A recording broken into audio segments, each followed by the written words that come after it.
Nothing can stop me.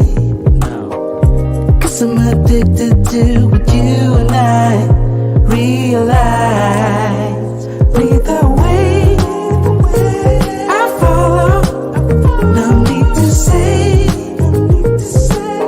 where we are heading now, babe.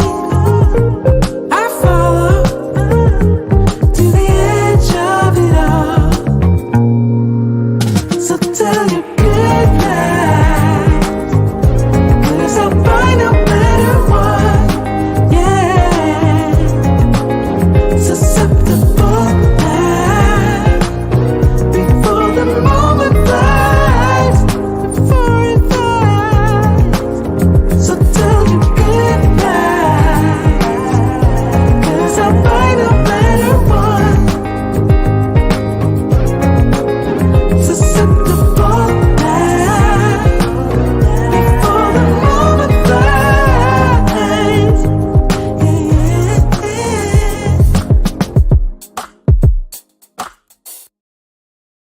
All right. Let me get myself comfortable. All right. It is Friday night, drink in hand. I want to hear some ice and some glasses tonight. We got a great one tonight. We got our boy Theo who's here. Forgive me, guys, for being a little late, just a little late. I thought I was starting at 9 o'clock directly, and it was actually at 8:45. That was my fault, guys. But I appreciate you all being here. A slew of brethren. We got 31 people in the building. Click that like button. I like you. Make sure you like us too. We got a great one. You guys gonna need some pen and paper, some notepads. If I got notepads for this man, I'm telling you, today is the day. You know how we're always trying to open up doors of information for you guys when it comes to online jobs, online opportunities. Many of you came down here for the Afro-Colombian Festival, and now you're going back home sad because you're like, man, I wish I had an online job and I wouldn't have to leave Colombia. I wouldn't have to leave DR. I wouldn't have to leave Japan. I wouldn't have to leave Africa or wherever you may frequent when you fly. Well, tonight we're going to hear from my boy Theo. He's going to give us some great information. I mean, some great information on some of the things that he does to teach men, and in many cases women, but mainly us men, how to start making money online through some of his programs that he offers. Now, you guys, I'm going to tell you now, sign up because you're going to be greatly disappointed if you do not take advantage of this opportunity to start making money online. He walks you through everything. But before we get started, cologne of the night is the African Wolf, of course. I mean, the African leather, actually.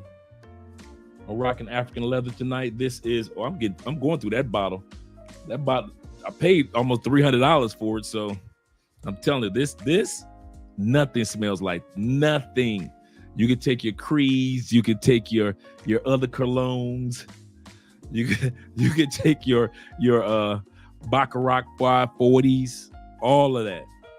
And I'm telling you, nothing. Your Sauvage, all of it. Nothing smells like this. It's amazing. I won't even lie. But that's the cologne for the night. The drink for this evening, gentlemen. One of you guys have blessed me. You reached into the crate, into the archives of my former past in Detroit. You hunted down from near and far, and you were able to bring me to Cali, the peppermint schnapps. Yes, so your boy will be enjoying the peppermint schnapps from way back when. I see Theo showing up his cup already. We might not get a chance to do all the shout outs today, guys. Not today, not the shout outs. I want to get Theo up here early because he's got a lot to share with us, guys. But first person we are going to get a shout out to is my man L Grim with the $20 super sticker for the love of the game. Just like Leader Attorney would say, I appreciate you guys being here.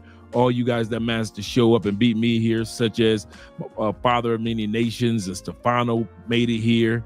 We got We Are Knight in the building as well. Also, we got Beach Material. So I'm gonna get a chance to read everybody's. I'm giving these shout outs, such as my man Charles. What's up, Charles, to you too. And the Quiet Storm. I used to listen to the Quiet Storm in Detroit back in the day. We got Coach Lamonta's in the building. Them 313 boys at it again. Mom, they at it again. Sigma Imperial is back in the building. Shout out to you and my man Kenny Peoples. What up, though? That's what them Detroit boys say. My man, the African Wolf. Yeah, man, let's get ready to rumble, man. My man Theo is bringing it for me as well as my man, them Tar Heels, them Carolina boys at it again. Oh, yeah, shout out to you and my man LP once again. L Grimm is in the building. He said, I want to watch, but I'm in Cali, in the Cali streets, in the Cali streets again. I ain't mad at you, brother, having fun. A lot of you guys have been having fun since you came down here. Monk Mode 1 is in the building representing as well as my man Growth. Yes, sir. Growth Talk in the building. Make sure you guys subscribe and support his channel because I see him everywhere, man. He's on tour. My man also, Monty is in the building. Logic. Yeah, that's right. With the logic right there. My man Wrench Turner is in the building. Support Black. Yes, support Black male media. Salute to you, brother, as well. We got 65 people in the building. This is a very important, this is not just a public service announcement. This is this is one of those live streams that you guys are going to thank me for in the long run. Because you're going to really thank Theo. Because I'm telling you guys, shout out to you, Rich Turner, for the $10 super chat. Appreciate you, brother. Growth also, thank for you, brother, for the $5. And my boy is in the building. The Black Lex is in the building representing number 71 once again. And we also have Seize the Way. That's right, Seize it. That bond number 9, that's no joke too. I kid you not. Good call on that one. Bond number 9 is a really good one. We got Edwin in the building representing once again. Quite a few of you brothers showed up. Shout out to Father of Many Nations once again with the super chat, showing the love. And it's that time. Man, I love that name. I won't even lie to you. And we got my boy Jay Fleming. Make sure you subscribe to this man's channel. If you haven't, you're doing yourself a disservice. He's always bringing information. He was down here with us in Cali, Colombia this past week, celebrating the Afro-Colombian Festival. I'm trying to get as many of you brothers motivated to get yourself in a position to come down here next year. Oh, yeah, that bond number 9 is too legit. But we're going to bring our guests up right now. My man, who I've been following from spot to spot, place to place, YouTube channel to YouTube channel. Them Canadian boys at it again, Black Nubian. My man Theo's in the building. Hi, thank you. Thank you for that intro. Honored to be here. Thank you. Yeah, and I like those cologne. I like that you're doing this because I need more incentive or more introduction to cologne. It's actually quite an issue because I don't know what cologne to wear. If it were me, let me pull out at least 2 that I would start with. If I was a rookie, didn't know a dang thing about colognes.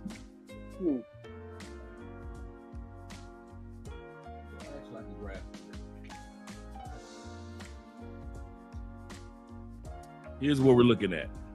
Real easy. If you never own a cologne, guys, you only have one cologne that you could have, and you need one that's year-round, and it is manly, yet you can wear it to the club, yet you can wear it to get your freak on. Because I'm one of them dudes that during that intimate time, well, I wear colognes to bed to sleep. But if you one of those dudes that wear cologne through your intimate time, I'm telling you that Blue Chanel is I kid you not, it is the rookie's cologne. It has been around forever, and yet the reason why it's been around forever, it is a cologne that you can wear anywhere on the planet any month. It's not just a summertime or anytime cologne. It is a every time cologne. Whether you're going out to a club, whether you're going to church, you're going to a business meeting, whether you're at work. That's what I like about Blue Chanel. That you see how this bottle is. Look at this. There are very few bottles that's got very little left. That Blue Chanel, I got to get another one. Number 2, numero 2, Aqua di Gio. Okay. Yeah. Definitely, man. is a must. Whether it's the clear bottle or whether it's this one, I kid you not. I think this was the perfume. Mm-hmm. But at the end of the day, it is a cologne that you definitely want to have in your arsenal if you're a rookie. Like I said, the Blue Chanel is just a given. It's a given. And the last one, if you just want an all-around party cologne that when you come to Colombia, you having a good time no matter where you go, and you're gonna still stand out, that Versace Eros. Oh, okay. I'll look that one up. Never goes away. It never goes away. It'll always be one of those colognes that and all these colognes are very inexpensive because they've been around so long. And that's why I would start with this with the Blue Chanel. That's a given. If you're a guy that collects colognes and you don't have Blue Chanel in your collection, you don't have a collection, because everybody knows to start off with Blue Chanel. Acqua di Gio is one of the freshest, cleanest, smoothest colognes. Smells like a grown man, but yet you don't smell old. And the party cologne of all time. Come on now. The next one for that one is the Versace Eros, the Eros Flame. So that would be that one. Eros Flame, okay. Eros Flame, and you got the regular Versace. Either one of them, you're gonna be good for the night. You're gonna smell good. And what I like about them is not too strong, like the Baccarat 540. You can smell somebody 5 blocks away with Baccarat 540. Dude, I'm dudes that be wearing it in the gym. I'm like, dude, you wearing Baccarat in the gym? Dude, you are blowing everybody out. But it's great for clubbing. But these are just a foundational colognes, without a doubt. Shout out to you, brother, for that. Because here in Colombia, and I don't know how it is in Japan, I want to hear what you have to say about this. Colombia is not a country of the brand as much it is about grooming. If you are well groomed in Colombia, you'll be noticed. Is your shirt ironed? Are your teeth clean or white? What about if you're a bald head guy? Do you keep it shaved like many of us do?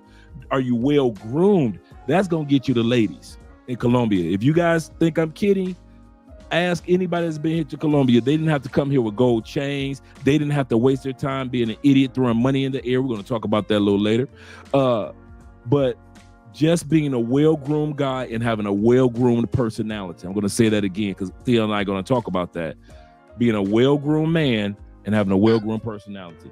But I've talked enough. I want to hear what Theo has to say. Shout out to you, man. Thank you for being here.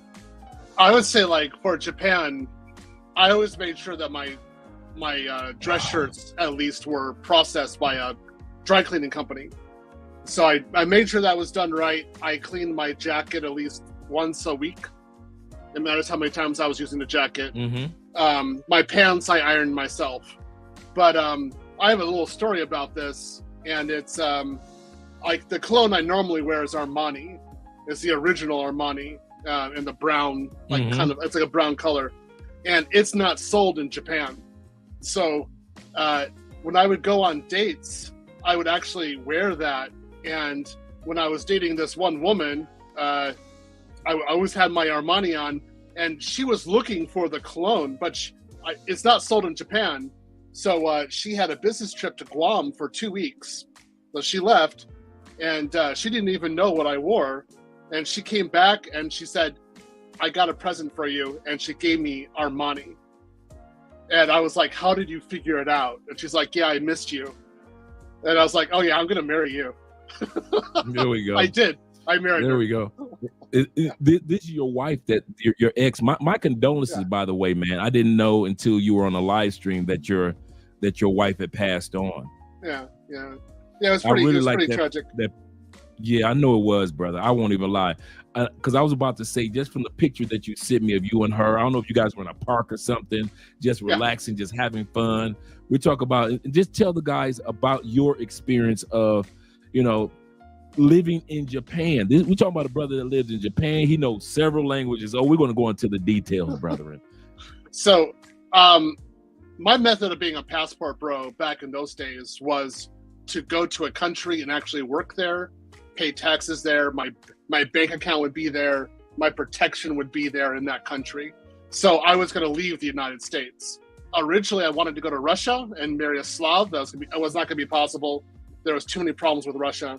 Then I thought about South Korea, and it was just that I wasn't able to get a good enough job with not enough wages. But in Japan, I could get something, and there was something I could do and work more in order to advance. So I went to Japan. So that's how Japan started, and I was there for a long time. I was there for a total of 16 years. And I did have a very wonderful wife when I was there. I married her during my 5th year being in Japan. It's when I got my CISSP, and I was working in IT. I actually had a transfer from working in English teaching to finally working in IT, and I was thrilled. And that's it. I mean, there's a lot more to it. We were goofballs together, as you see in our photo. That was actually in London, and we were in Hyde Park, and we were just two little goofballs. And everywhere we went, we spoke in Japanese. She did not want to speak in English. So though she learned English, I made her learn English, but she was just, everything was Japanese. We were literally, food was Japanese, conversation was Japanese, and we went to another country, we still ate Japanese food. We were just two goofballs together. That's it. It was like our own little world. So the photo I showed you, you see us, we're goofy, right? That photo says so much about you guys. And I kid you not, as soon as I saw, I probably looked at that photo maybe 3 or 4 times. I won't even lie, because I know that feeling of finding that love across borders, being a passport bro, blue book gentleman, a passport king, and actually finding love in another country and living your life traveling with somebody that's really special to you. And so I kid you not, I was looking at that photo and I was thinking to myself, how it looked like you guys remind me of me and Andrea in regards to how much we treasure each day. We really don't take our days for granted, because when you're on the other side of the United States, you still don't feel like this is real. I remember one of the rappers, Nori. He was in Jay-Z's house, him and Jay-Z walking through the mansion, Jay-Z showing him around, and Nori asked him, he said, "Can I ask you a question?" He was like, "Yeah." He said, "Do you really realize what you've accomplished?" He said, and Jay-Z told him this was just a couple years ago. And he told Nori, he said, "I still feel like someday somebody's going to come and take all this away. I'm really not used to," and that's how I feel about living outside the United States. It's so amazing. So the closest thing that you'll get to heaven before getting to heaven is using your passport. And to find love in another country is, you feel like, it's just, this can't be real sometimes. You feel like it just cannot be real. And so this is why individuals like Theo are dedicated in the IT sector to help you guys to be the best that you can be when it comes to IT and opening up doors for you guys. We got 84 individuals in the building. Shout out to you guys for being here. Also, shout out to my man, Tevin Brown. Last week gave us the $20 cash app, as well as my man Quiet Storm for the $10 cash app. Appreciate you, brother. Also, my man Terrell's in the building, who was down here this past week hanging out with us. And yeah, we had a good time in the clubs and at the festival. And so a lot of you guys that were here for the festival, if you don't, dudes, 2024, put it in your calendar, August, Cali, Colombia. Don't set anything else up. I don't care if you got plans to go to Hawaii. I don't care about the family reunion, the church picnic. I don't care if you got choir rehearsal. I don't care if you going into the competition for thumb fighting. I don't care what you're doing. You need to be in Cali, Colombia. Set it up already. There's over 300,000 brothers and sisters come down here every year. You need to be in Cali, Colombia in 2024 in August, the second week. Because I'm telling you guys, as large as it was this year, to see T.I. come down. I'm gonna say this again.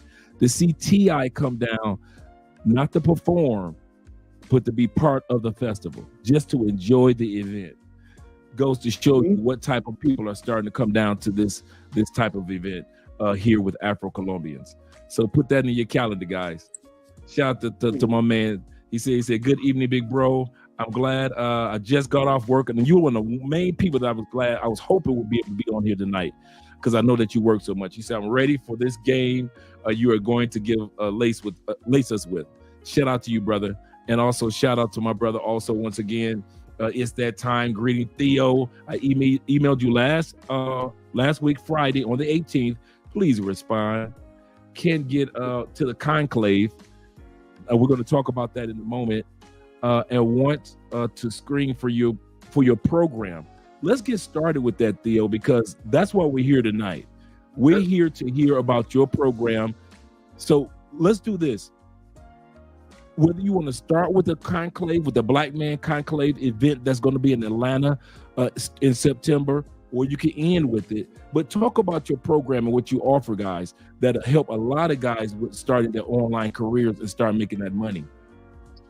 My program actually started back when I was in grad school, and I thought about how I was going to make it in America. And this is back in 2012 when I had cancer.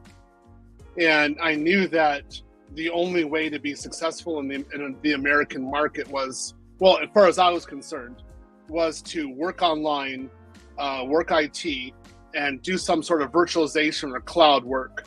And you needed to have more than one job. And if you had that and you could actually save your money and be good with it and have the constant cash flow, then you could actually go abroad. But the focus is, your focus had to be, number one, your career and making sure that you're stable. And after that, if you want to have a woman in your life or some sort of dating, that's possible, but it's later. And this was after I'd taken the Crimson Capsule. I'm using this because of YouTube analytics. So I was taking the Crimson Capsule at that time, and I was getting rid of all my previous gynocentric thought. And I was like, I have to be number one. I have to be thinking about my life and my career number one. So that's what I did. And I did this for a great number of years. And I had a savings plan in effect. I had a training plan in effect. I had a rainy day plan in effect, my 401k, everything. And when I started, I was at like $75,000 a year. And then when I started the conclave, actually it was Manosphere Meetup in the beginning 2 years ago, I was just hitting $700,000 a year. So I could work anywhere in the world. And again, when I did the Manosphere Meetup in Atlanta, I went to Brazil after that. I was 2 months in Brazil, and I was making plenty of money while I was there. I didn't have to worry about it. So my plan and my program is basically based not only upon my experience, but to show you the resources that there are and how you can get the right kind of job to work remotely, do IT security, do databases, do programming if you want to, but you can sit anywhere in the world.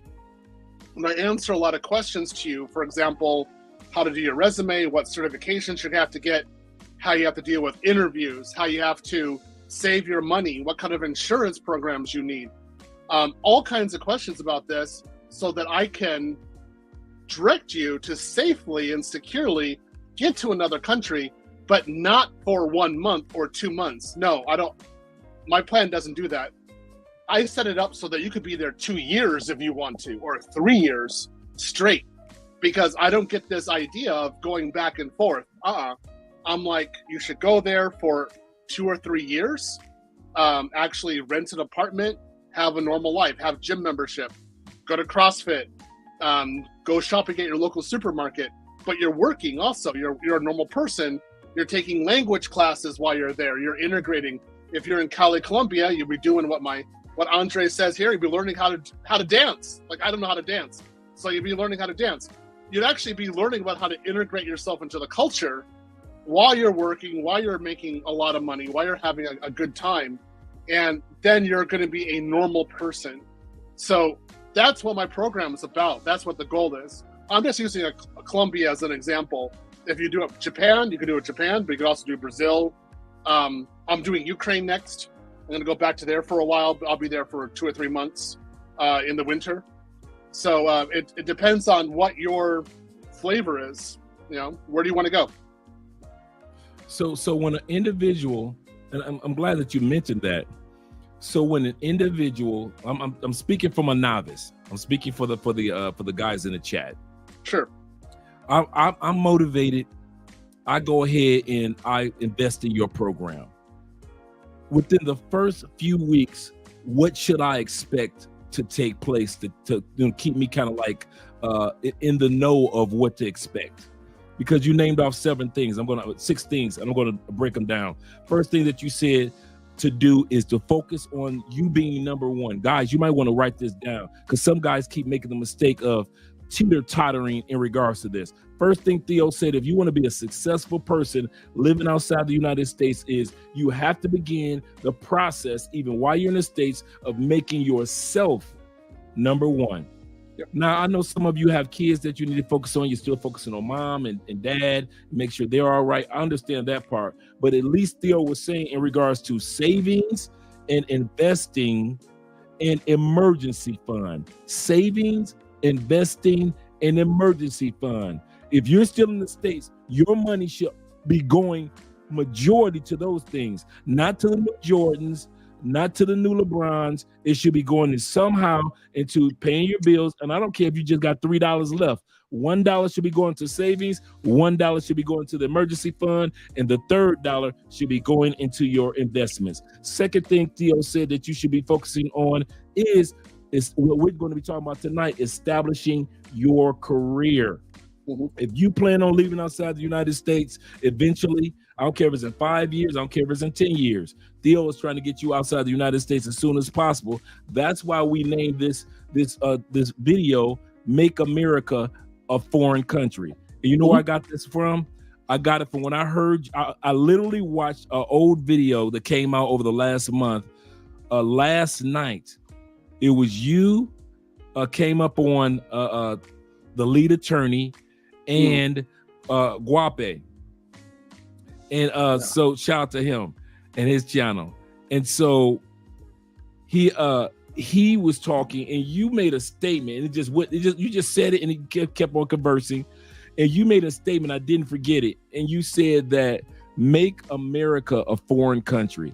And I rewinded that. This was late last night when I watched it, and it was like a 3-hour video, because the mistake that lead attorney was making was he kept thinking that passport bros meant parties and girls and things like that, and you guys don't even know the language. And then you came on, and then he came on, Guap came on speaking his Spanish, and you're talking about the languages that you know from all the cultures and locations that you've gone to, and you guys gave him a redefinition of what it's like to be a passport bro, or a blue book gentleman, or a blue book king, or passport king.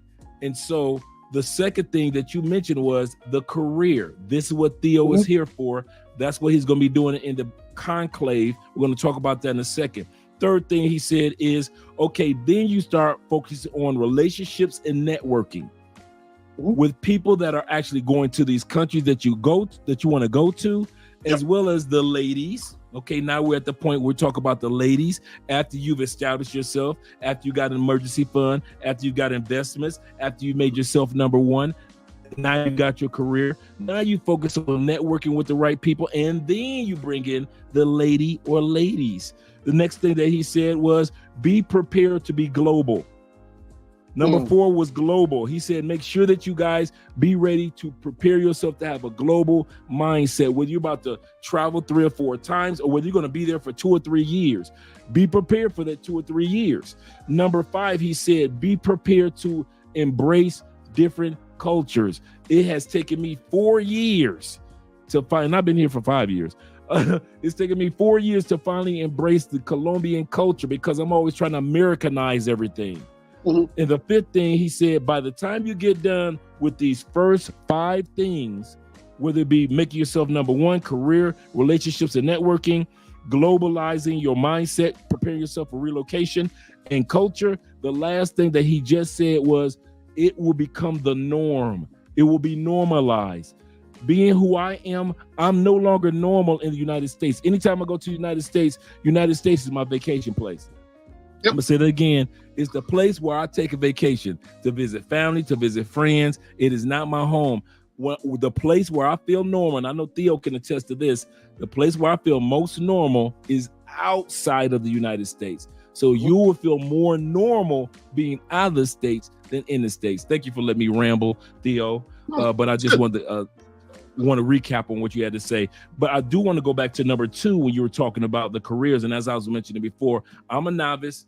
I'm ready to invest into your program, but I don't know what to expect. Can you give us a thumbnail of what to expect? Okay, so my program, the way it is now, you have to attend the conclave or you have to do a virtual pass, and you have to pay a lab fee. Once you do that, it's free. You just keep on attending my course. And basically in the first 2 months, I'm going to teach you how to make infrastructure inside the cloud. So the fundamental infrastructure, the underlying systems the applications run on, I'm going to teach you how to actually make that. So like, for example, right now we're using YouTube and then we're also using StreamYard. These are 2 applications running in the cloud. I'm more concerned with the underlying infrastructure. So Kubernetes, EC2 servers, things like that. I'm making sure that security is done right. It's that it can't fail, that everything underneath is working correctly. That's what I do in the cloud, and that's what I teach the students how to do.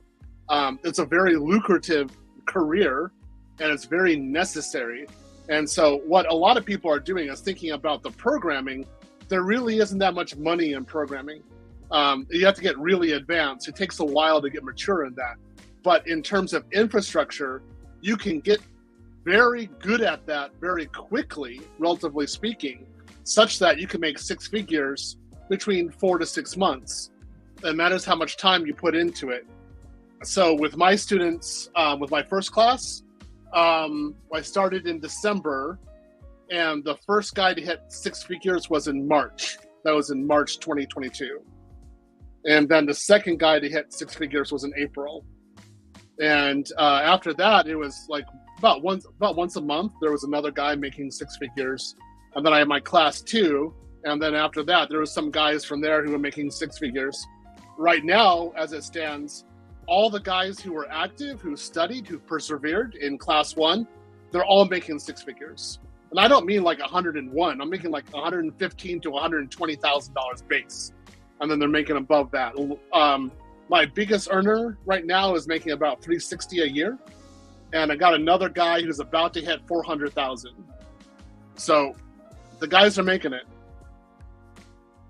In this industry that you're talking about, and in regards to what a person will do, because you said you're more interested in the infrastructure, I'm going to ask you a question about that, because I'm speaking from the novice point of view, novice perspective.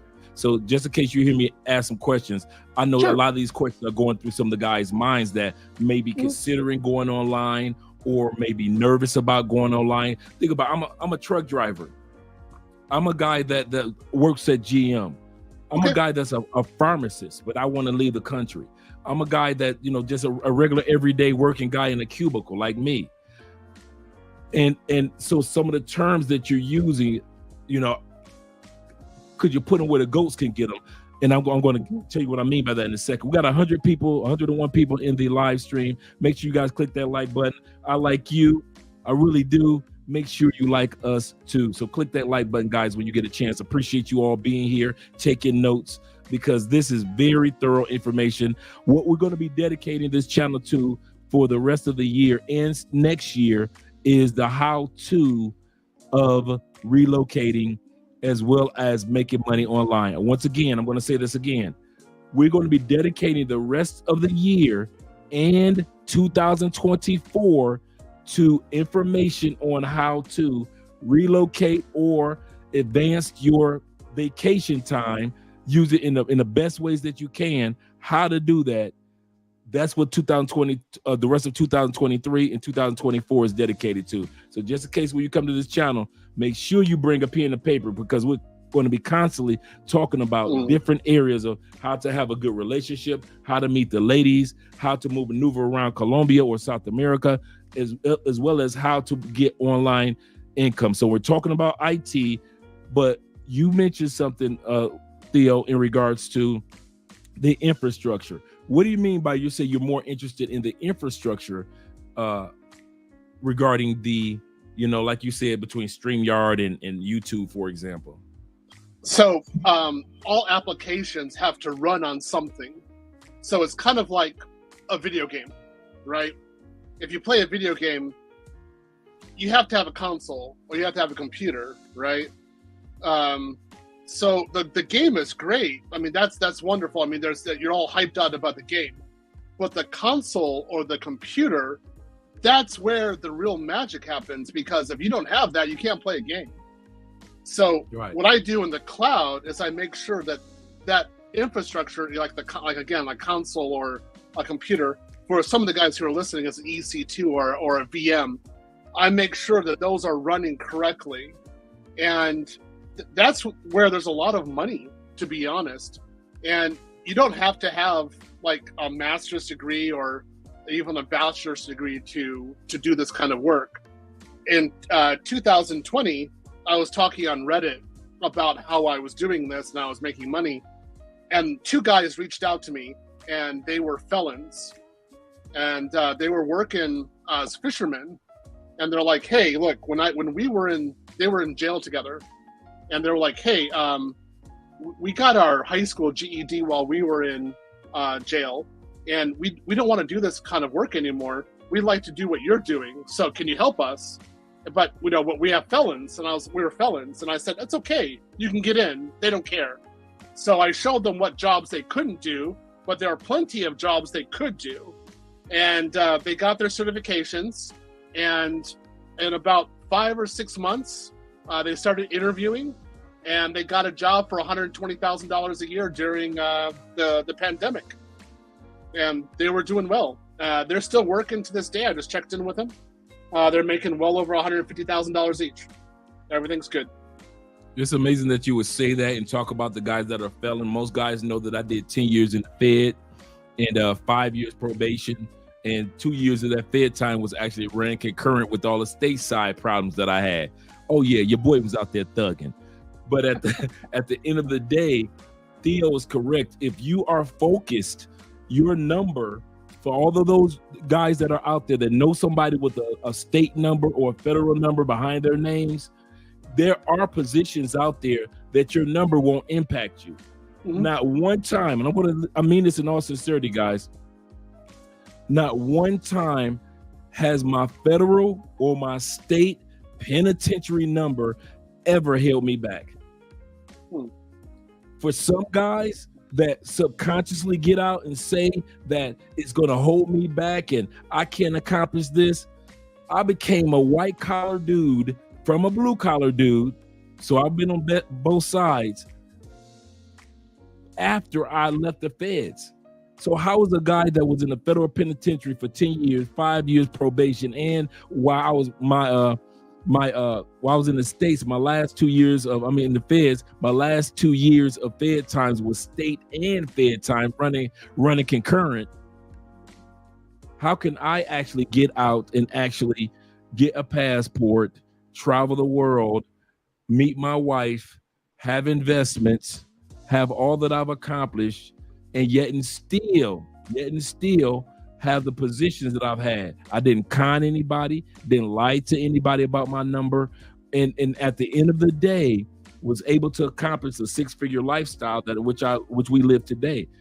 Mm-hmm. So guys, I'm letting you guys know now, don't get nervous when it's time to get your certification and you're thinking, well, they won't hire me because I got a number.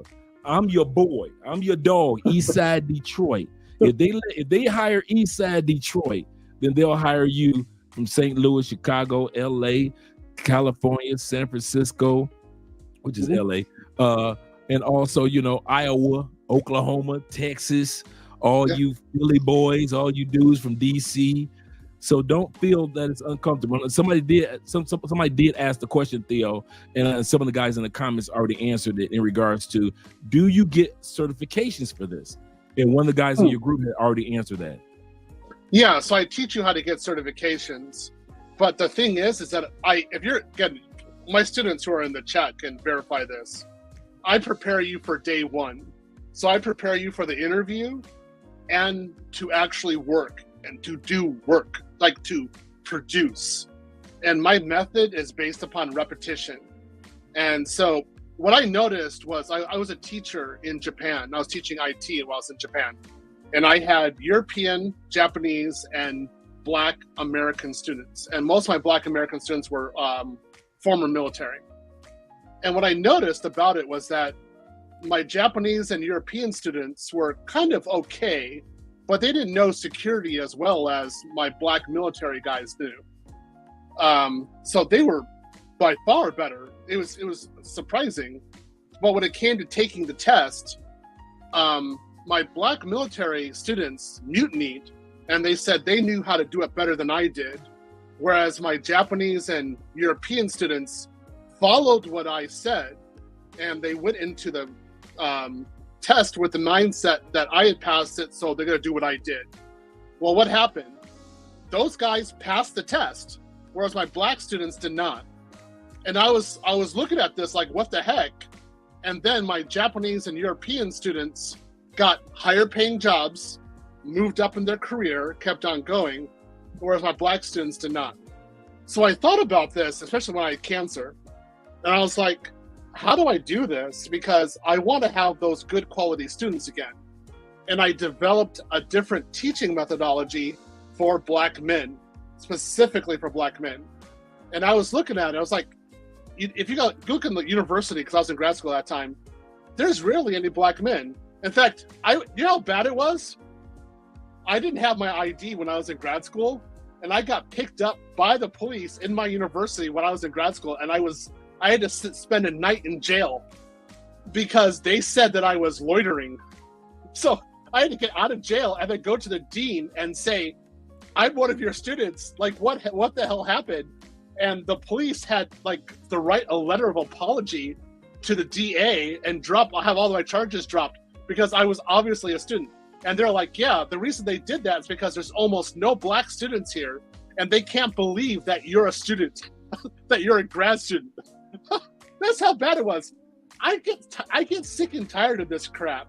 And so I was like, hey, look, especially me being in the manosphere, I want to change this. I want to change the narrative. So again, I developed my class based upon repetition, based upon doing things. So you do. Then after you do, then I tell you why you're doing it. But I don't tell you immediately. I tell you about a month or two later. And in the beginning, I just say, this is a task. I want you to get this done. I want you to get that done. Do this. I want you to document your process. I just want you to do work. And don't challenge me. Do it. There's a reason why I'm having you do it. You'll learn about that later on. But for now, do it. And then I have videos. That's a Demi. It's online courses. I make you read do online courses. You have to read a textbook. There's various reference materials I'm having you look at. But if you do it during those about 2 months, you're going to come out of there not talking so much IT, but doing it, doing cloud infrastructure. You're going to be able to do tasks. If I ask you to do something, you're going to be able to do it. And that's where I found that with Black students, that's where they excel. Because then if I tell the theory about why they're doing it, then they're more likely to learn it and actually excel and do additional parts and become creative and inventive and use their creativity to advance their careers. And what they usually do at that point also is they own the process. And when I saw that, I was like, yeah, this is going to work. And what happened? I got guys making six figures. No college debt. No payment to me. My class is free. I don't get 10% on the back end. I always make this joke to my students. I say, when you actually get your first paycheck, did you have to cash up anything to me? And they say no. when they take the test, I always say, does the proctor come out and say, oh, you're a Negro. No, you can't do this.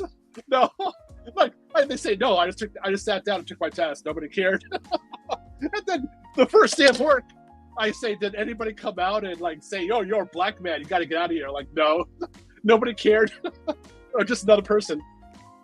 I'm glad that you mentioned that, because a lot of guys don't realize that the online sector or the social media sector, or if you ever want to find a place that has a even keel when it comes to, can you do the job? Can you accomplish the task or the project? It's online. I actually wrote an article about that. We're going to get to that later on, guys. We talked about it in the last video. We're going to talk about it again. I actually wrote an article on that, and there's statistics that show that African Americans are more at ease and feel more successful when they are doing something online as far as their career, their jobs, or their businesses. Yep. It's so something that I noticed as well, because again, you notice my accent, right? I got my accent. So how many times did I work for companies, they didn't see my face? And so I would just work, and I knew that race wasn't an issue because they didn't know I was black. So I used that all the time. I did. I got through, and I was like, I noticed that in companies that they never saw my face, I usually had a 2-year or 4-year contract. It was no problem. So yeah, that's the way it works. I agree with you. All right. And so what I also did, guys, I put into the link, I just dropped it, was a moment ago. It was Theo's email address. I'm going to drop it again one more time for you guys. So for all you guys that want to reach out to Theo, you don't have to, it's not case sensitive. It's his Gmail address. Let me put this back in here one more time. Yeah. So beach material. I don't have a website. I have a Facebook group, but I don't have a website. The reason is because I'm an object of doxing. I have people who do not like me, especially what I'm doing. So I financed the first 2 Manosphere meetups, Black Manosphere meetups. I'm teaching black men for free. I'm a target. And I have guys who have receipts who are becoming passport bros. Oh yeah, I've got haters, like some intense haters. So I don't have a website, of course, because they'd be doxxed. All my classes are in Zoom. I don't use my real name online. I have to be very protective of myself because there's a particular certain group of people who do not want to see black men doing what we're doing. So, no, not at all. And I think one of the reasons why the narrative of that they were saying that I put the wrong thing. It should have been Theo W. I'm gonna I put a G instead of a F. So let me correct that for you guys. Do not use that when I'm going to put the correct one. It should be an F at the end, not a G. Yep. So you want to reach out to Theo, and I can attest to that. That because at the end of the day, it's not like we're doing something undercover or secret or that it's a scam or somebody's out to get you. Anybody that's done a consultation with me know this. You guys know that I'm a researcher by nature.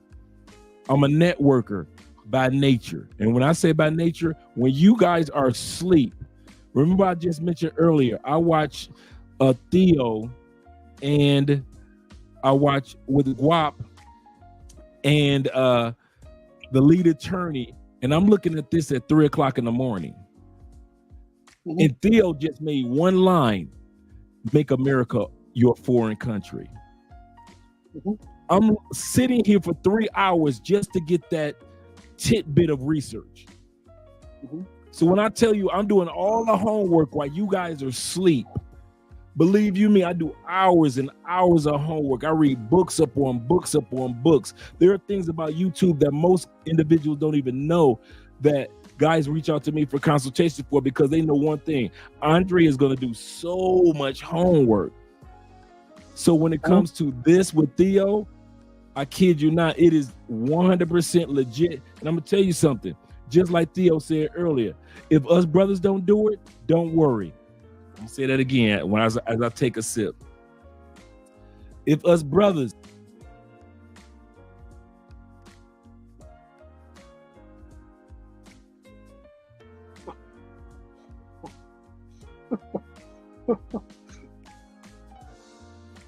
there we go. I was thinking that was a good sip. I was like, yeah. I know, right? Excuse me, gentlemen. If you don't do it, don't worry about it. And I mean that. You know Andre. If you don't do it, don't worry about it. There's some Japanese brothers and some European brothers that will do the job that you don't get hired for. Mm-hmm. I'll never forget this, Theo, and I mean this from the bottom of my heart, guys. I remember I was so nervous, even though I already had this apartment, even though I had it furnished. I'm still in the States, going back and forth, right? True story. When it was time for me to officially leave to move to Colombia, I was so nervous. Mm.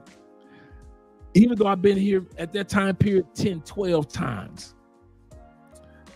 And I never forget, God said to me when I was praying, it's time for you to get out of that position.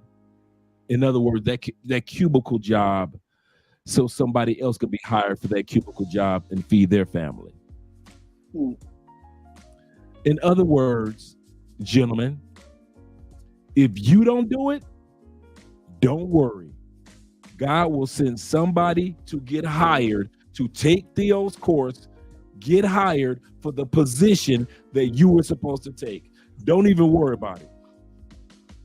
This is for those that are actually serious to say, you know what, I've been studying IT already. I've been studying cybersecurity already, but I didn't know how to get hired. I didn't know what steps to take to make it a habit of like, I can do this subconsciously. I knew how to get this certification, but I didn't know how to get these certifications. Mm-hmm. This is what we're talking about tonight.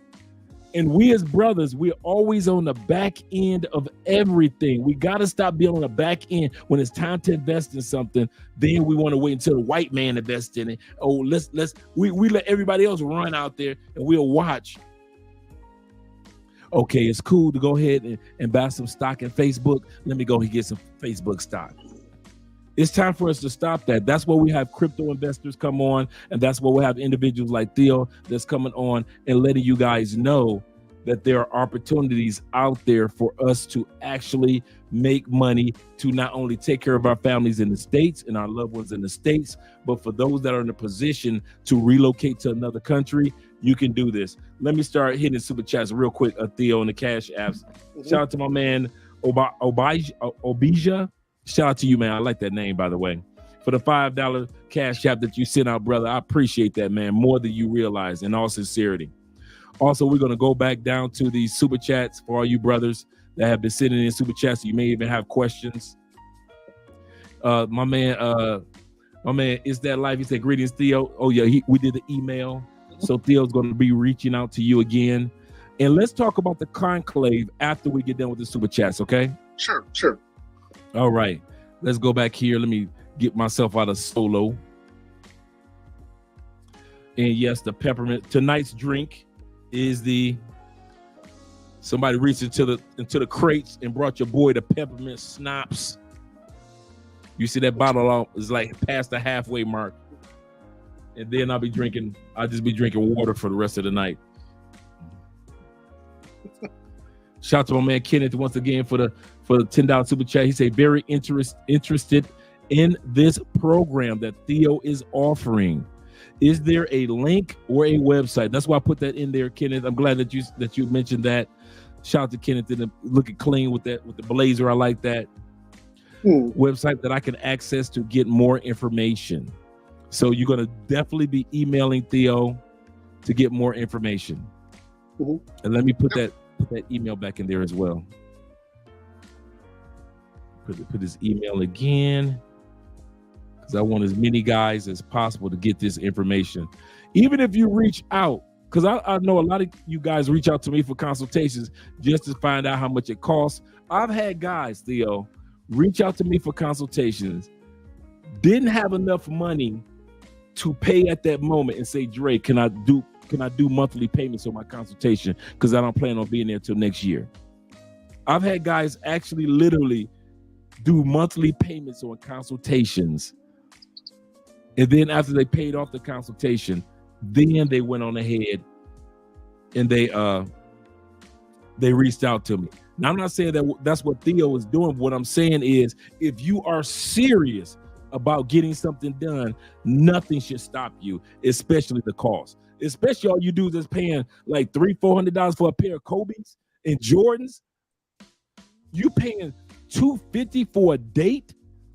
You sitting up there paying $35 and $40, $25 to get into a club, $7 drinks. Man, listen, if y'all don't start calculating how much y'all sitting up there paying for the average everyday life in the United States, you have, I kid you not, the average person that's on this live stream, no matter how much, let's put it like this, I'm put out there. I don't know what Theo charges. I know I'm exaggerating. Theo, let's say he charges $1,000 for his program, so you can make $120,000. Let's say you only gonna make $65,000. There is no way this business 101 rate of return. I invest $1,000 and I'm able to get $65,000 back. Where do I sign up? I invest $1,000 and I have the potential to make $115,000 and get certifications, and you're going to show me how I can be hired. Where do I sign up? And I'm going to tell you something, in all sincerity, we're going to get to this in a minute. You guys think that, oh, they're just doing the live stream and the cameras go off and Theo, and I'll hit you up and I'll think about it. Go ahead, think about it. Because I'm going to tell you something, a couple of weeks when a Black Manosphere Conclave happened in Atlanta, and all those brothers in suits sit back and see Theo on stage. The reason why we actually, me and Theo talked about this. The reason why we purposely did this live stream tonight, because we knew in a couple of weeks, Theo ain't gonna have no time for none of us. Ain't gonna be no reaching out to Andre.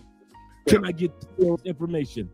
Because once all those brothers in Atlanta, especially some of the sisters that can come in for free, once they find out, please, you get a chance to find out pre-Black Manosphere Conclave. I'm letting you guys know. Go ahead and try to reach out to Theo afterwards. See how long your email sit there. Go ahead. And then you're going to be mad. And then you're going to be upset with Theo fake. He ain't reached out to, hey, Dre, could you reach out to Theo? I'm telling you right now, I am not reaching out to Theo again for you. Because if it was $1,000, dude, I'm busting my tail to get that $1,000. If it was $1,000 and you were talking about months, and I can continue on after I've been part of the program, I can continue after all I got my certifications, I can still be a part of it. Like I said, I'm exaggerating with $1,000. Am I correct, Theo? Yeah, you are. Very much so. I'm putting out an exaggeration. I'm not saying the price. I'm exaggerating. He just confirmed it. But if it was $1,000, and I'm an IT guy, okay, y'all keep on playing. Let's say there was no Love Crossing Borders. Let's put it like that. We shut down.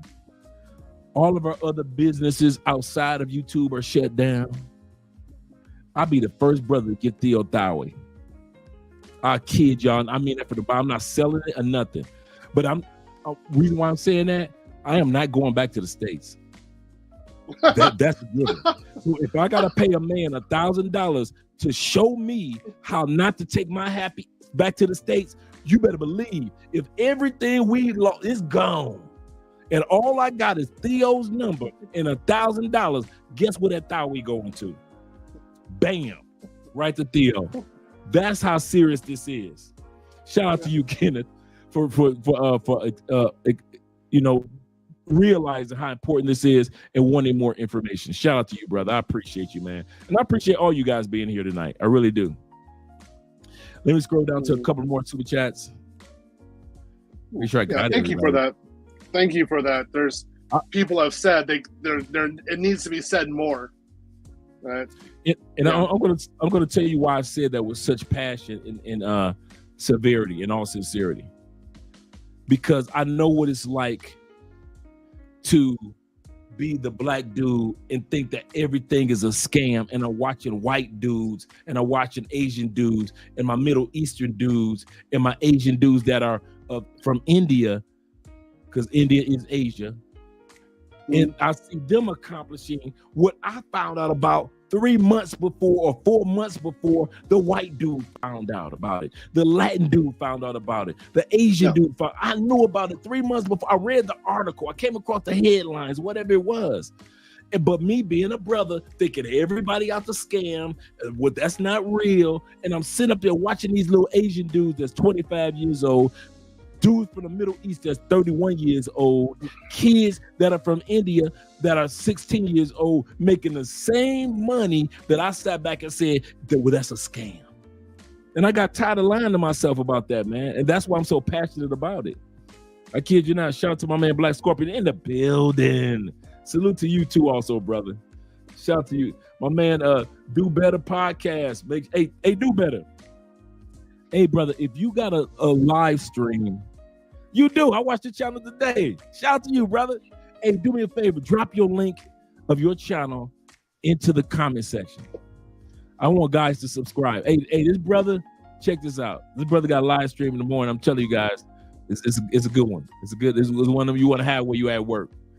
You say, first time catch you live. Shout out to you, brother, from Detroit. Them D313 boys at it again. Them dang bad boys. Pistons basketball. Yeah. Hey, Bulls. Hey, I'm from Illinois. Let's not You push know it. what? You know what? Sadly, the Bulls would not have been the Bulls without the Pistons. First of all, the Pistons of the 80s would destroy Michael Jordan his first 6 years. Michael Jordan didn't make it through the playoffs until the 90s. Then, how he made it into the 90s, 3 of the dream of his team's members that actually won all those championships were from the Pistons. Yeah, I'm putting it out there. There were Pistons among you.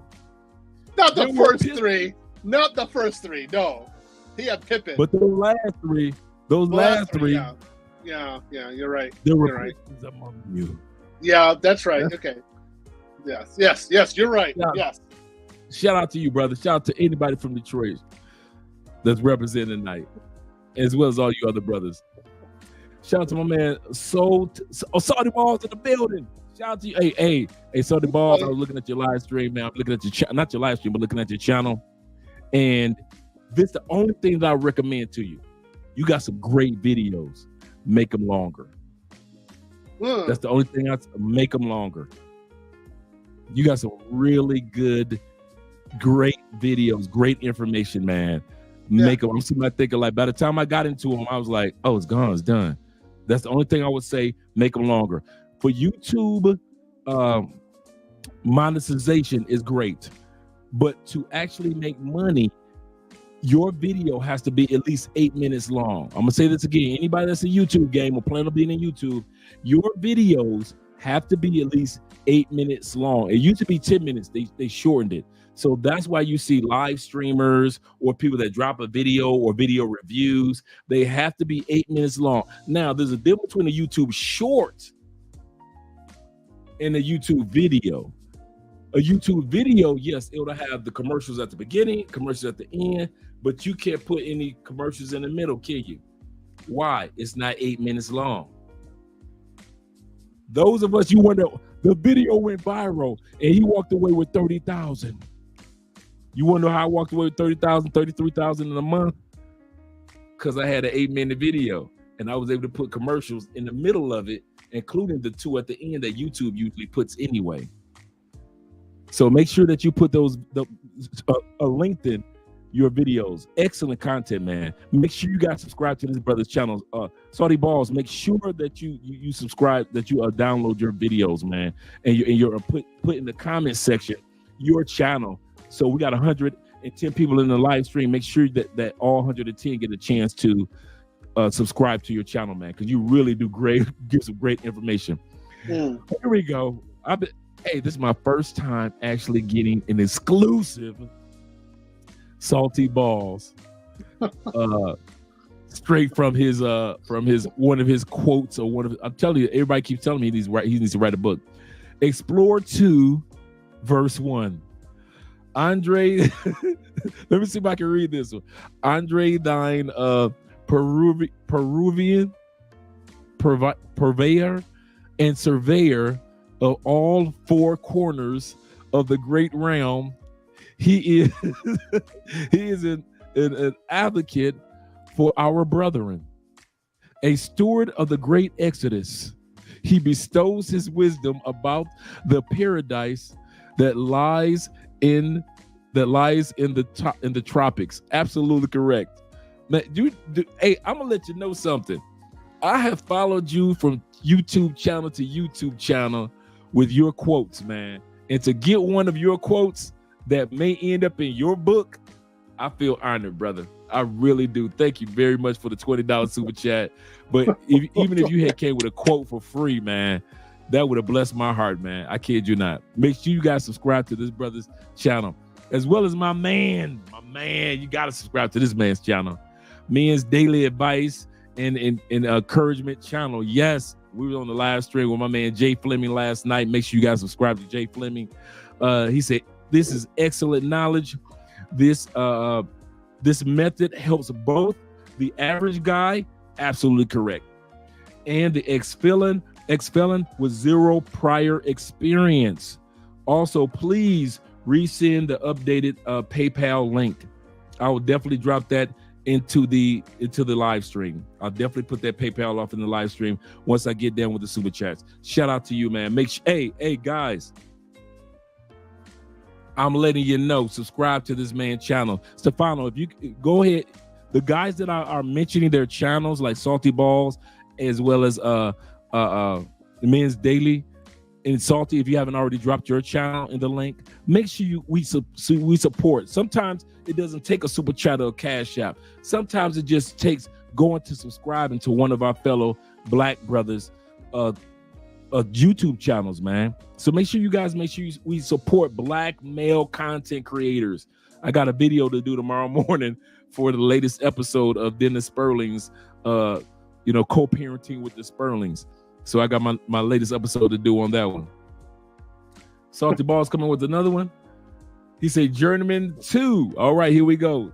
Theo, WAF. Hey, Theo, what is WAF? Web Application Firewall. If I had went on ahead and finished reading what Salty Balls had read, I would have got it. Okay, cool. He said, as thy name bestows, he has been God-given. Yeah, that's true. God-given among the brethren. He is the master journeyman, and a man who journeys he is. He helps in building our guild. Our guild. Yeah, that's what I thought. Guild. And salutations to him. Yes, sir. Yes, sir. Balls. Thank you. Yeah. I kid you not, man. He comes with the quotes, and they're always encouraging, man. He never means to insult or hurt or harm anybody. But I kid you not, I've been following this brother from YouTube. He's on tour like Beyonce and like Wu-Tang Clan. He's everywhere on so many YouTube channels, man. Shout out to you, Salty. Thank you for the $20. My man D Payne in the building. Just email Theo $2. I'll take that. In the words of my man Obsidian in the building, representing the $2 cash super chat. I appreciate that, brother. So Theo, expect the email from the brothers. And also Irv Gotti in the building. Shout out to you, man. I appreciate that. With the 1999, he said, this is good information. I currently work remotely as a lead virtual information engineer. Like that title, man.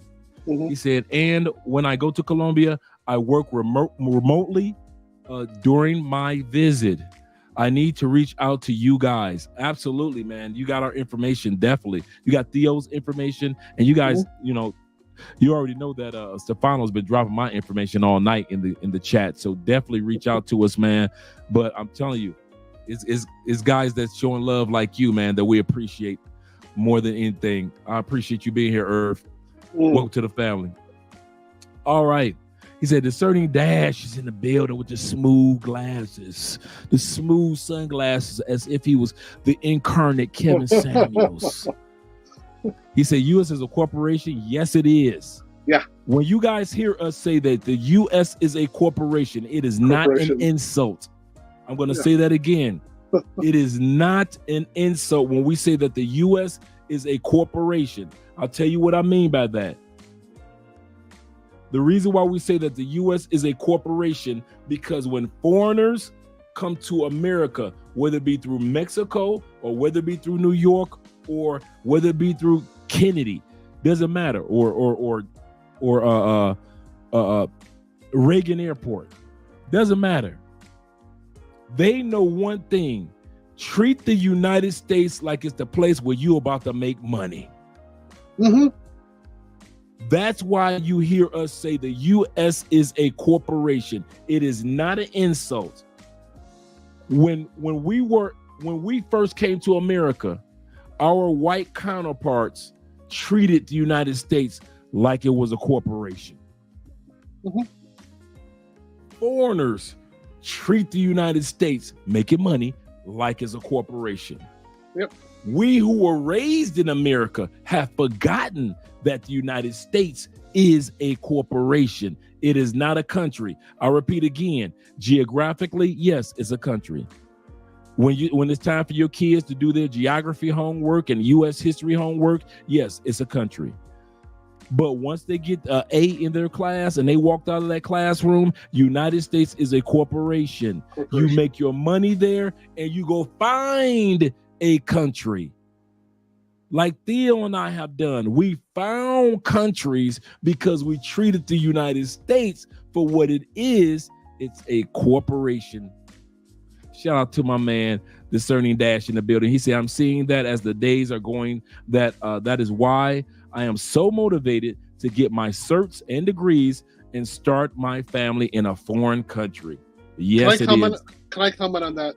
Oh, yeah. Let me let you have it. Okay. Again, I've been in over 40 countries. I've lived abroad over 20 years. When I came back to America, I could not believe what a corporation it was. I was stunned. I was like, this place is just a company everywhere. My personal life, again, Theodore as an individual, that growth stopped when I came back to America. Well, it's growing greatly abroad. So when I came back to America, I noticed the only good things in America were corporations for making money, training. The training here is phenomenal, and the financial system. That's it. There's nothing else here after that. It's all generic, it's all the same, and it's designed at a personal level to finesse and out-finesse other people. That's it. To actually make a loving family, that's beyond a Disney fantasy in this country. So when I understood that and embraced it, it was very easy. I was like, okay, I'm going to get my money up. I'm going to get everything the way it's supposed to be. And then I'm out the door again.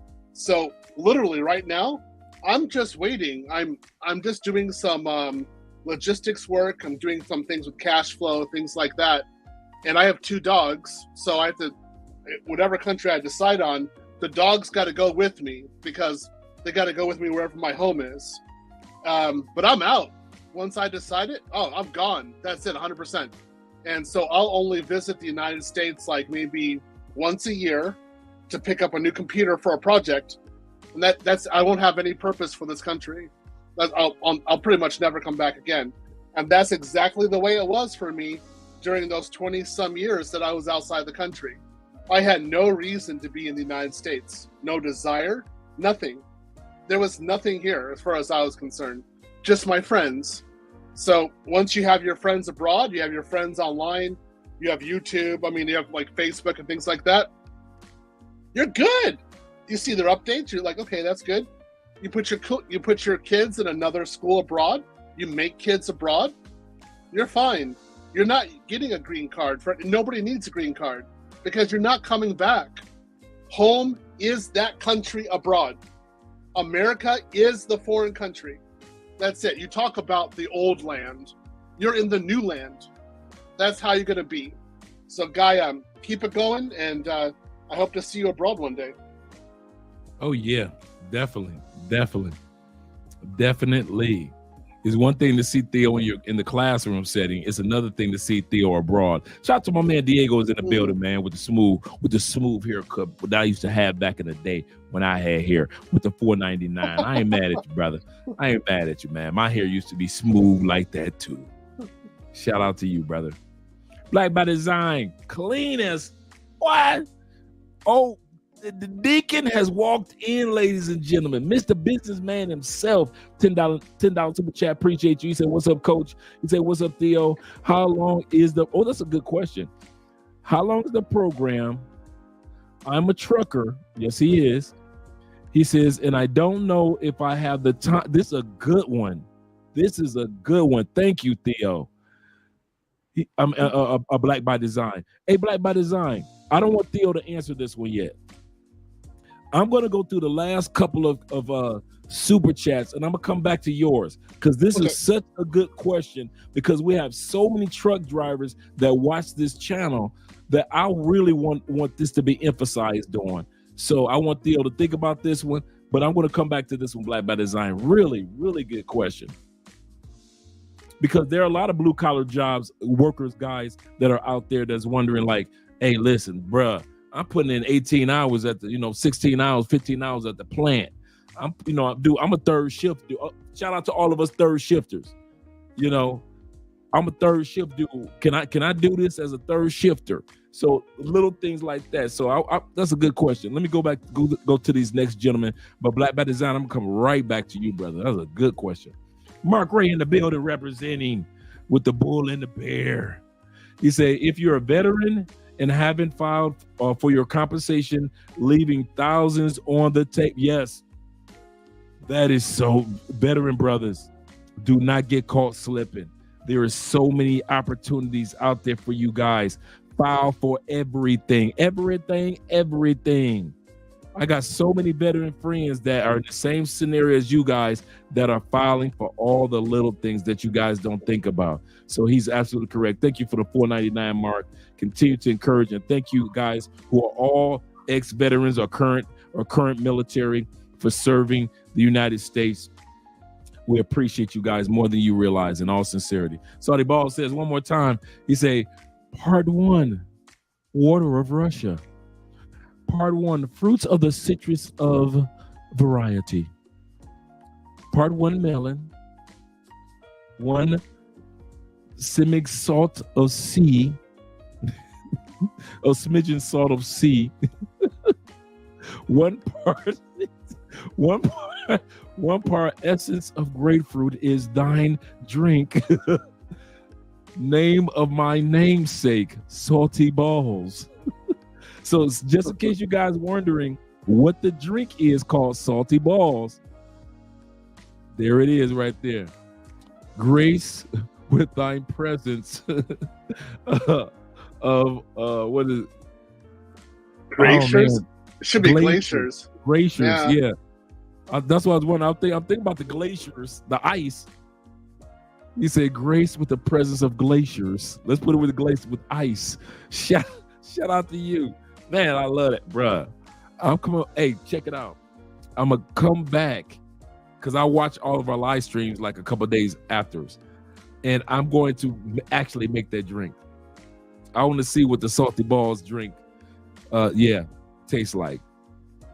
Hey, stop it. We grown men. I was in Russia one year. I drank a lot of vodka. I didn't drink that. So I was like, what's he talking about? I was like, okay, maybe it's a variation. I think I understand what he's talking about. Water of Russia, which is vodka. Vodka, yeah. It's a fruit from the citrus, part fruit, which is like actually maybe an orange or yeah. A 1 part melon, smidgen of salt of the sea salt. Yeah. He said grapefruit. And then he says, bring in the glacier, the ice. I love that part, the glaciers, ice. That I would have never thought of that, which is the ice. So shout out to Saudi Bob for the $10. It's that time. He says, set Theo, a new email just sent. A new email just sent. So make sure that you, as the show goes on, make sure that, Theo, do me a favor. As the show goes on, when guys are saying that they send you an email, just, you don't have to mention it or anything. Just make sure you validate. So by the time the end of the show ends, you know, you can sit back and say, guys, by the way, I got everybody's email that said that you sent me an email, or so-and-so, I didn't get your email. Make sure you resend it, because I want to make sure that these guys really get their emails. Okay. My man Growth talking in the building with the $10. Man, listen. Hey, Growth, if I could get my Growth, you need to come to Colombia. Bruh, if you was here in Colombia with that dang beard, if I could get my beard of wisdom, you see, I got the goatee of wisdom. If I could get that beard of wisdom, man, listen, boy, you dudes clean up in Colombia. They love wise looking men, older men, dude. We kill it here. Kill it. Young dudes, shout out to y'all, you 35, 40-year-old dudes, 40, 43, 45, 25. Shout out to you guys. You have a good time here in Colombia.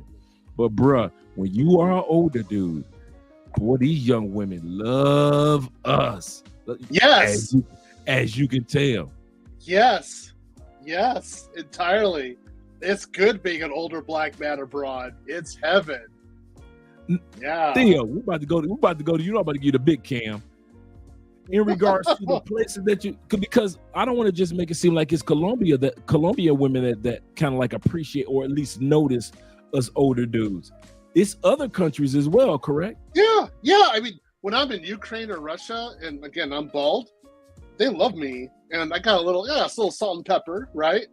And you know, as long as I have a suit on, they're down. They date me, no problem. My girlfriend's a Ukrainian blonde. I love her to death. So there's no problems. When I was in Brazil last year, again, bald. I was 48 years old, walking down the street. Let's just say, I had fun. Oh yeah. My girlfriend wasn't there, so I was like, okay, well, I can do what I want. Yeah, that's serious, man. They love us older dudes around the world, man. If you're an older dude, man, listen, if you over 45, man, do not hesitate to take advantage of what's going on in the world, because these women are out here for us older brothers. He says this, he says, Theo, Andre, he said, y'all doing the work of Allah. He said, keep pushing while we are talking sports. I got through Roll Tide, them Alabama boys at it again. They at it again this year. See y'all at the conclave. Somebody asked a question also in regards to the conclave. Can they sign up for the program or reach out to you? Because I'm not sure the conclave is online as well. The conclave is online. So what I do is, well, this is how it works. If they send me the emails, like I'm getting a lot of emails right now. After this stream, I send a standard letter out, and I say, this is where you have to register for the conclave. You can do a virtual pass, or you can go to it. There's 2 different prices for that. And then as long as you pay for the Azure DevOps course, which is $60 add-on, you could take my course for the entire year for free. That's it. Oh, my fault. Hold on. Let me put you solo. Give me a second. Let me remove me from exit solo. Let me put you. Okay. Give me a second, Theo. No problem. Let me put you solo. There we go. Okay. So there's no cost to the program once you get in. Now, we'll tell you this. Now, you do have to pay for what's called Udemy. And Udemy are various courses that are training courses that you can get online. I don't get any commission. I just tell you which ones to get, and then you get it. There's no way to identify that you're my student, so I get a kickback. It doesn't happen. Then there are books that you have to read, but fortunately, my current students discovered all the books in PDF for free. So all you have to do is join the group, and you get all those books for free. It's about like $400 or $500 worth of books. So you got to read. There's things you got to do. I think the Udemy's are about $70, $80. That's it. And then you have to there's some lab fees you might have to pay for the Azure AWS. That's about it. You get $200 credit per environment, but as long as you don't do anything crazy, you shouldn't get a lab fee at all. And basically, during the first 6 months, what we do is DevOps, which is what's actually called DevOps. So this is the operations of actually automating and setting up environments in the cloud. And it's a very intensive time. Now, the one gentleman was asking, you're a trucker, is there time for you? I just want to say, I've got more than one trucker as my student. I've got more than 10 truckers as my students. This is how it goes down. During the first sessions of especially the introduction, I sometimes teach the introduction 3 times a week. So I teach it on Tuesday night, and then I teach it also usually twice on Sunday. This time I might teach it on Saturday and on Sunday. With this course also, because I have so many advanced students, I have other guys who are certified. They're also black men. They came from various backgrounds, and they also have jobs. They're making 6 figures. Some of these guys have volunteered to actually be mentors and tutors for you. So if there's something you don't understand, you can go to them and actually get some help. During the class, you have to do labs. So I make you do work during there. But if you're falling behind, you can go to one of the mentors. Plus, a lot of my classes are recorded. So they're recorded for a certain period of time. You can go back to them and actually review. But there's also the Udemis, all those classes are all videos. So you can learn those at your leisure. So basically, the focus really isn't me. The focus is you. And I'm making an environment where you can learn at your pace. You don't have to pay me anything any month. We're fine. We're good. You just have to show up and participate and be positive. That's it. You got to be a black man with a pulse. Pretty easy. There we go. I'm going to recap on that before I go to Will's super chat. He said that, guys, he said everything is on video. So it's not just when you do the class for that week and then you go on, you're by yourself and nobody's out to help you. Secondly, he said you got mentors. I'm going to let you guys know something. For some of you guys that remember, when I was in the feds, I was a high school and a GED teacher. Never had a failure. Grown men who never graduated high school, 2 years I taught, never had a failure. Here's what my secret was. I put the guys that were advanced who knew. I kid you not. Y'all want a story? Good story. I remember there was a hillbilly dude, 6'9", suspenders, came into the Fed, had to turn himself into the Feds where we were. Came in drunk than a mother. I mean, you see in this I'm cornbread fed, big beard. I'm just stumbling through drunk, turning himself in. He didn't have his high school diploma. He enrolled in my high school class and GED class. And this guy was so from the hills of Kentucky, was so advanced in mathematics. I stopped him one day walking out of class. I said, come here.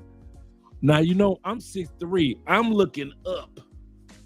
I said, why are you so good in math? He said, in order to make crystal meth and all the other, you got to know your math and know the calculations and the weight. You make one mistake, you got another drug that doesn't exist. He said, so I had to know math. I put him, here's the kicker, Theo. I put him right with all the brothers. We got the redneck boy from Kentucky with all the boys from Chicago, LA, and Watts in a group for math tutoring. All of them passed because the brothers helped him out with history, which he just could not get. And the brothers was, you don't know history? And the brothers were like this, but the brothers couldn't pick up on math. And so he was like, y'all don't know this? And so he was helping them out with math. That's what Theo was saying. Don't feel like if you join and you're a truck driver and you don't know anything, that straight out the gate, well, you out, too bad, too sad, so sad. It's not like that. I can relate to what he's saying because I purposely did it with my students. And that's why for 2 years, I never had one high school failure, one GED failures, and we all locked up in the feds. And I was the baker at the same time. Because I realized that those who were advanced would start to get bored and they would fall asleep in class if I started talking about a subject that they already knew. And so I purposely started putting people together who didn't know with people who did know, and it started helping people out. So I can relate to this greatly in what you're talking about, Theo. Yeah, it's basically the only way, because you got guys who think they can't do it because they're a black man, or they'll listen to what I say about the class, or like again, I was making $600,000 a year or $700,000 a year, and they'll say, well, that's you, but I'm a black man, so let's be realistic. And I'm like, BS. I'll put them with a mentor and say, you're gonna do this, and you're never gonna say you're a black man again like that ever in my class. That's gone. And I make sure they get certified, and I put them in environments where they can excel. And then I try to get them to get some leadership or some sort of places where they can excel, where they can be shown to be proficient. And in that way, it's slow, but they get out of their shell. They start doing things. They start being the kind of engineer they always knew that they can be. And, it takes some time, but it's like weightlifting. Eventually, the beast comes out, and I've got somebody making 6 figures. Doesn't take long. Just have to be patient. That's all. I think that's one of the things that was the greatest gift that I picked up before I left the feds. I know you guys are tired of hearing me talking about being in the feds, but I had to learn to realize that once I got out, I had to be patient. I really did. I was so nervous. Hey, Theo, I was so nervous and so scared coming out the feds. I went to go get an apartment, and I didn't think they would give me the apartment. I said, they gonna think because I got a federal and state number, they won't give me. You know what I did? Because I was so nervous, Theo, and I thought that life was a lie and I couldn't get ahead. I actually ran. I went to the police station and I actually ran a background check on me to see if I had any warrants, if I had anything that was from my past. Was the federal government looking for me, or did they have anything that was backtracking on what I had gone through? I didn't realize. And then when I went to the police station, they were like, Mr. Spence. Yeah, the police officer said, Mr. Spence. I hadn't heard that in almost 11 years. He said, Mr. Spence, there's nothing here about you. I said, well, did you go back? He said, no, you don't have any warrants. You don't have any issues. You're clean, sir. And I didn't get it. I said, well, how far back you go? He said, well, on average, we go back with federal investigations and state investigations between 5 to 7 years. Yep. I said, well, I've been in jail for 10 years. Meaning that my conviction, they look for your conviction, not the amount of time you did. For all you guys that's been locked down, once again, they look for the date in which the judge said you locked down. For me, that was 1999. They ain't going back to 1999. The only time they go back to 1999 is when you need to be fingerprinted. When I decided I wanted to be a public school teacher, I passed the exam, everything was good, and they ran the federal fingerprint, and they go through all the way back through life. That's when they said, yeah, you can't. You could be a GED teacher, but you can't teach in regular school. Not because of the kids or nothing, because of my background. And so that's when I decided to become a college recruiter. I said, well, I got a sales background because I like to sell stuff. I said, but I like to educate. What can I do? I put that together and it said academic college recruiter. And so that's when you guys saw me be a college recruiter for the last 20 years before I came to Columbia.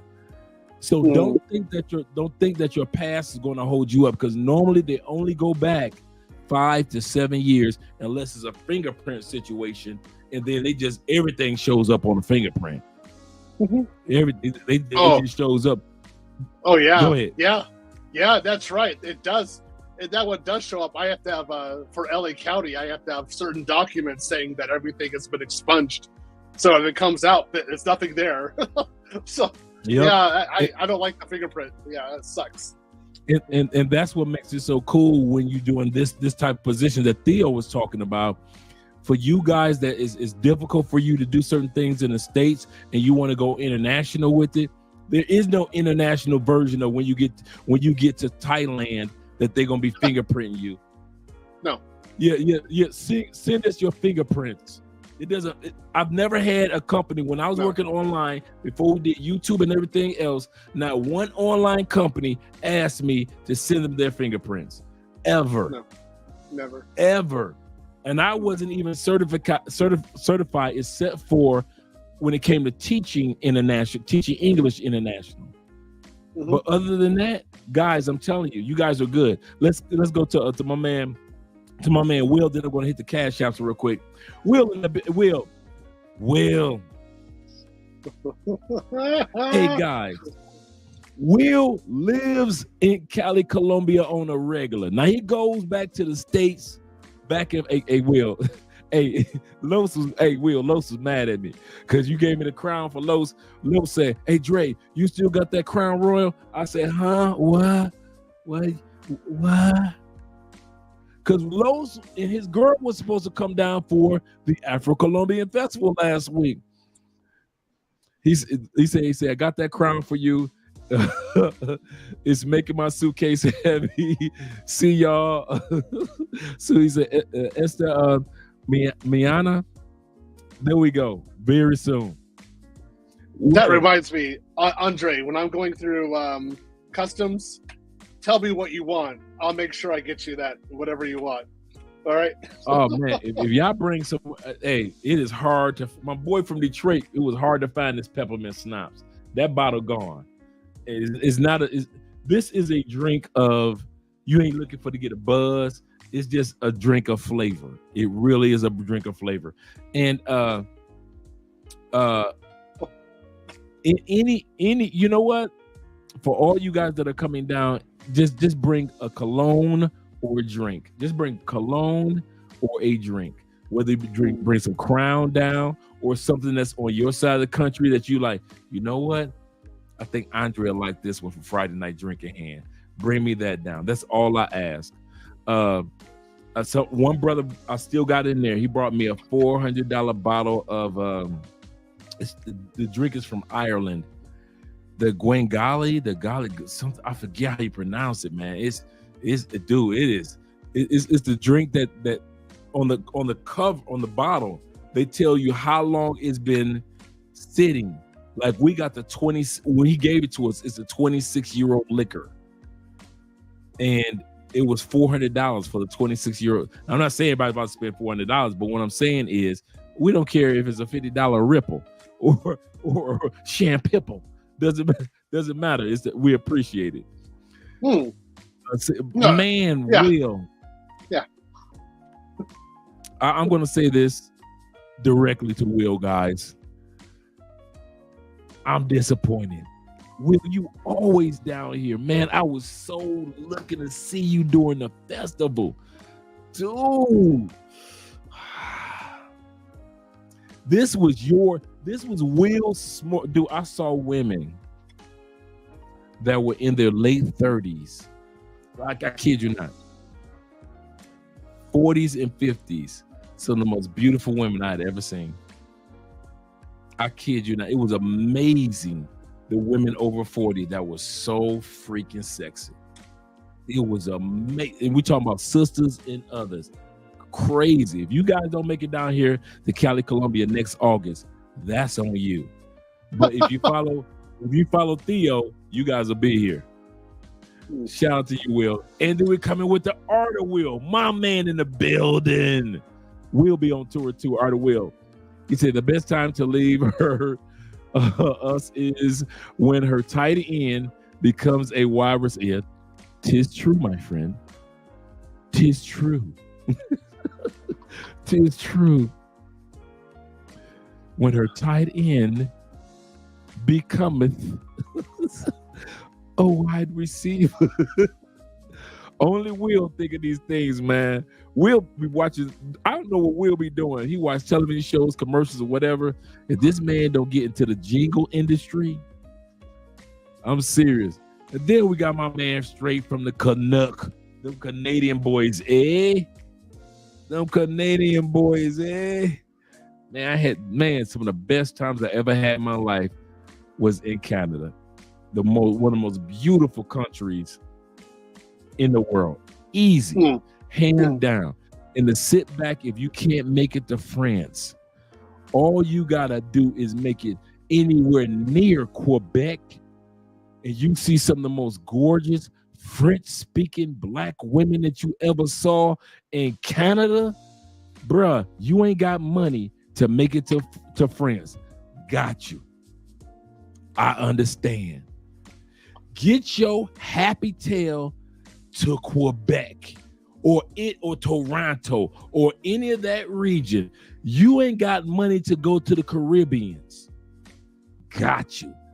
Make it to the Caribbean Festival in Toronto, where you get a chance to see all those ex-indentured servants from the trade that went through America and went through the Caribbeans and landed in Canada. And they celebrate it every year. The Caribbean Festival, goodness gracious, ain't nothing but oxtails, rice, and peas all over the streets. I'm just telling you, you're going to eat good. He said, after going through this program, you are able to build your own personal Cloudflare, WAF. Once again, what's WAF? Cloud Application Firewall. Cloud Application Firewall for StackPath Cloud Application Firewall, for example. Let me answer that. I don't know why you're asking this. Basically, if you're doing a WAF, the big providers are Imperva, F5, Akamai. And then with their cloud providers, you have AWS WAF, Azure WAF, and then GCP Armor. You don't want to build your own because that means you have to support your own. It's better support another vendor because that's how you can make $150,000 to $200,000 a year. Building your own would suck. So why would you do that? It doesn't make sense. So break it down to us. Put it where the ghosts can get it for us regular folks that aren't in that. What do you guys, both of you guys, mean by that? So he's basically saying like web application firewall. It's like your own firewall. Just think about a firewall, right? So let's just say it's just like as an application on a computer. He's saying basically, do you build your own application on a computer? And I'm like, why would you do that? Because the money isn't good doing that, and you have to do your own support, and it's difficult. I know, because I was doing that kind of stuff in Japan, and it sucks. So what you want to do is support other companies' WAFs and get good at that. But I don't really teach how to do WAF in the course. I only do it if you choose to do security engineering with me, and then if I have the time to actually teach it, then I might teach you WAF. Like I've done some courses on it, but nothing deep dives. If I actually do a real deep dive, I need a lot of material to do that. And so, nah, that's not what I would normally do. I teach a CISSP. That's the other course that I'm teaching after the conclave. And the conclave starts a CISSP, which is Certified Information Systems Security Professional. So that's something. But no, I'm not gonna do that. That's what you're asking. No, man, no. I wouldn't do that.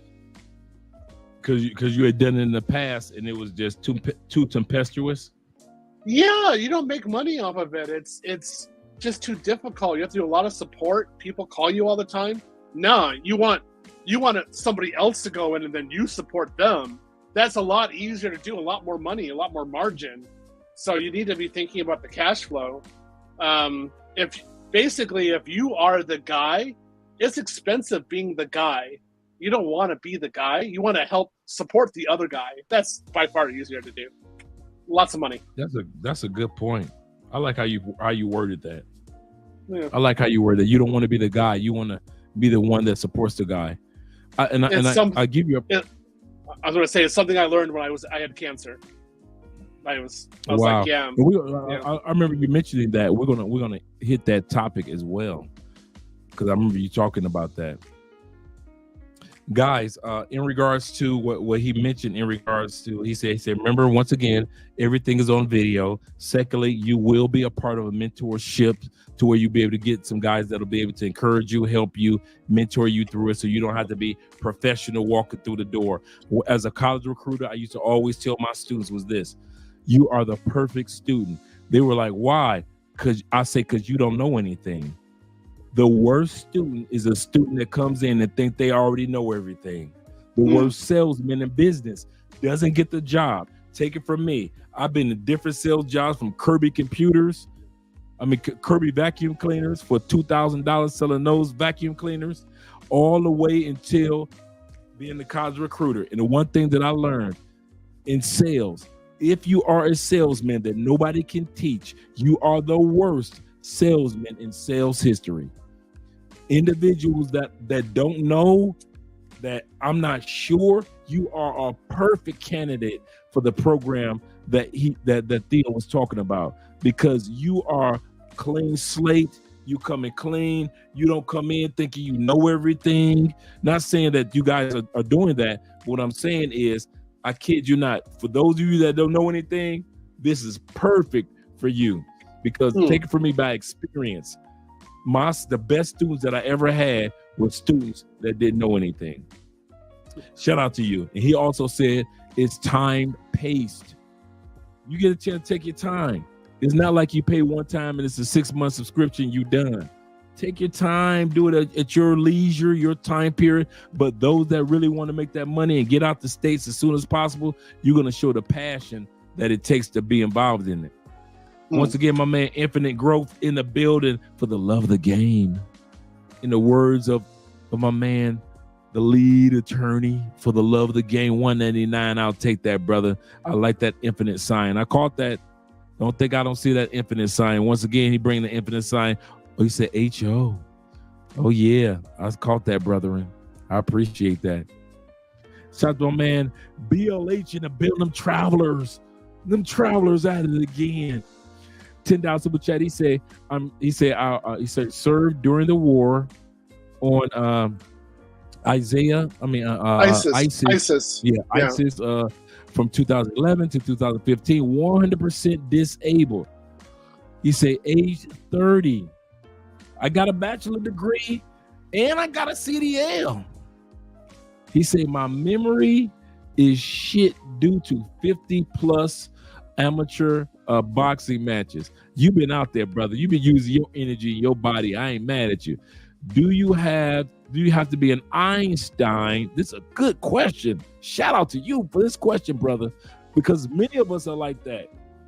Do you have to be an Einstein? Because a lot of us think of, especially as brothers, we think of IT like that, to start in tech. No. Why? You need to follow a process, and then you need to get into a niche market, and then make sure that you just maintain your skill set or do a small level up per year. I would say this gentleman would be a great candidate to work in healthcare. There would be plenty of jobs because it's very stable. It doesn't get big changes, and there's always a paycheck. There's always a need to have you in there. So they prefer to have American citizens, and you're a vet, so HR will love you straight out, and they will actually pay for your training. So you can get a job there.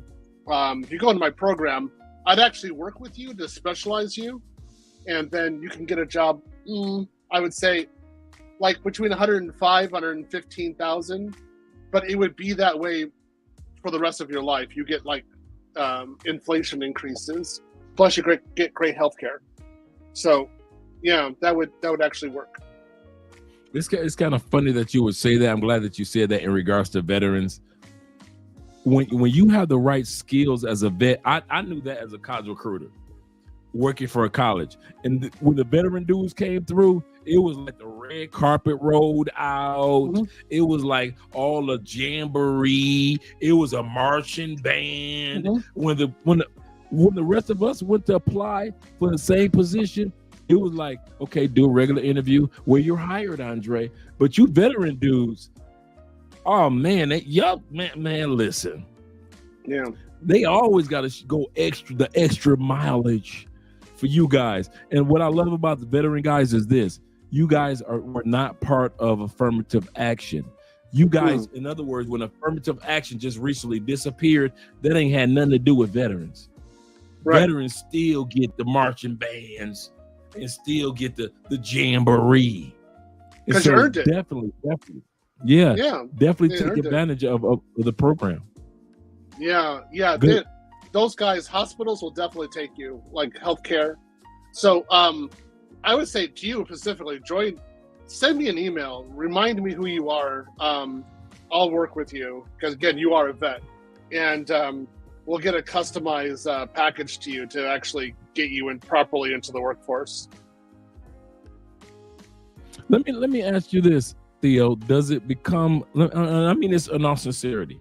Does it become cumbersome to work with your students? Are you solo? Do you have a team of others that kind of like assist you? I know you have the mentors that help, but does it become cumbersome to do your programs?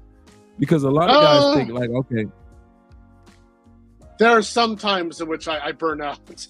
I burn out pretty hard, especially if something's complex and I have to check the code a lot. I have to check the environment first before I teach it. And then I have to teach it in such a way because I know how my students will challenge me. So sometimes they'll just take it and say, yeah, but sometimes I'll have students who are like, no, I think it's this or I think it's that. So I have to guide them in the right direction. And to do all that preparation, it's work. I mean, it's like I'm waking up at 5 a.m. to start doing the prep. And so I can get burned out. But the thing is that when I go into an interview or I'm on the job, I know that stuff hardcore. So I talk about it with authority. And they're like, oh yeah, Theo's the guy. So then at my work, my salary goes up. They look to me as being the man. So there's a benefit for it in me in that way. So I don't mind. Just every once in a while, yeah. I want to sleep more. I wish I had a grilled cheese sandwich or somebody pat me on the head or something and say, good job. Right? Or I wish I drank again. Like I don't drink anymore, but I get thirsty. I want a beer again. And I'm like, I wish I could have a cold one right now because that was a hard day. I'm like, no, go out, take a walk. Drink some water, take a walk. Right. Drink some water. I'm with you. I'm at that stage of water anyway. So right now, we're about to enjoy some water. Shout out to my man Theo and all the water drinkers. Yeah. But yeah, that was a good question. So BLH, make sure that you reach out to Theo by way of the email that I dropped. And I know periodically, even though I haven't looked at it, periodically my man Stefano has been making sure that the email has been dropped as well. Shout out to my man Stefano in the building. Yeah. Let's get ready to do before we continue on with the rest of the super chats. Let's go ahead to the cash apps with the rest of the guys. My man, back to back. My man, Sandidge in the building, and he sent back to back $30 cash apps. I appreciate that, brother. I really do. Thank you very, very much. I appreciate that in such a way. Thank you for being there as well. Let me make sure that I got all the cash apps. And I want to say something, and this just me. YouTube Andre, I won't take too long. I want to say thank you. I came across an article that said 90% of all YouTube videos don't make it to 1,000 views. They don't. It said 90% of all YouTube channels also don't make it to 1,000 subscribers. Mm. 85% of all YouTubers don't make it to 10,000 subscribers. They don't. 85% of all the YouTubers since 2005, 85% of all the YouTubers that you ever watch don't even make it to 10,000 subscribers. To make it to 100,000 subscribers, 0.0078 YouTubers make it to 100,000 subscribers.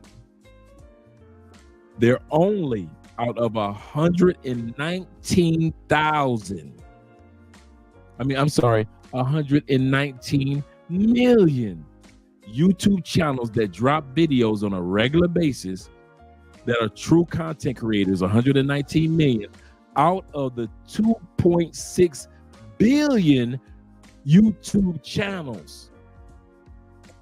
2.6 billion YouTube channels. Only 119,000 drop on a regular basis, like once, twice a week, maybe twice a month. Only 60,000 in the United States have ever made it to that plaque that's right back there. The little plaque back there. Wow. We wouldn't have got that if it wasn't for us black men. I'm gonna say that again. That back there wouldn't have never happened if it wasn't for brothers coming together. Why did I say that? Y'all see me talk about the plaque before. The same motivation that you use to help us and to help us progress to become a six-figure brand and beyond, I want you to do that for yourself with Theo. I don't want you to just do it for Theo. Don't just buy Theo or get Theo's course for Theo and you looking out for your brother. For all the dudes that's been in the comment section talking about what Theo has already done and the certifications that they've acquired, I need you dudes that have not done it yet and you need to do it, and you know that you don't belong to the States and the States is just a corporation for you, because I treat it like a corporation. I live in a completely different country, just in case you guys don't know if I tie my own bow ties. I live in a completely different country and I make American dollars. And ain't nothing special about your boy from prison. Don't think I got lucky and he got looked out for. That's BS. I want you guys to know in all sincerity, and I mean this from the bottom of my heart, and I mean it. You can accomplish what you want to accomplish. All you need is sometime with the right training. Some of you guys, you ain't drive a big truck a day in your life. You ain't never touched a rig. The regular, all you know is like the rest of us, a regular steering wheel. You went and got trained to ride a steering wheel this big. You didn't walk through the door knowing how to ride a steering wheel that this big and turning and just not some of y'all can use your knees. Don't act like the truck drivers don't be using their knees sometimes to go around that bend. Some of y'all could drive a truck with a full load of some stuff that will explode like gasoline, like it's water in the back. You ain't even tripping on it. Your first day, you ain't know how to drive no rig through the snow to get gasoline to a location in Iowa. You ain't know how to do that the first day with a steering wheel this big. You like the rest of us, steering wheels this big. Why am I talking about that? It's the same thing that you guys who learned from the beginning, from the dirt, is the same way you're gonna learn IT and everything that Theo has been talking about. So don't let it throw you off. All you military dudes, you didn't know how to do. You was all up in here. And they had to teach you how to bring it down. You all up on your forehead. And they like, boy, if you don't bring that, you gonna do 10 push-ups. Give me 50. If you don't bring it down, all the way down. You had to learn how to do that. You had to learn how to 30 seconds break a gun down and flip it around and be able to aim. You had to learn how to do that. I had to learn how to tie a bow tie. All of us are on learner mode. There's nothing wrong with being on monk mode because I was on there. But when you're on monk mode, realize you're also on learner mode. What's my point in saying that? First of all, thank you guys for supporting the channel all these years. We would have never did this if it wasn't for brothers. I'm gonna say this again. If it wasn't for us, this wouldn't have happened. I ain't that stupid. So that's why I'm an advocate of support black male content. Because I know what us, when we come together, what we can do for O'Shea, for Obsidian, for Angry Man, for Kevin Samuels, for our brothers Fresh and Fit, for our brothers Albert and Preach, and beyond. But at the end of the day, it's your turn. Yeah. Not with just YouTube. Some of you want to do YouTube, cool. It's your turn to do IT. It's your turn to get the hell out that big ass truck, that big truck where the only time you get some coochie is walking in front of your truck. You're like, I can get that coochie. It's time for you guys that are coming to Colombia or coming to Brazil or coming to Thailand once or twice a year where you know that you want to live here. It's time for you guys to go ahead and say, you know what? I'm going to go ahead. I invested in the latest LeBrons for $315. They ain't took the taxes. They didn't add the taxes. It was $233 after taxes. $333. It's time for you to take that same money that you sat back and you put in them dang LeBrons, put it in yourself. Remember, going back to my notes, the first thing Theo said, what was it? Invest in yourself. Believe in yourself. Trust in yourself. You do not have to come in here being a pro, just like you guys that when you first started your job, you ain't know what the hell they want you to do, but you just hung around because they give you a paycheck. Remember the first couple of days you was nervous? I don't care if you was working in a nursing home. I don't care if you working at the factory or foundry. You was nervous to the mother because you just like, I don't want to get fired because I need this job. The first couple of days, and you just sit up there getting trained. Remember that word? Trained. Also, same concept that Theo is trying to show us. You're getting trained and certified to really make real money. Now I'm going to end this right here, and I'm going to go to the super chats because I want to finish off with Theo. Guys, hear me out. You ready? Some brothers ain't never made this type of money. I'm on water. Just water. Bruh, until me and Andre created a brand, I was close to six figures, but I ain't never seen no six figures. I thought it was six figures was for the brothers that's really, I'm like 45, 70, 80,000. I done bust my butt for 20 years to get to 80,000. I ain't know nothing about no 100,000.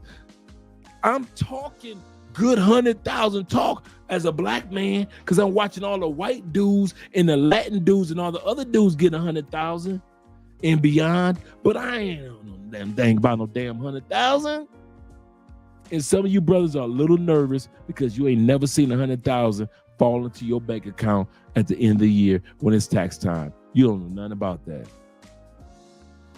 And I'm here to tell you, as your brother from prison, it's easily possible if you are consistent and if you are patient in Theo's program. I kid y'all not.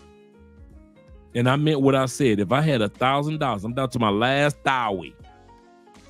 I'm down to my last Dowie. Bills need to be paid in a couple of months. I got enough money. Remember, I got my emergency fund. So my emergency fund is 5 to 6 months, 3 to 6 months, 2 months of emergency money. Dude, that last Dowie, dude, I'm tell y'all something. In all sincerity, I'm talking as a man to another man. Because you know how we do. We don't tell our women about the emergency until we have to.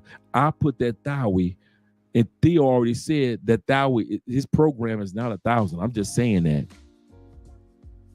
I would invest in that Dowie to start Theo's program before I tell Andrea we down to our last Dowie. Because I know how we do. Come on, let's be real. We don't tell our woman the last bit of money, babe, until we need to tell her, like, oh, well, okay, babe, time is tight. We got to dip into the emergency fund. I'm investing in this knowing that it's going to take off before she find out. And by the time she find out, I'm making money. And I've made a new network of brothers that I never met. And they're not just passport bros, but these are RIT guys or WAF guys. So all this information that you guys are getting tonight, I'm telling you, that's why I just took a few minutes out to keep you guys to say thank you for what you gave me, a dude from the east side of Detroit, in regards to the 6 figures on our way to the 7-figure life. But the greatest gift that you can give me is to see you at 6 figure and you out the United States and living the life that you deserve. That's what I want to see. Back to the super chats and the cash apps. Shout out to you guys. I mean that from the bottom of my heart. I really meant what I just said. Shout out to the cash app for my man. Also, my man Obija with the I hope I said that correctly. Obija in Obija. You come to Colombia, I owe you a drink if I mess your name up. With the $5 cash app. I appreciate you, brother. I really do. Passport OG. Shout out to you, man. He said, I have been considering IT and programming the past what I know. He said, Theo, knowing what certs alone is worth it. He said, I'm down. So guys, make sure you email Theo. Shout out to you guys. I need to catch up with these cash apps. My man, GD Knights. Man, I like that name. With $2 super chat. He said, I sent an email as well. Thanks. Appreciate you, brethren. Appreciate you. I mean that from the bottom. Everything I just said in the last 20 minutes, guys, I really mean that, man. If I was a dude that didn't make it from zero, coming straight out when they close the prison gates and they taking me to the airport and your boy didn't make it, and I'm just a regular ass dude. That's the first time I cursed tonight. I'm trying to get rid of the cursing. I'm just a regular dude. I'm like, Theo, listen, I'm trying to get rid of the cursing, bro. And a regular dude, man, listen. Everything Theo was saying is absolutely 100%. And this is the irony. I've been following Theo. You know I'm a researcher by nature. I've been following Theo on other channels as well. So it's not just his first time on YouTube and I'm just looking out for him. Go ahead. Go to Lead Attorney's channel and see how many times Lead Attorney let Theo up and let Theo just talk the way that he talks. And I'm going to tell you guys something. Go ahead, go to Obsidian Ali's channel and see how many times Theo has let guys know it's coming. And I'm going to let you guys know, after September, you might as well be standing in line like you living in Cuba. And all you dudes that's been in Cuba, you know how Cubans wait in line to get food. Go ahead. Wait until after September and think Theo was kidding. And you can't catch up with him because all the classes are full. Yep. And he ain't about to burn himself out. So we purposely, me and Theo, we talked and we were like, okay, what date should we use? And Theo told me, say, Dre, after this date, I'm burnt out. I won't have time for everybody. Yep. And I said, well, let's just go ahead and just do it this weekend to let guys know before the conclave in Atlanta So guys will already know what is coming down the turnpike. Ooh. Let me finish off these last super. I hope I can finish off these last super chats. Shout out to you guys. He said, Quiet Storm with $10 super chat. He said, Theo. He said, what about? Oh, this is a good question. He said, Theo's about roughly how many veterans do you have per class? I have at least 15. Yeah. He said, I have. Okay, there we go. He said the reason why he asked that question. He said, I have quite a few veteran brothers, all retired, all leaders, all experiencing and living and visiting abroad, trying to help them improve. Yeah, so it's surprising because this class 5, there are quite a number of veterans living in Thailand, Australia, Indonesia, and Philippines who are going to be joining this class. So I'm going to have to teach one of these courses at a different time so that I can get Asia Pacific. Oh, okay, I got you. Yeah. Let me ask you this, Theo, and this is all sincerity because this is what kind of like slowed Kevin down too. Burnout. What keeps you when it and the burnout that Kevin? A lot of guys don't realize the burnout that Kevin Samuels went through and that impacted his body was time zone burnout. I'm gonna say this again. Kevin's body was impacted by he was reaching out to people in the Middle East that wanted a consultation with him, as well as people that were from the east side of St. Louis. Not let me put it, St. Louis is kind of like different time zone, but the east side of Florida that wanted to be with him and meet with him. So he's doing consultations. Basically, Kevin Samuels was around the clock consultations, except for if he was on Instagram and he was on YouTube. So the question that I have for you, and that's why I asked that question, how do you keep yourself motivated, keep yourself stable, keep yourself like, okay, I got my water, I'm eating good. Do you have like, in all sincerity, seriously, because if it were me, you know, I come from the TQM era, total quality management. A lot of guys don't know about TQM, total quality management, and I come from that era of the best time where people were motivated to give you the best products. If you want to buy a car, get a car that was made on Monday or Tuesday or Wednesday. That car that you bought and it was made on Friday, you might want to get it checked out before you buy it. You see what I'm saying? So I'm looking like, I need Theo. When is Theo gonna be good on Thursday and Friday for me? That's why I asked that question. What do you do as far as the times are in other words, it's Monday. The course is that you're involved in. Is it an hour course that you're involved in, a 2-hour course, and then I'll see you tomorrow for 2 hours or an hour? How does it work with your program? So Tuesday night I teach 2.5 hours. If it depends on what the situation is for me, but if it's normal, then I teach Tuesday through Sunday 2.5 hours every day. Okay. And then Sundays, because this new class is kind of come in, so I'll teach 5 hours total on Sunday. So it's a lot of work. The thing that gets me energized, to be honest, is the idea of going back, leaving the country. I know what it's like to leave the country. And I want to straight up be honest with you. When I see ABW dissing black men online and they're saying crap that ticks me off, I go to full power. That's it. I'm like, I'm coming after you. I'm like, just wait. I'll make 100 extra Passport Bros just off of that one comment. Like, I'll destroy you. Watch this. In 5 years, you'll be looking for someone to pay your rent. Ain't going to be anybody there. I'll make sure about it. Because all the guys you thought were good, they're going to be in Colombia, Brazil, Thailand, Philippines, maybe Ukraine. I doubt Ukraine. Takes a special flavor there. But they're going to be gone. And you're not going to have it anymore. And I'm going to enjoy sitting back and watching you suffer So I'll just keep on teaching. Go ahead and watch me, challenge me. Go ahead. So also when I see black men who think like the best they can do is date a single mother, and I'm like, no, man, I gotta liberate you right now. Like, that's it. I'm like, get into my class.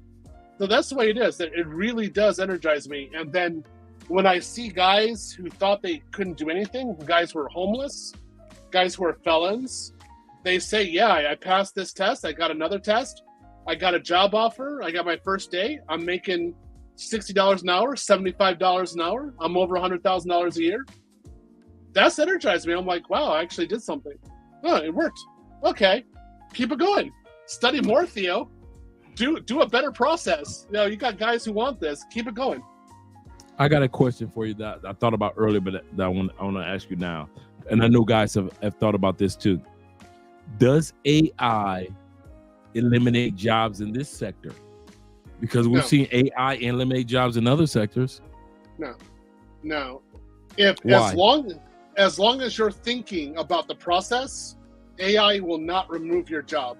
AI Why? is there for basic jobs, and what AI is basically, in my interpretation of it, is a basic search engine which can use algorithms or ways of combining information together and putting an output of something that's already known. It's very rare that it does something new.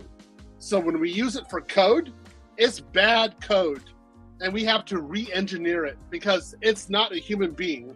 It doesn't understand all the exceptions. So nah. So when in my class, my students know this. If they use AI in my class, I usually go after them, and I tell them, you have to study, you have to know the process yourself, you have to understand the steps, you have to fail, you have to learn. Don't take a shortcut, because if you do, AI will take your job because you don't have a brain. So think for yourself. You'll be fine. I'm glad that you said that. I actually wrote that down. And I never thought about that with AI in jobs. AI does not interpret or predict the exceptions. Humans can predict the exceptions because we're a human working with another human.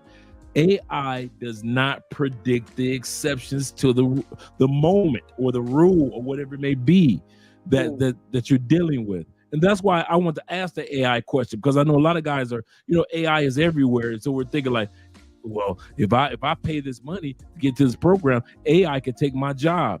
But I hate when they do that. They say that in my classes. I want to slap them when they do that. I'm like, stop it. You're just shooting yourself in the foot. It's another way of saying that because you're black, you can't get a job. Why are you saying that? No, stop. There are plenty of jobs out there. And then the guys who get there the first day, they're making $100,000 a year. They're like, yeah, it's boring. I attend meetings. They have me do this stuff. I do it. I get paid. It's pretty boring. I'm like, yeah, duh. I got a friend like that. He's literally doing what you're training dudes to do.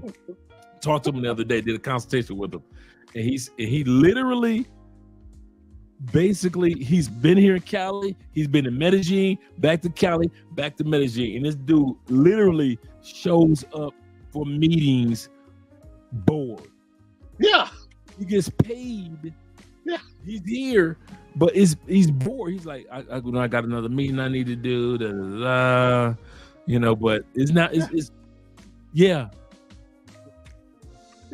I literally see what you're talking about in regards to that. So I'm glad that we talked about that with AI. Shout out to my man Will in the building. Will said, I'll be there tomorrow. Don't even worry about it. Now, when Will says he'll be here tomorrow in Cali, Colombia, I know Will be here because Will is always here. He always here. Shout out to Will in the building. Man, I wish you was here this week, Will. Hey, Will, we just got back today from the Afro-Colombian restaurant that we normally go to. I took a couple of brothers there. Me and Andre took some new brothers there. They had a ball, got all type of food. We ate like kings, less than $100. It was like $87. And a bunch of us just gorged at this Afro-Colombian restaurant. So shout out to you, man. Look forward to when you come down, that me, you, and Andre go hang out there too. Again, He said it's like that. He said Theo. He said I can't check out the versatile class at the Conclave website. That's a good question. Who do I put as a referral for the Black Manosphere sign up? You don't. Is it No. needed? Go. No, you don't need that. You just need to purchase a pass. So either do a virtual pass or you go to the Conclave, and then you need to do the Azure DevOps Lab add-on. That's it. And as Andre is stating, the cutoff is the Conclave. And so before then, we'll be doing software installation with people. And then at the Conclave, we finish out the software installation so that we can start the class. And then after that, I go radio silent. I won't be on the Manosphere. I won't be visiting channels. All I'll be doing is working. And if you come in and say, hey, look, I want to join your class now, I'll be like, join class 6 next year. I'm in class 5 right now. I don't have time for you. It's not going to happen. I'm not going to let you in. And there are so many people who knock on the doors asking to come in. I'm like, no, I'm not letting you in. It's not like Theo's trying to be rude, but he's trying to give quality. Once again, we talked about this earlier. He's trying to give quality to the men that are already in the program that sat back and after this live stream, because I'm gonna tell you something. You'll hear Theo here and there on YouTube, but this is probably the last thorough, and you can correct me if I'm wrong, Theo. This is probably one of the last few thorough live streams that he's actually doing before the Conclave. He already just said, after the Conclave, I'm too busy to respond to your emails, to get you into the class, to set you up. So if within the next couple of weeks, if you aren't a part of it, you can't get mad at Theo because he's not responding to emails, or you don't see him on YouTube anymore for a few months, or Andre, you my dog, holla at Theo. I can't. Even though Theo's my dude, I recommend, I recognize quality. And I wouldn't want to put you in a situation where you're getting subpar quality anyway. So to respect Theo's time and respect the time of the rest of the students, if you're going to get in, you're going to get in those next couple of weeks. I'm going to say this again, because I know how we as Black men think. We always think everything is a hustle on us. Yeah. We always think everything. Come on, guys, stop me when I'm lying. We think everybody is trying to hustle us. Ain't nobody trying to look out for us. Ain't nobody trying to hook us. I'm telling you, when you came on this live stream tonight, there are people that are looking out for you, and this is us.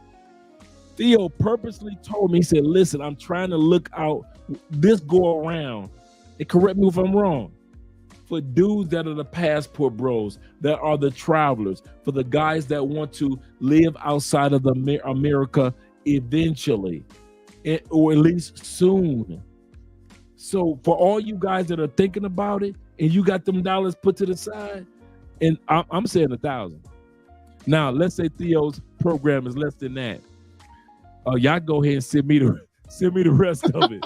I know this personally. I know there's way less than that. It's way less than that. But I'm just giving. I'm saying 1,000 as far as motivation. I'm not saying it like that's the cost. I'm saying it like that's the motivation. That if it costs 1,000, I'm still in. I kid y'all not.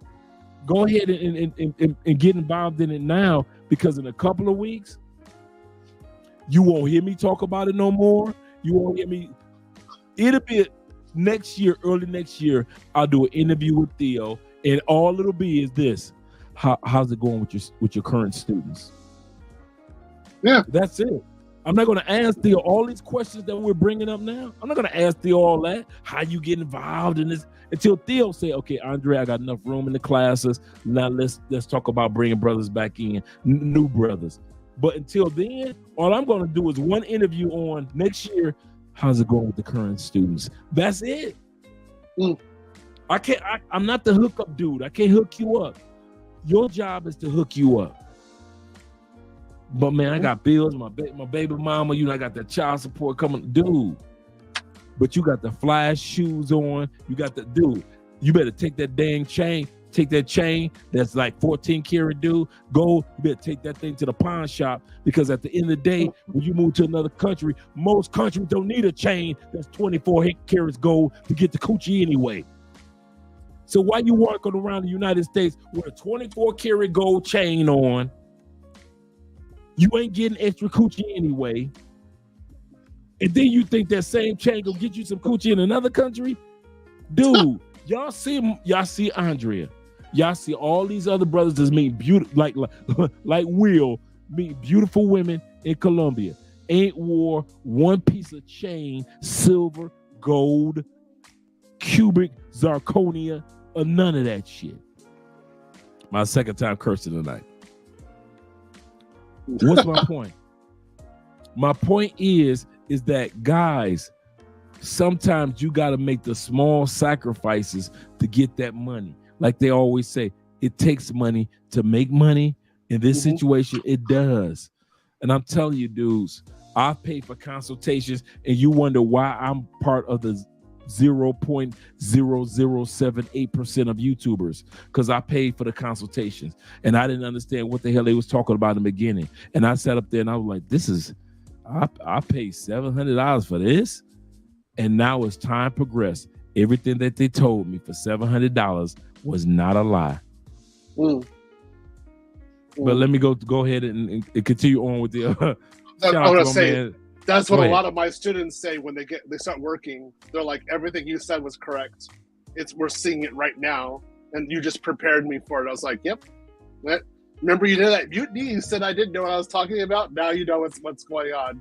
Okay, good job. Oh, here's a good question for you. He said, how is shout out to Salty Balls. He said, how does CISM factor into all of this? Okay, CISM is Certified Information Security Manager. I passed that test. I have that certification.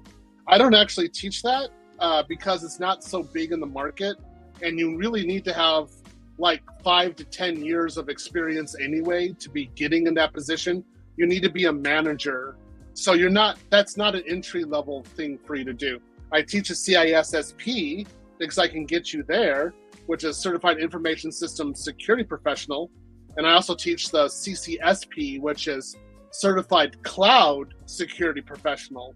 So you can take that from the conclave. You could be in that class. But no, CISM and CISA, no, man. You're not. No, it's not. No. Anyway. All right. I'm glad you were able to answer that, because I couldn't. My man BLH in the building once again, looking clean with the tie. The slim Martin Luther King Stokely Carmichael tie from the 60s and beyond. There's a difference. I like that tie. He said, I appreciate the culture here. He said, in Cali, Colombia now until mid-November. Loving it. Learning Espanol and boxing. He said, 2 skills needed. I ain't mad at you. Yes, it is. To build that confidence, build your body, your strength, and at the same time, that Espanol will open up doors for you guys. I kid you not. Let's go to the next brethren. My man Salty Balls once again. He says, salute to the Passport Bros, Passport Joes, Passport. Oh, he got me on this one. Joes. Yeah. And Passport Slows. I appreciate that. I don't want to get too loud with my laughter, but you always have me with a loud laugh with that one. That was a good one. My man in the building, EK in the building. He says out the 13. EK, let me know what the 1337 is, because you've seen that a few times. So let me know what that is. Shout out to you, brother. I'm glad you're here for the love of the game in the building. I appreciate that. Dapper. They call him Dapper. I call him Dons with the $4.99. Shout out to Andre and Theo.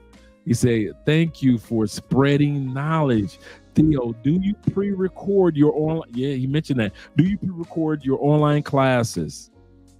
No, I do not. I teach the class and then it's recorded, and I do not sell them. I'm not into that right now. That's a different kind of production. I'm not into cash generation at this point.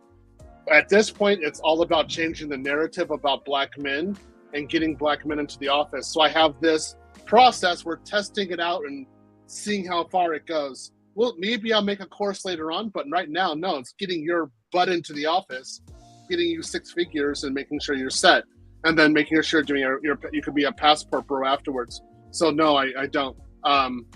You need to join the class and actually participate. If you're just watching my course, you can do that with Udemy. It doesn't mean you're going to get anywhere. You actually need to engage with other people and do labs. Then you'll learn. But if you're just watching a YouTube video or Udemy, that's it. You're not going to go and get that 6-figure job. You're going to say you can't do it. You're going to forget. You're going to have other things to do. Then you're going to get Keisha, alcohol, doing some sort of crap, and then you have debt, and that's gone. You're gone. You're not going to focus. So you need to actually participate in the class, suffer, push yourself, be pushed by me, and then change your thinking and get some skills, and then you'll be ready for the workforce. Okay, I'm just getting into the program. I am 1/3 Pookie. 2/3 of me, I'm focused. But I'm 1/3 Pookie. I'm just trying to get to Colombia so I can get my freak on. I'm just trying to get to DR so I can get my freak on. You said Japan, I'm trying to get me some Japanese uchi. So at the end of the day, 1/3 of me is saying that. Can we be real, gentlemen? In the comment sections, can we be real? 1/3 of me is saying I'm just looking for some uchi. I'm willing to pay to get into the program for some uchi. So I could be in another country, getting all the uchi I want. At the end of the day, what is it that you have, or what guys, or what mentor, what program is it? And the reason why I say this is this, Theo, in all sincerity. Is it a WhatsApp group that I could join? Is it a Facebook group that I can join that you guys have? How do I get in touch with these mentors that's going to slap me on the back of my head and tell me focus? Mm-hmm. How do I get the mentor to keep me focused? Because I'm 1/3 Pookie right now. And my 2/3 is focused, is a good dude and everything else. But I ain't lying to you. I'm 1/3 Pookie. How do I get in touch with these mentors once I start your program? Is it the Facebook? Or I don't know how to do this particular IT. I'm sitting up there, I'm struggling with the book, and I'm like, what am I supposed to do? And I need a mentor that's kind of like, dude, it's not that hard, dude. Here's what you need to do. How do I get in touch with my mentor? Do you set mentors? Do you have a mentor that works with a group? Yeah. Do you have tutors that could come on board and help us slow heads out? So what happens in this case is, in order to participate in the class, you have to be in my Facebook group. So you have to go through the conclave and everything. But I have a Facebook group with about 200 black men right now. So you got to be in there. Then there's a Zoom link. You have to go attend class, and then in the beginning, I'm usually your mentor in the beginning. It depends how bad the situation is. But then I also assign other people because it matters. Like some guys are really lost, so then I'll just take them over to the side and like, this is what we're gonna do. We're gonna do step by step, right? Yeah, and you're just gonna repeat, do what I'm saying, because there are people who don't know how to right click. So I'm like, you're gonna learn how to right click now. You're gonna learn what a folder is. This is how you actually this is how you cut and paste. They don't know that. So I'm like, this is how you do it. And then what it is a lot of times is that they're giving me a reason why they don't know it. And I just say, be quiet, just do this. And then after they do it, they said, that's it. That's all I want you to do is do it. I don't want you to talk, just do it. And then they learn. So I'm not here to judge you. I got to get a process because I got another guy just like you. And I got to process him too. So let's do it. What usually happens is that over time, they see that they're not unique. They're like other guys in the class. And then they got to keep on working. Now, for the Pookie part, this is what I tell them. I got guys who are part Pookie who have 2 or 3 certifications, and they don't have a job yet.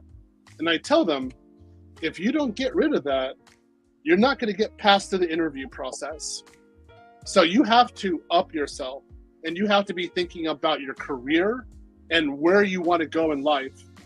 And if you're not thinking about that, an interviewer is going to see right through you, and they're not going to put you in that company. So you have to improve, level up. Those guys do it, and then they actually get a job. They're usually pretty chill in America. They don't become passport pros quickly, but they're just like, I'm happy to have a job and the salary. And then they're just kind of chilling for a while, you know. Looks like they got some drink. They're happy. They're getting like after taxes, $65,000 to $8,000 a month. They're usually pretty happy. Taxes. Yeah. I've had. It's kind of funny that you say that, Theo. I've had consultations with dudes, and I'll be like, "Bruh, I ain't out to insult you, or trying to tread light. I'm trying to tread lightly. Them braids that you got with the barrettes, you might not want to rock that no more for interviews, bruh." I say the same thing. Yeah, go ahead. Yeah, I say the same thing. I say, I'm bald for a reason. I mean, just straight out, it's my best professional look. And whatever personality you have, get rid of it. Interviewers don't care. You're there for business. It's cold. And so you just have to get through this time and convince them. You can have your personality when the Zoom call ends, when you're at home, do what you want. But until then, you have to look a certain way. Your dread, any kind of thing like that, get rid of it straight up. We don't care. Because it's funny that you would say that, because when you watch Lead Attorney, he's all 100% attorney, without a doubt. But then he brings out the Atlanta hood that you like. This dude is 100% from where we are. Yeah, he's so relatable. Yeah, as an attorney to where we are. You like, I've never heard an attorney just be themselves. But there is a side, and that's a good point where you come from, Theo. We're about to hit to the other super chats as well, guys. There's a time period in life, guys. There's some sacrifices that need to be made. Mm-hmm. Some of you guys, you've been growing them braids and barrettes for the last, you got the spiky hairstyle and you represent yourself. I got you. Go represent your broke self. I didn't say that mistakenly. Go ahead while United States are laying off people in masses, and they're all online, and they don't have the training that you're about to get. Go ahead, keep your braids. I'm going to say that again. Let me go ahead and blow myself up for a second, Theo. Now, if you are a person that is, hope I still got Theo in there. Okay, there we go. If you are a person, you ain't got to shave your hair bald like me. You probably got some good hair. Beautiful hair. Get your hair and put it in a professional fashion. I don't care if it's a baby afro like Kobe used to have. I don't care if you go the murder one, first degree murder like I got. Yeah, that's what it's called, a first degree murder. Because first degree murder, they shave your head off before they put the electric thing on it. So in the feds, we call it first degree murder before you get electrocuted.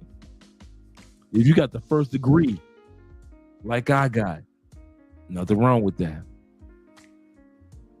But for all you dudes that want to make this real money, them braids that you got, like I said during the consultation to one brother, I said, nothing wrong with having that braids as part of your personality. You especially, can I say this and be honest, for some of us that got urban or southern accents. My southern accent that I got from my mom from Tennessee, my mom from Alabama, my dad from Tennessee, and then I'm from Detroit with my hood accent. It wasn't always working during interviews. I didn't say talk like white people. Y'all see your boy don't talk like nobody white, right? I ain't a white dude. But at least in the brothers that I bring up here, when I brought up here with Los with cryptocurrency, did Los talk white? Did anybody else talk white? No. What I'm saying is, at least when we know we got accents that's already holding that will be judged already, our accent. All you New Yorkers from the hood, all you truck drivers we're going to be judged by our accents anyway. So we got to make sure that when we're doing an interview, whether it's just a regular button-down shirt, no jacket, no bow tie, and you just groomed good. Dude, you cannot go on an interview with braids, an interview online, and think you're going to get the job. Guess who's going to get the job? You ready? The next brother behind you. And then Theo was telling you, bro, you need to cut them braids out. And you looking at Theo like, man, you can't tell me what to do. I'm a grown ass. Go ahead with your. If you're a grown man, why you got braids in looking like you a 5th grade girl? It's a time where you got to grow up. You paying, dude, there is no way in hell I'm paying child support, which is $200, $1,600, $300, $500 every other week. And I'm sitting up there in braids, and I could be hired for a job that's going to cover all my child support for the next 18 years. All I got to do is cut these dang braids. I didn't say you pull your dreads back. I ain't saying dreads. I understand your dread, brothers. I'm talking about you dudes that's looking like Snoop Dogg in the 90s when you got the little balls hanging down and you got barrettes looking like your little sister.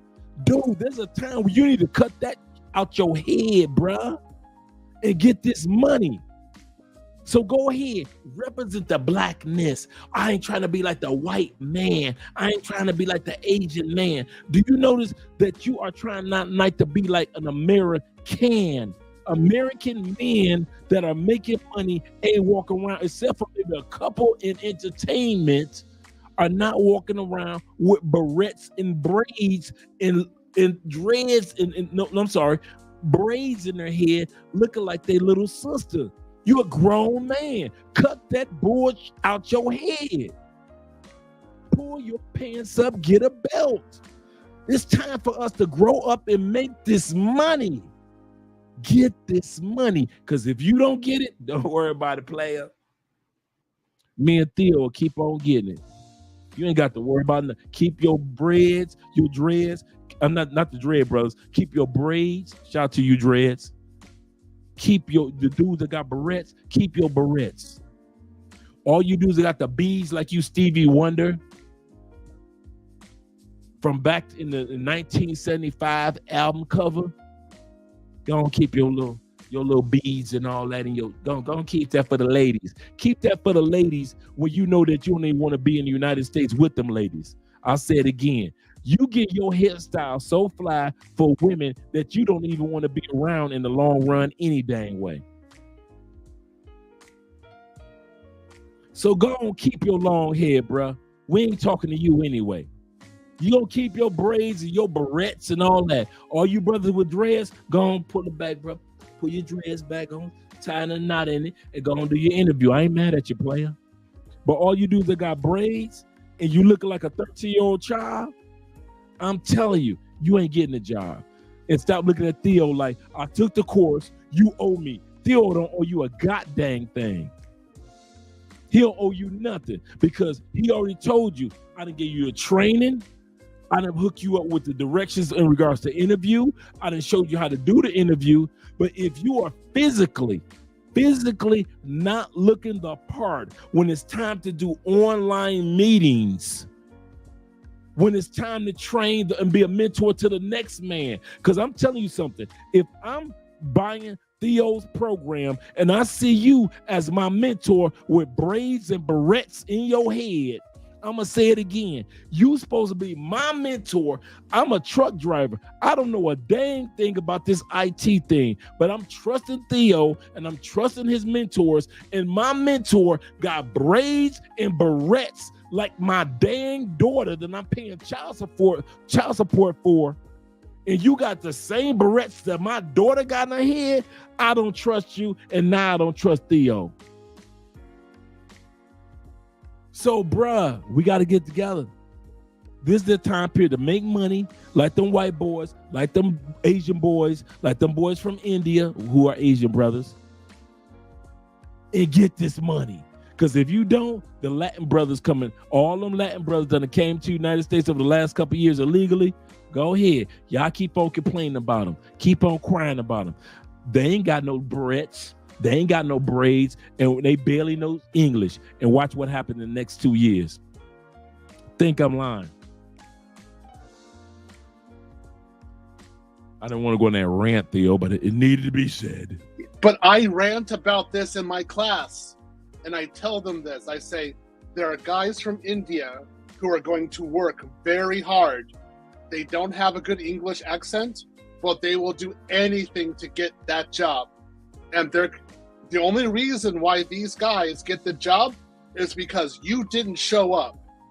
If you had just shown up and be a little bit prepared, you would definitely probably going to get that. You would definitely be able to get that job. But no, you decided to have all these different reasons why you didn't need to, why you couldn't show up, and then you're looking at it a certain way. You're not going to make it. And that guy from India, he's going to show up in a pair of loafers, just normal shoes, khakis, and what is it? Like a polo shirt. Right. That's all he needs. And he's going to sit there, and he's going to speak in somewhat broken English, and all of us are going to struggle to understand him, but he's going to get the job because he showed up. And I tell my students all the time, I say, I understand what you're saying. I understand your English. So you're born here, we don't have to sponsor your visa, and we understand your English. You already have an advantage against how much percentage of the population in IT. But you don't show up. And that's where these guys come from, way back at the bottom of the barrel or behind the line. They're way back. They slowly catch up and they beat you because you decided not to show up. So just show up. Let's start there. Pass the certifications, follow my process, go to the interviews, and just show up and see what happens. And wow, when that happens, oh, I got brothers making 6 figures. I wonder how that happened. Yep, absolutely correct. Absolutely correct. I'm glad that you said it like that, Theo. I'm glad that you said it like that. And we and brothers, you hear the passion in our voices. That's why we're talking the way that we are, because we're passionate about, seeing us accomplish our goals. Shout out to my man Terrell in the building. He said, send an email, brother. He said, Brother Andre, this goes with what we were talking about, because T was here this week, Saturday night, about stream of income. We did talk about that. The average millionaire in the United States has 7 streams of income. There is nobody that's a millionaire that has only 1 stream of income. You'll build right here, and then all of a sudden you'll build over there, and then because you're saving money and making money from here, working with Theo, and now you've got the money to buy a piece of property. That's your second stream. All of a sudden you're investing. That's your third stream. All of a sudden you're crypto. That's your 4th stream. So now you got investments, real estate, stocks, and all that you learn from Theo. That's just 4 streams of income right there.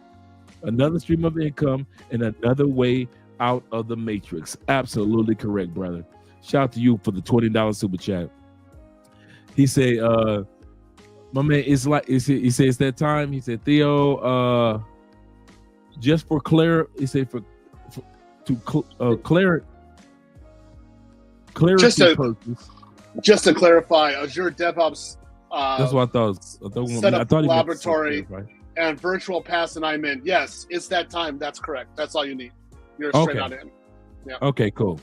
Shout out to you. Black by Design in the building once again with the $5 super chat. He said, as I am a trucker, or as a trucker, how would I be able to do your program?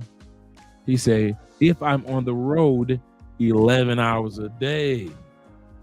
Well, okay. Well, eventually there should be limits to the amount of time that you could actually drive in a week, even as a trucker. So there is weekend. So you have to have some downtime eventually. This is what I've told other truckers. So I offer the beginning class like 2 or 3 times a week. You should be able to fit it into that schedule. If not, well, then you're just really pursuing trucking right now, and okay, good for you. I mean, I get that, but if you're going 11 hours a day, that's quite a lot. You got to make decisions and choices. That's all I can say to you. I'll say it like this in all sincerity, that I'm not taking anything away from the trucking industry. Listen, this country, without the trucking, the shipping, and I'll say this country like I'm in the States. Without trucking, shipping, and freight, which is the train guys, other than the military, there is no such thing as the United States. I'll say that again. Without the shipping, the trucking brothers, the military, and the trains, you do not have a United States. There is nothing will ever be united about the states, all 50 of them.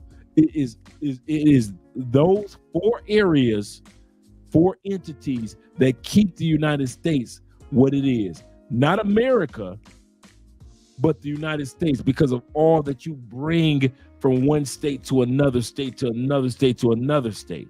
All 4 of you protect and make sure we get what we need to get in all 50 states. But there comes a time I had to make the sacrifice.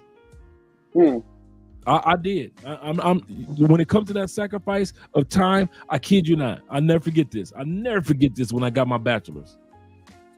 I was working for a company. I was blue collar at that time period, and I wanted to become white collar. I've been out the feds for like 10 years. I'm making good money. And I'll never forget the guys teasing me for going to school online to get my bachelor's. Oh man, I don't mean that. We make good money here. We're making parts for Theo. We're making parts for Ford and Chrysler, the engine parts. Everything going great. Everybody laughing at me. The month that I graduated my degree and decided to become a white collar and apply for a position, it was scary. It was not easy. Andre, I'm thinking to myself, you must be crazy. How you gonna, is it really worth it? They are right. All the ladies, I mean, this didn't even help. Every time I told the ladies where I worked, coochies were getting wet. Oh, you work for so-and-so and so-and-so company? So the ladies getting wet because I work for so-and-so company because of the benefits. Girl, you get with him, he got benefits. And he got a good paycheck. And he ain't got no kids. The dudes who I'm working with telling me I'm crazy for even going to school. The month I graduated, 2008. We all know that in 2008, the market crashed for Chrysler, Ford, and GM. Oh, yeah. That's when I lost $1 million. Yeah. They shut the plant down. Guess who got a job interview and got hired? Because I was willing to make the sacrifice at that time period to get a form of education beyond what everybody was thinking. This was safe money. Sometimes in the United States, I've been there. I know what it's like when everybody is making the safe money. It's safe. It paid for your house, your kids, your bills.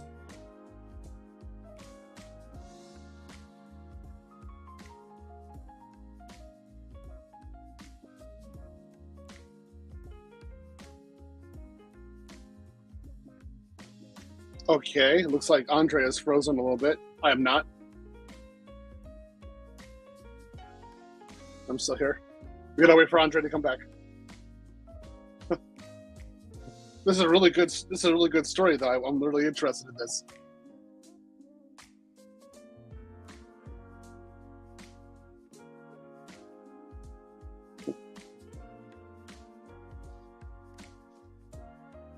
Yes, Haitian gunman. I lost over $1 million.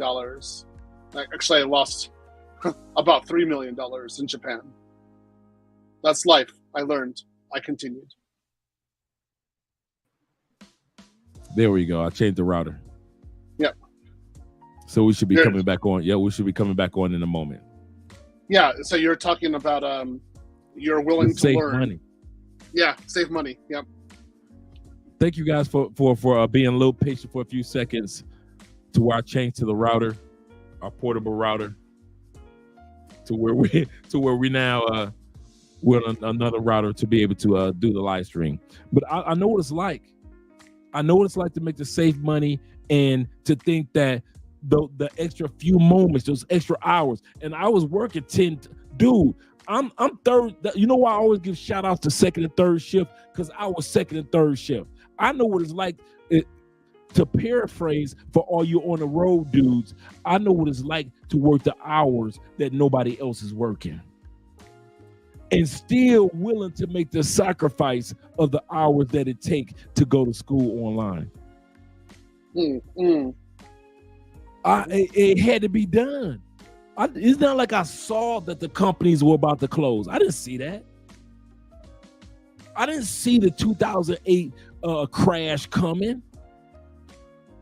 But because I put myself in the position that just in case, I didn't even think about just in case. I was thinking like, listen, I'm tired of all these burn marks on my legs, burn marks on my arm from hot engine parts. I said, man, listen, I'm about to get out of this. I'm tired of this. And I went on ahead and kept on dealing with the burnt engine, burning my arms and legs. Dude, I got burnt marks everywhere. Believe you me, I know what it's like to deal with hot parts, blue collar. Shout out to our blue collar brothers. But certain hours need to be sacrificed. Dude, while I was eating lunch, I'm studying. Dude, wasn't no time for me getting up. Dude, I learned monk mode not because of my passport. I learned monk mode during 2006, 2007, 2000. Then when 2008 was happening, before the crisis of, and I'm wondering why we stacking parts, but we ain't shipping parts out, because I didn't know Chrysler, Ford, and GM was about to crash in 2008, 2009. I didn't know that. They knew.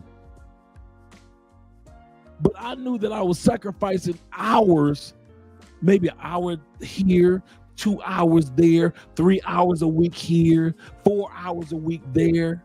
I'm at lunch, they laughing. I'm talking about white boys laughing at me, brother. I'm talking about literally laughing at your boy for getting my education, because all they knew was this plant, this foundry had been around for 30 years. They thinking this ain't going nowhere.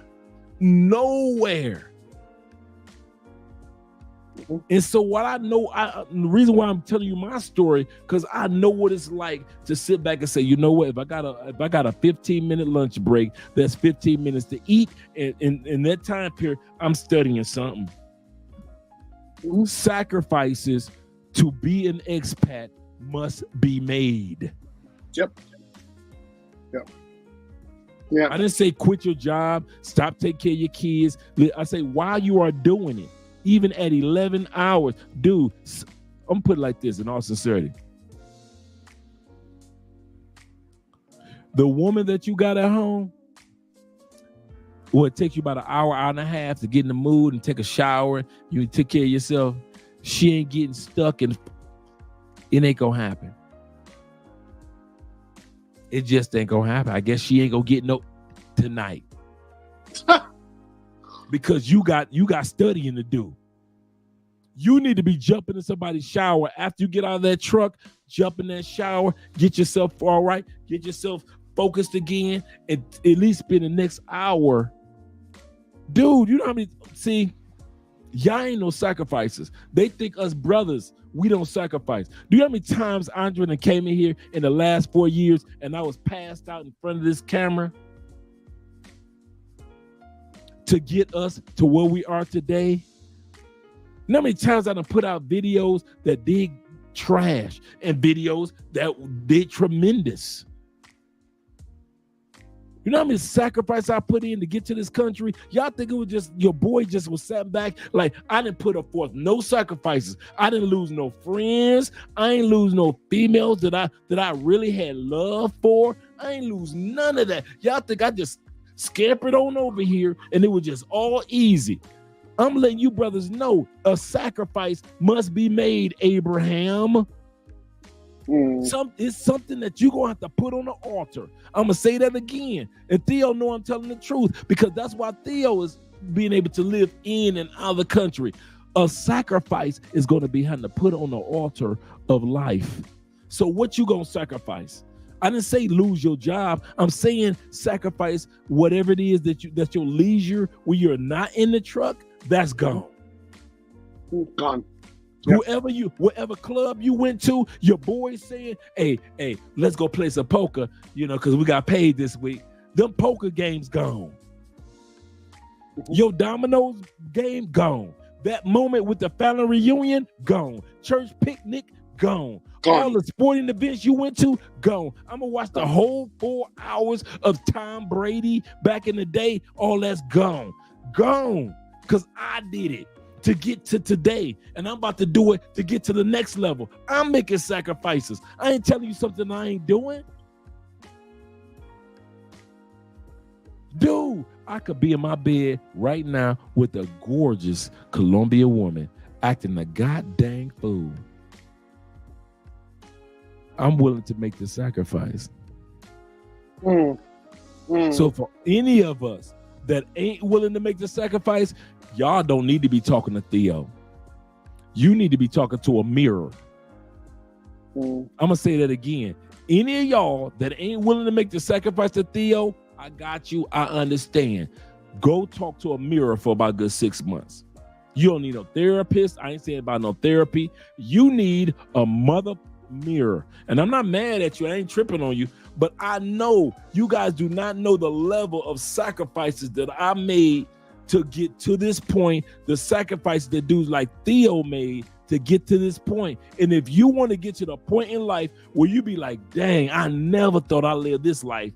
I love what Zig Ziglar said, the motivational speaker that passed on a few years back. Zig Ziglar said, you must be willing to sacrifice what other people don't have in life in order for you to have the life that other people will never have. You must be willing to sacrifice what other people won't sacrifice in order to have the life that other people will never have. All successful people have sacrifices. Ask my man Jeff Bezos when he started Amazon in his dang garage. Ask the two dudes that was walking around a neighborhood and asking for old lawnmowers. Your lawnmower broken, ma'am? Can I buy it off of you for a couple dollars? I just lost my job. Two dudes. I just lost my job, and I'm just trying to take some lawnmowers, repair some old lawnmowers, repair them, and maybe I can sell them to feed my family. Few years later, you got Home Depot. Two brothers started a pizza spot, crumbled the first go round, crumbled the second go round, backtracked, and now you got Pizza Hut. 60-plus-year-old man ain't got no business out here trying to build a franchise. He done already halfway stole a recipe from the sister that worked for him. And somehow he builds Kentucky Fried Chicken in his 60s. Sacrifices must be made, gentlemen. Sacrifices must be made. And I'm a dude that's a child of sacrifices to get to where I am today. And that's why I talk about it in such a way. Go ahead, Theo. I want to add on that. I tell my students about what I went through. Over 9 years, I didn't have a bed. I had no idea where I would be. So I would be moving for work So I didn't have a bed. So if I was in a place like in an apartment, I would either sleep on the floor or I would sleep on a mattress on the floor, but there was no bed. Or I sleep on some sort of futon. I didn't get a bed until I actually made, I started making $600,000 a year. Right, like last year I made over 700,000. You come to my house right now, you think there's a sofa down there? No, there's no sofa in my living room. There's no television, no sofa, no chair. There's only exercise equipment. I don't believe in television. I don't go out. I don't know the last time I went out to a restaurant in America. I cannot remember it. I haven't seen a movie in a movie theater since 2019. It was Endgame. I describe what I go through with my students, and they're like, they can't believe what I do. And I say, guess what? I'm a millionaire right now. I have $1 million in assets. I own my house. I'll never be homeless again. I actually have my cars. I own them. I've got a gym where I could actually exercise to get rid of my cancer situation, but also get my body back and exercise a lot. But I don't know, if you ask me like Netflix or any kind of sports things, I have no idea what you're talking about because I don't watch that stuff. I have no idea. When I work, literally, I work over here on this computer, and then I come over here with my personal. If I'm not doing work, I'm learning a language. Again, this is one of my Ukrainian books. It's right here. I'm studying Ukrainian, or I'm preparing for class. I'm actually doing material. I'm actually running labs. I'm doing something for work to improve myself. There is never a time in which I actually sit down, like have a glass of cold iced tea and just kick it. No, it doesn't exist for me at all. Zero. It will not exist until everything is cool and I can either be in Colombia or Brazil or Ukraine. And I can be like, okay, yeah, we've done it. Things are working correctly, and life is good. I've got 6 streams of income. For me to get that, major sacrifice. I had to work hard to do it. The amount of BS I have to deal with in one day, people either trying to scam me, trying to do this or that to me, it's really intense. There's no one helping me out. So you have to make that sacrifice. You have to work. You have to earn it. And as far as I'm concerned, even with everything I've done so far, I haven't earned a sofa yet. So I can't sit down and just like watch I don't know what's on television. So whatever's on television, I can't just sit back and watch it. So if I can make those decisions and make that sacrifice, I look at my students and say, this isn't easy. You make the sacrifice, or again, that Indian will. The other guy coming across the border will. I have that immigrant mentality because when I was in Japan, I was the immigrant, so I had to work. For 4 years, I didn't have my own place. I stayed in a dormitory. In order for me to get married, I had to totally work like crazy in order to get my apartment and furnish it. My CISSP, which is Certified Information Security Professional, I was the 5th person in Japan to get that. Other guys, their companies paid for it. Nobody paid anything for me. I had to pay for my airplane tickets. I had to pay for all my own training, everything. Nobody gave me a dime. I didn't care. My salary went from $85,000 to $120,000, and I was able to get married. I was invincible because I was willing to pay the price. I don't have luxury. I don't have anything cool. So most of the time, again, when my students are having a hard time, I just sit back and say to them when's the last time you got laid? When's the last time you had a cold beer? When's the last time you sat on your sofa? Are you enjoying this? That's why you don't do well in your interviews, because you're not hungry enough. You're not sacrificing enough. But I've got students right now making over $250,000 a year. They followed my mentality. Oh yeah, they're making bank right now. Yeah, they're vicious. They're out there making super amounts of money. They're happy. So you got to have that mentality, or else, size 16 Keisha, child support and paying somebody else's kid, they're more than happy to have you.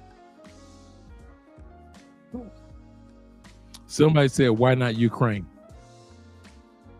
I know the answer. It's a It's a common war sense zone. answer. It's a war zone. But I like the women there. I've dated more than one Ukrainian. I do like the women there. I've got a thing for Ukrainian women. My first girlfriend was Russian. So yeah, I like Slavs. What can I say? Bro, I ain't gonna even lie to you. I've been on that Ukrainian trip. Man, the level of beauty and how they carry.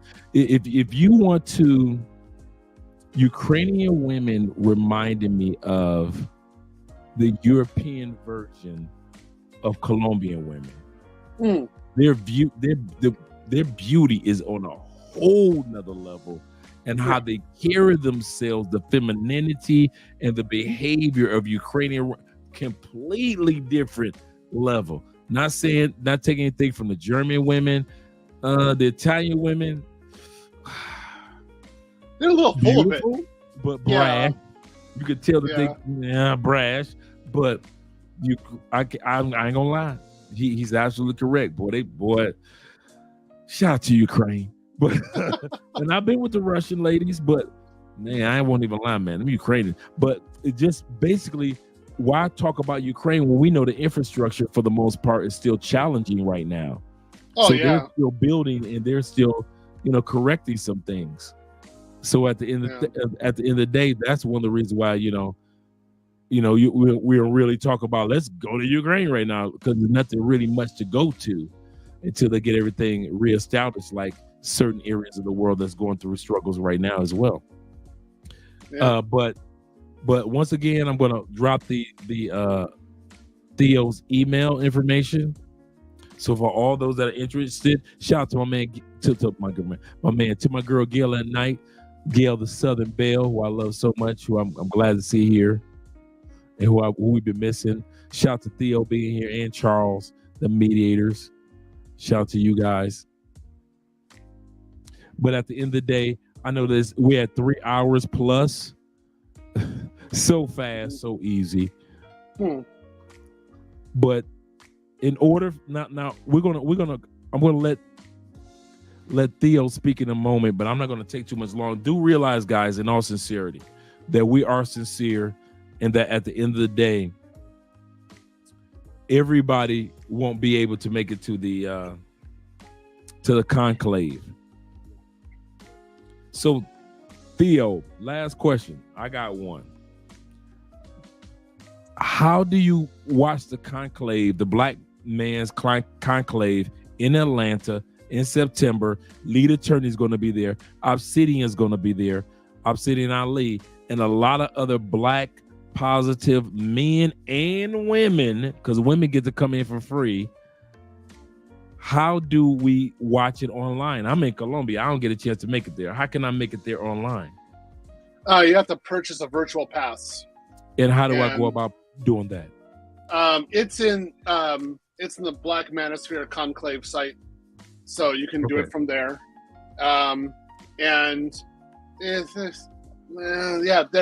That's one of the ways to do it. I would say, guys, do what you can to participate, and it's streamed live from there. So once you go ahead and you participate, from there on, it's easy. You have no problems with it.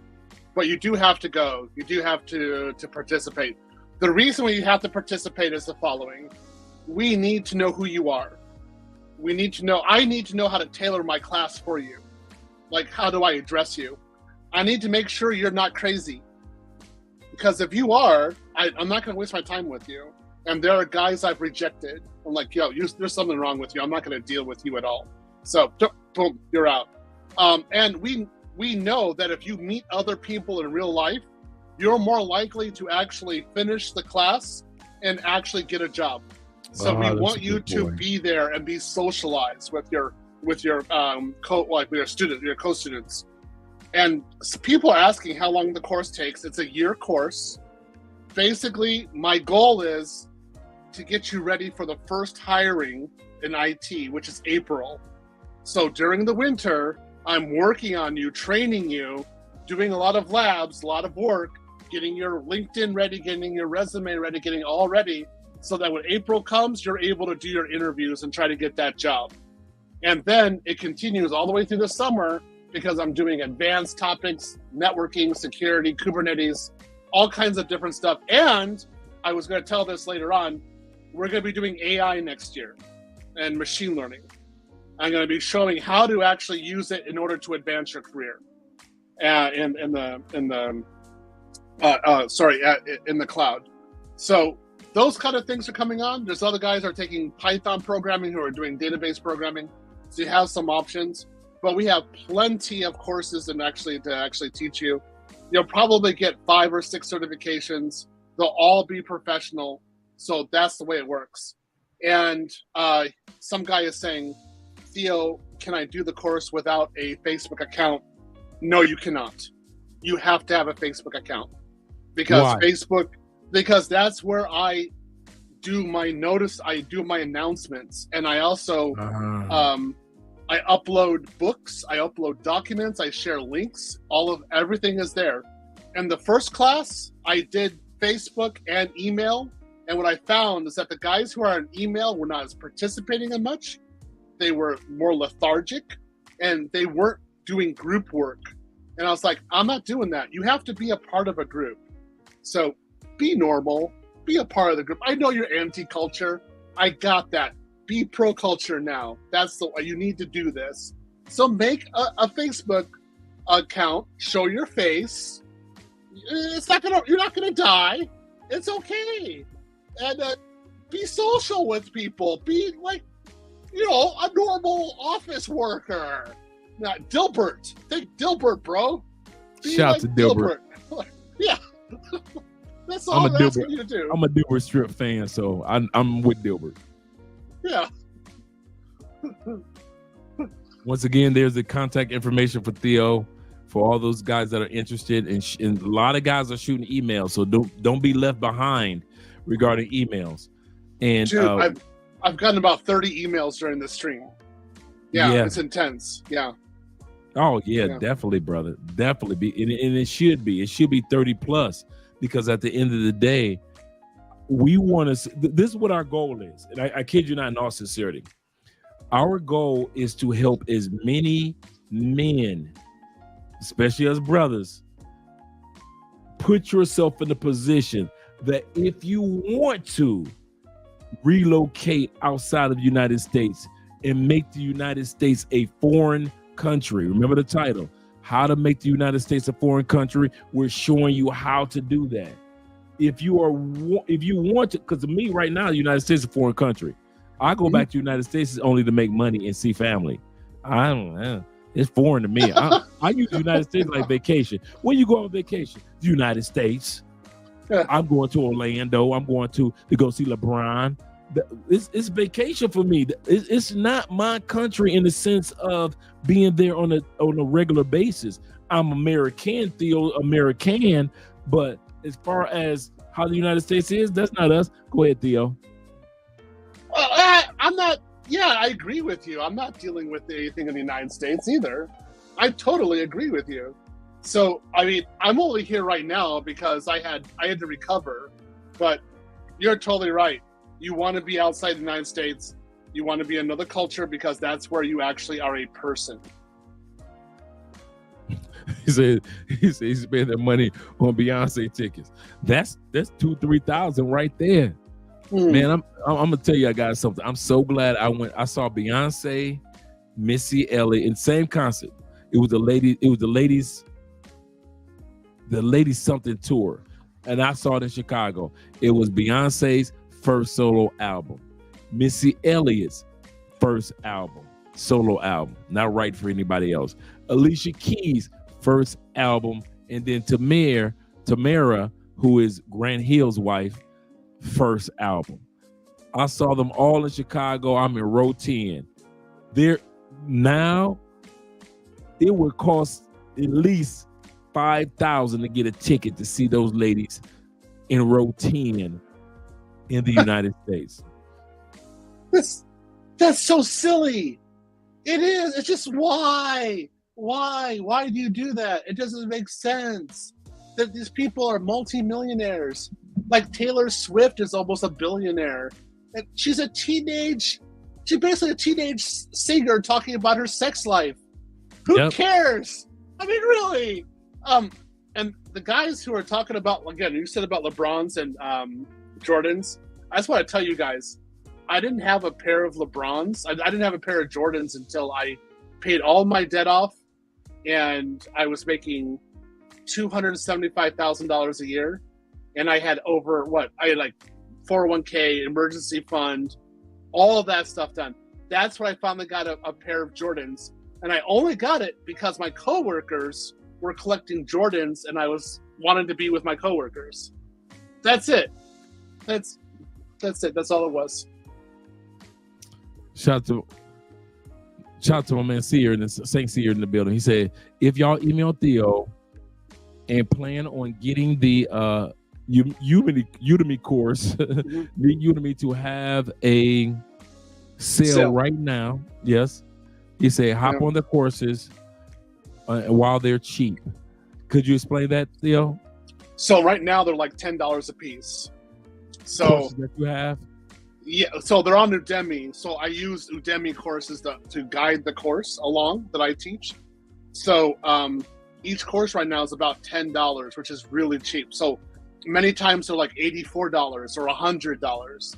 Right now they're $10. So wow, sometimes you get them $15, but they're like really, really, really cheap right now. So I actually have them listed. Basically, if you follow the process for the email that I'm going to send out to people, you go to my Facebook group, then you get to see all the Udemis. I might send them an email link and say, this are the ones that I recommend you actually take. That's the way it works. You know. But it's actually, to tell you the truth, if you're only paying like $70 for materials, that's so cheap. I didn't have anything like that. That's nothing. I want to tell you guys this. You guys focus on this. When I was in Japan doing my certification process, my books were in Japanese. So if I wanted an English book, I had to have it specially imported from the United States. I had to pay twice the price. So one book was between $70 and $100. And for me to pass 6 tests, I needed between 6 and 12 books minimum. That's how much I had to pay. You guys join this class, you get the books for free. For free. I didn't get no books for free. I got pain for free. I didn't get no books for free. And you get Udemis at $10 a price. I didn't have no Udemis. There was no Facebook back then. There was no Google. You get all of this stuff, and you guys have an issue or like, oh, what about this? What about that? Dude. Keisha, child support. It's for you. If you think that way, Keisha has that sofa. She's waiting for some loving. Size 16. Go for it. Yep. That's a good call. What's the book that you were just recently showing on the lead attorney that's in Japanese? Oh, I got quite a few of them right here. Let's see. It's something that you're studying recently. Yeah, this is one of them. Oh, boy. So this is one of my Kubernetes books. Yeah, and it's in Japanese. Yeah. So this book, I actually got it from Japan. And it was about, I don't know, how much was it? It was $60. And if I can get it here in America for about $30. So I still study it in Japanese, and it's normal for me because I started in Japan. What can I say? So I got one like that. I got Docker and Kubernetes in Japanese. Yeah, I'm totally nerd, right? It's again Spanish. Spanish was too easy. What are the other languages that you're? There we go. That's the one that I saw. Yeah. What are the other languages that you're studying right now? I'm going back into hardcore Ukrainian because I'm gonna go. If I'm gonna go street game in Ukraine, then I'm gonna need like professional level Ukrainian. So it's Russian Ukrainian. That's my normal stuff. But I was at St. Petersburg University in Russia for 1 year. So wow. Yeah, one of my majors was Russian, and so I'm pretty fluent in it. So Russia and Ukraine. Yeah. Like I like it hard. What can I say? If it's easy, I'm like, it's like, what am I doing? It's too easy. The other thing too that I talk about, well, I know you got to stop, but I'm going to make this one point because I make it to all my students in the class. There's a difference between a red and a blue ocean. And a red ocean is as an area of work where there's a lot of competition, wages are low, and basically you're being bitten by sharks, so you can't really survive. And then there's a blue ocean, and the blue ocean is where you do a specialty work. There's not a lot of competition, and people got to pay top dollar for your work. I teach my students how to go directly to a blue ocean, avoid the red, and go directly to blue.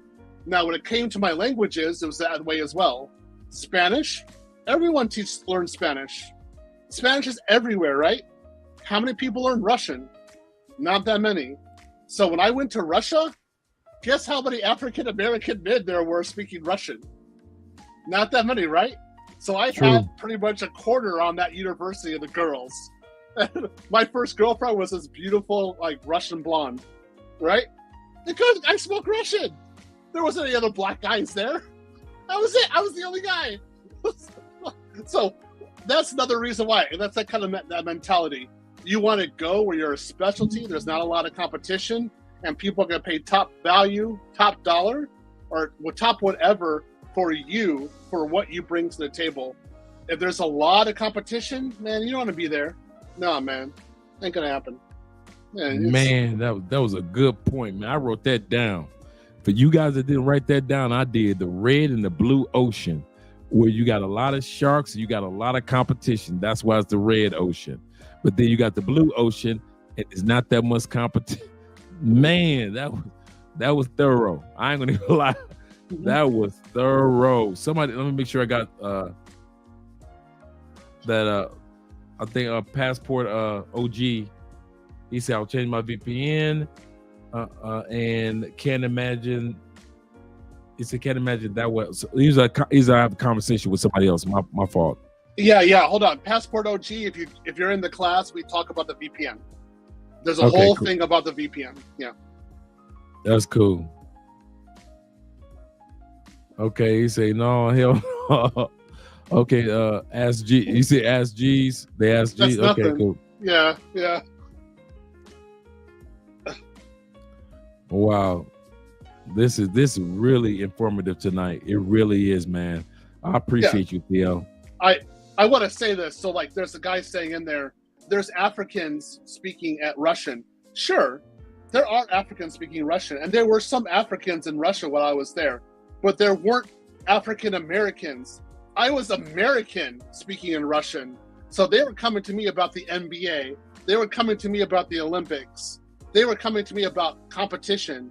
So they're like, hey, let's play hockey. Let's play basketball together. Let's go play football, soccer, anything. Let's do this together. And guess who were on the sidelines? Blondes. So I'd be out there playing, doing my stuff, doing my sports. And at the end, I'd be going off to the sideline and there would be a blonde there. Like, hey, Theo. Hey, how you doing? Let's have some ice cream. That's how it's done. It's easy. That's exactly how it was done here in Colombia, too. It's simple. I had this really sexy girlfriend. So why would I?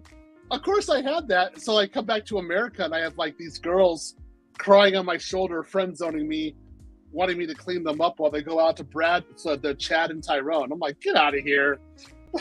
I'm got a passport. I'm done. Thank you. Thank you.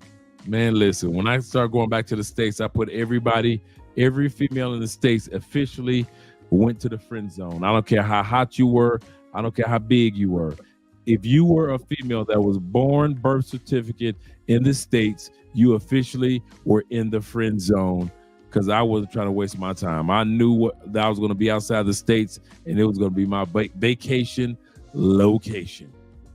Shout out to Gail dropping the links. Beach Material is in the building. You say that's Theo Main guy for the AWS courses. What's AWS? So AWS is part of the cloud, and they were talking about Stefan Marek, and Stefan Marek is the main instructor that I use. So I use Stefan Marek's materials. I say watch him, and then there's a book. I say read this, And then you go to my Zoom class and I say, okay, now do this. Now, what do you want to do? Why am I doing this? Go look at this video again. Watch it again. You want to know the theory? Read this book again. Now we're going to talk about it some more in class. That's the way it works. It's reinforced. And then you're having a problem with it, go talk to this mentor, or go you have classmates. Go in a group and do it together, because together, like all of you individually, you don't know it, but I know that you know enough of it together to figure it out. So I'm going to make this group together and you guys do group work, and they figure it out. And I give them enough so that they can become stronger together without me. I'm just being the leader. That's it. I'm like, focus on each other, believe in each other, believe in your strengths and who you are as Black men. You'll be fine. I build that inside of them. After, 3-4 months, I got guys ready for the workforce. Wow. I like that. I really do. We have been here 3 hours, 30 plus minutes, gentlemen, sharing information with you all that's going to help change your lives. This is what we're doing. I'm about to get, before I go to the cash apps, the last few cash apps.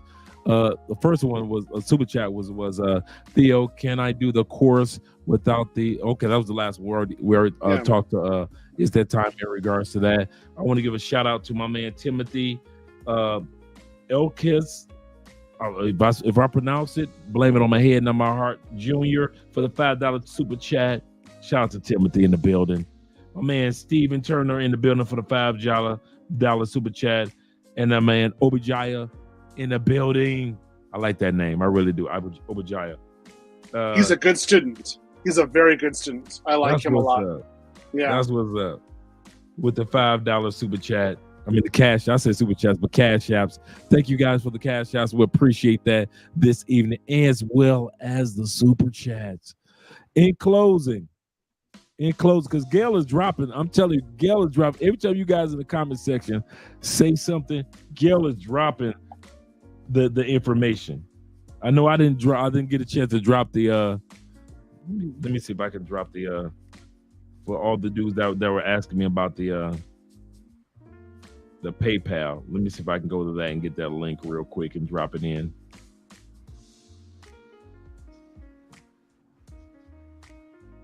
Let me go back, unless Gail already has the PayPal, because she already has everything anyway.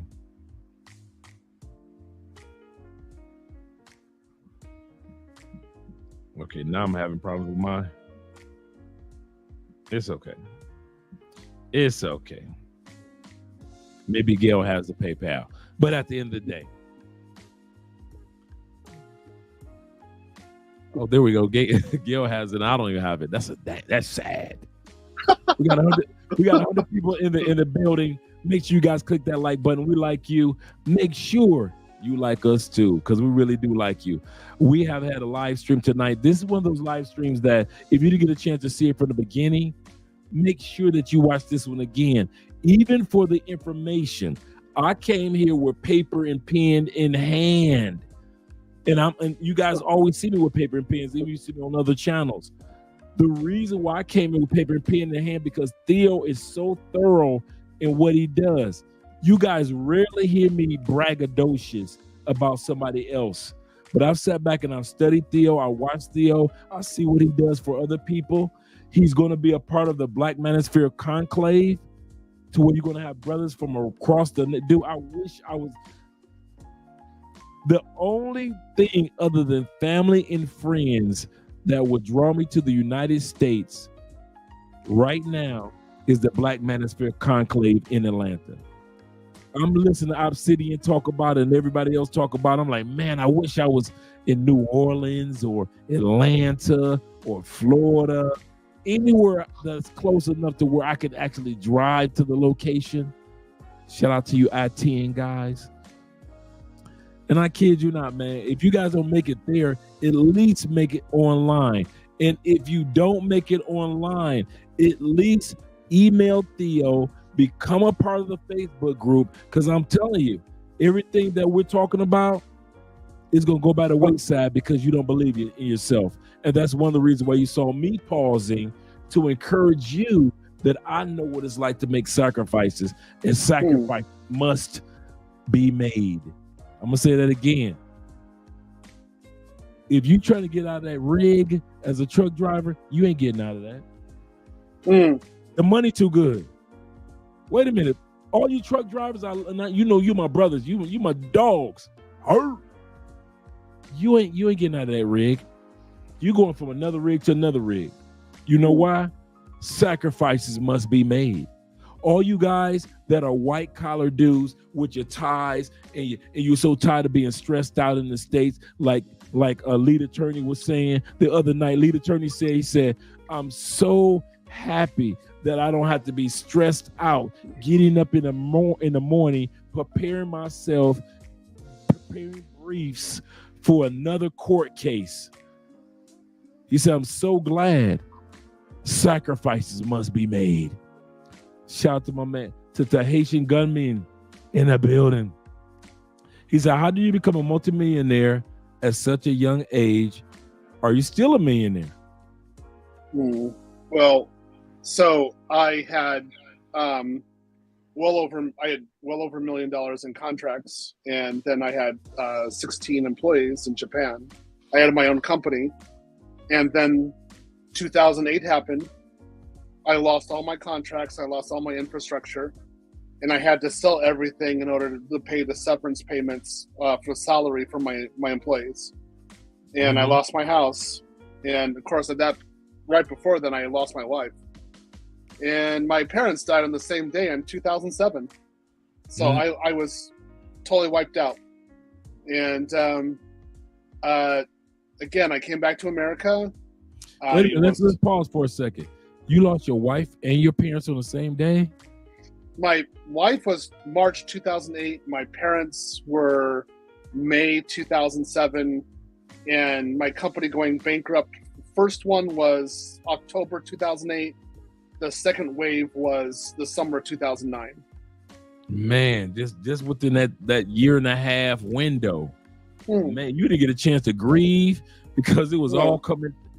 Man, no, it was just one after. I had to go to therapy over this, but that's another story. Oh, I don't blame you. So then I came back to America, and I was still hitting hard. So what happened? I became homeless and penniless, and I had to change everything about what I did. And went to grad school. That's when I got put to jail overnight. Thank you. Multiple evictions. I was on the streets more than once, and I had, again, rock bottom, and I came up from that. So it was the process afterwards. That's where I became a millionaire afterwards. But I did monk mode 10 years, and I reevaluated everything because I thought, how did I make it to that position? How did I made the millions of dollars in Japan. How did I lose it? What did I do wrong? And I had to really think about it and be honest. And I was. And then I said, okay, now I'm going to implement those changes in America and start over fresh and keep on going. And that's exactly what I did. So when I'm in the class, I'm actually teaching you guys a lot of the lessons that I learned. I'm giving you like war stories. I'm like, do it this way. Don't do it that way. This is where the danger is. Avoid this. And I see guys going straight into danger or staying in danger. I'm like, stop that crap. Get out of it. This is how you get to a normal position. I also advise people going to therapy like I did. Get rid of some stuff. Help you out. And it'll get you to where you need to be. So, guys, it's again, part of the reason why I don't charge anything for the class is I want to benefit you, especially right now. And I want to be a part of you improving your own life. And I want to make it so that, you know, if a ABW said you ain't ish, you could turn back and say, well, actually, I make more money than you do, and I have no debt, so get out of here. Oh, I'm using my passport. So I've got this really great Colombiana right next to me, and she loves me. She actually loves me. She know what loves is? And, oh, yeah, she's pregnant with my baby, not your baby or some other guy's baby. My baby, and she's happy with my baby. That's what I want. Dude, it's amazing that you would say that. Gail said, "Shout out for your transparency." And dude, in the States, I swore you can tell me that I knew what love was. I knew what relationships was. I knew what dude until I left the United States, and these women showed me. I didn't know nothing about love. And I'm not just talking about Andrea. I'm talking about even before Andrea.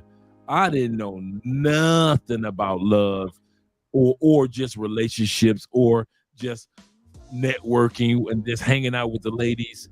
Dude, I thought I knew what it was like to be around hot chicks.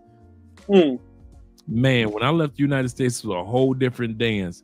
He said so many life lessons and conversations in class that is worthwhile. Shout out to you, brother, for letting us know that. That is so true. So true, man. Yep. I'm not trying to make sure I get everybody in regards to the comments. Shout out to you guys for the super chats this evening. You guys have blessed us so much.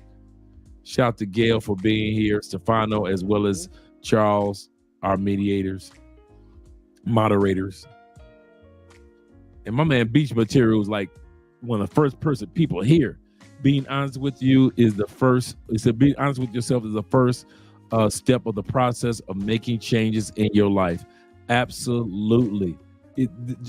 I kid you guys not, man. I know you guys see us on the other side of the cameras, and then when you guys meet us in real life, when we come and hang out and we laugh and we talk, and you guys, you know what gets me, Theo, when guys be meeting me and they're like, "You just a regular real dude," and I'm like, "Yeah, I'm a regular real. This is who I am on camera. This is who I am off camera." And so, at the end of the day, what we're trying to do is we're trying to introduce you to the how to live the life that you deserve to have. And at the end of the day, Theo was right, and I'm right. At the end of it all, to have the life that you need to have, like your white brothers, like your Asian brothers. Come on, black brothers, let's be real. Sacrifices need to be made. Something, Abrahams, all you Abrahams out there, something's going to need to be put on the altar.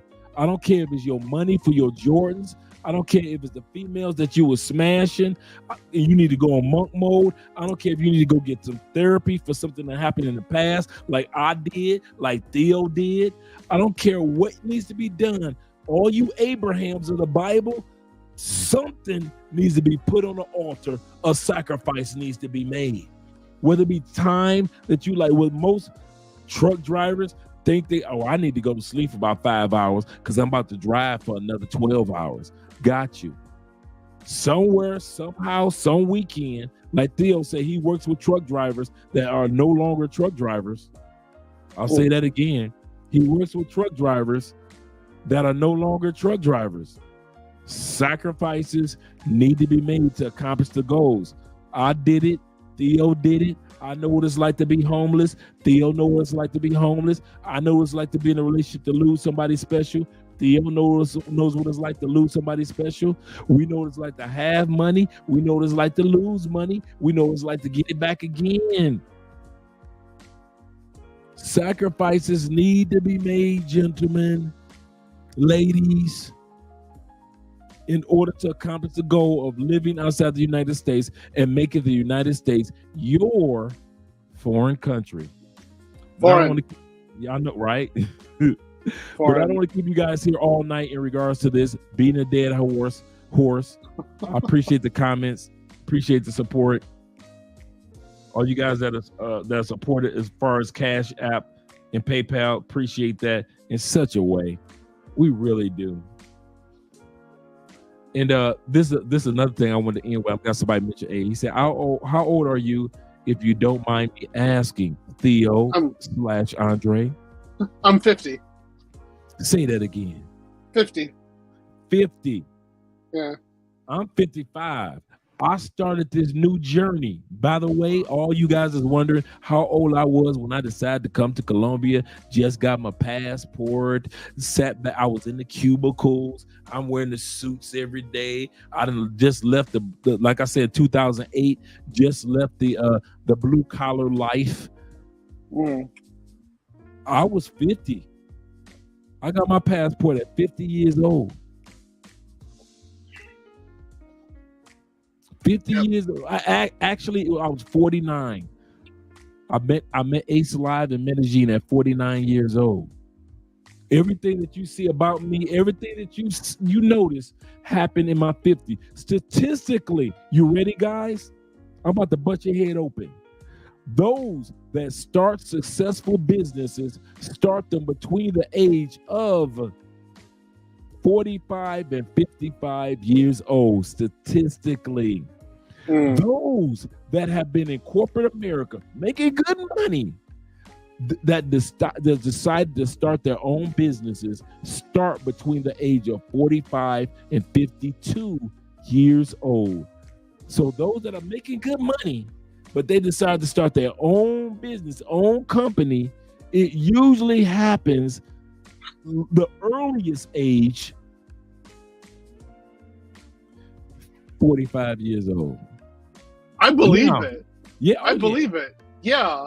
because we have so much experience, and now we learn patience, and now dudes that are now, mind you, don't get me wrong, as far as YouTube, the largest money making YouTubers are between the age of 15 and 25 years old. But as older people are catching up. Yeah. But you don't, what you said, I think I like what you said. You don't know the why, the where, the how. You don't know the answers to that until you're older. You're not even thinking about that.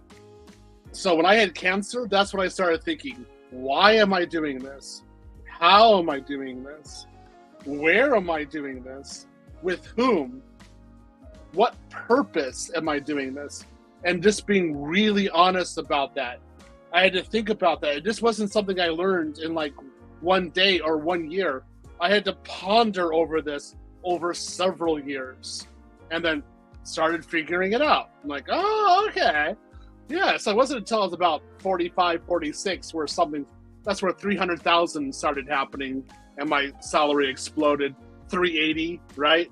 And started making some money, right? It was good. Yeah, I became six figures at 51.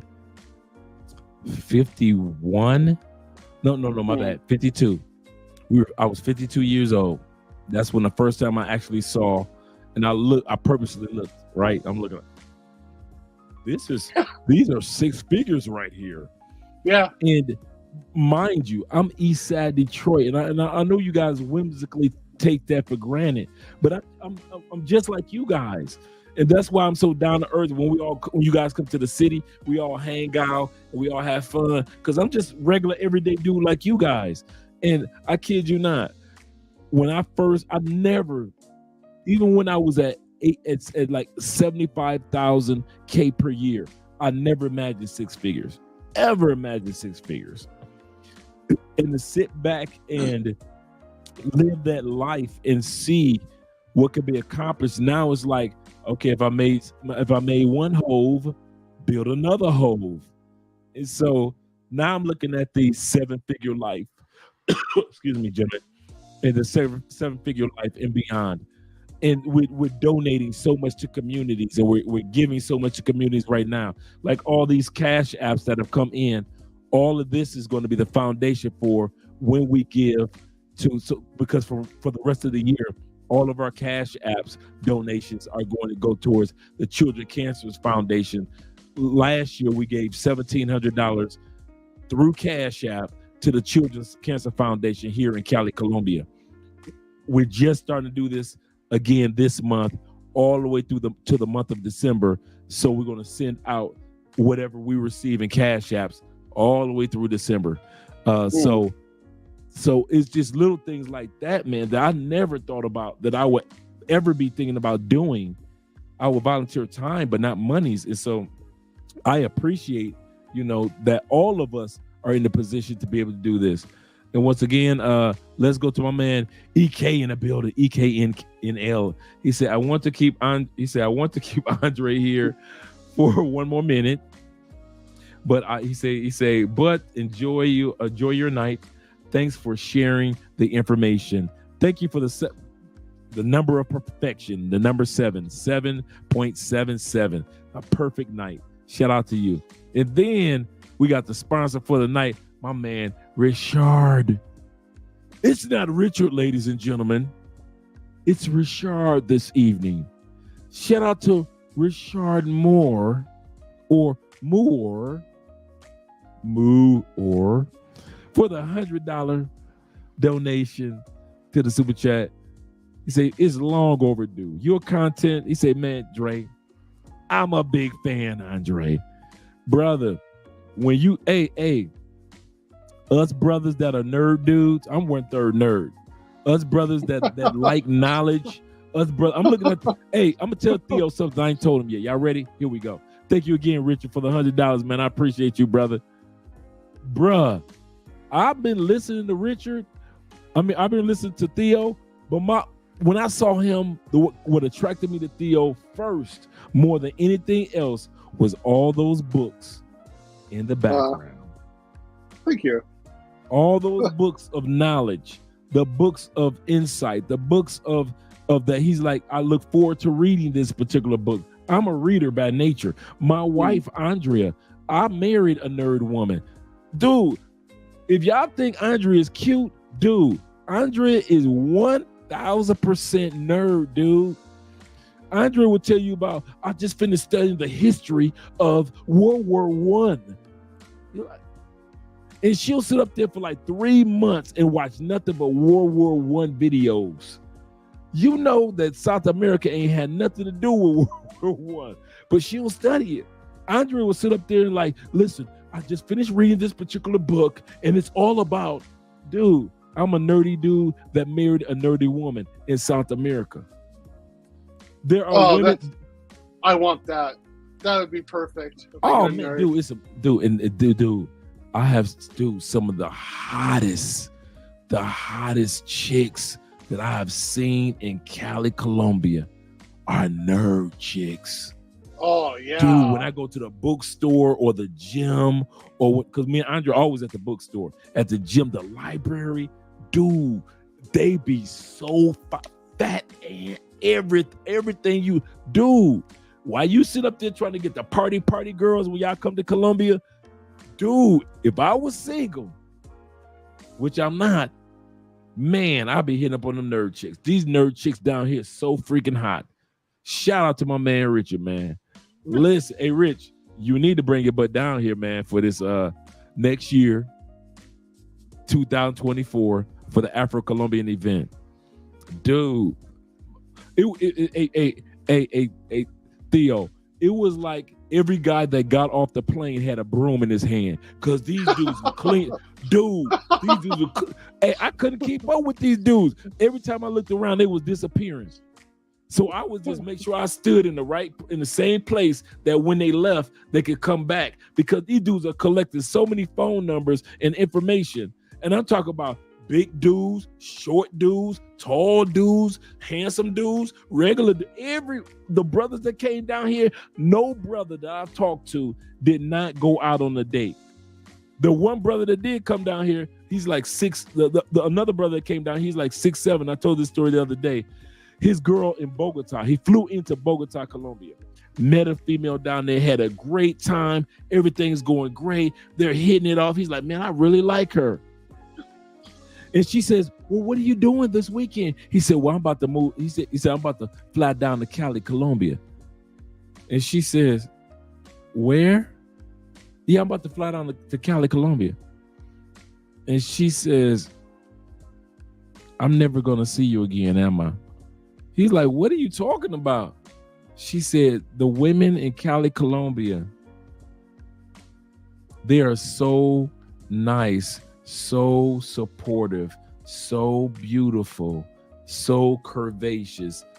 I'll never see you again. And he's like, you're talking madness. Okay. He left Cali, Colombia today at 2:00. He did not fly back to Bogota. He flew to Cartagena.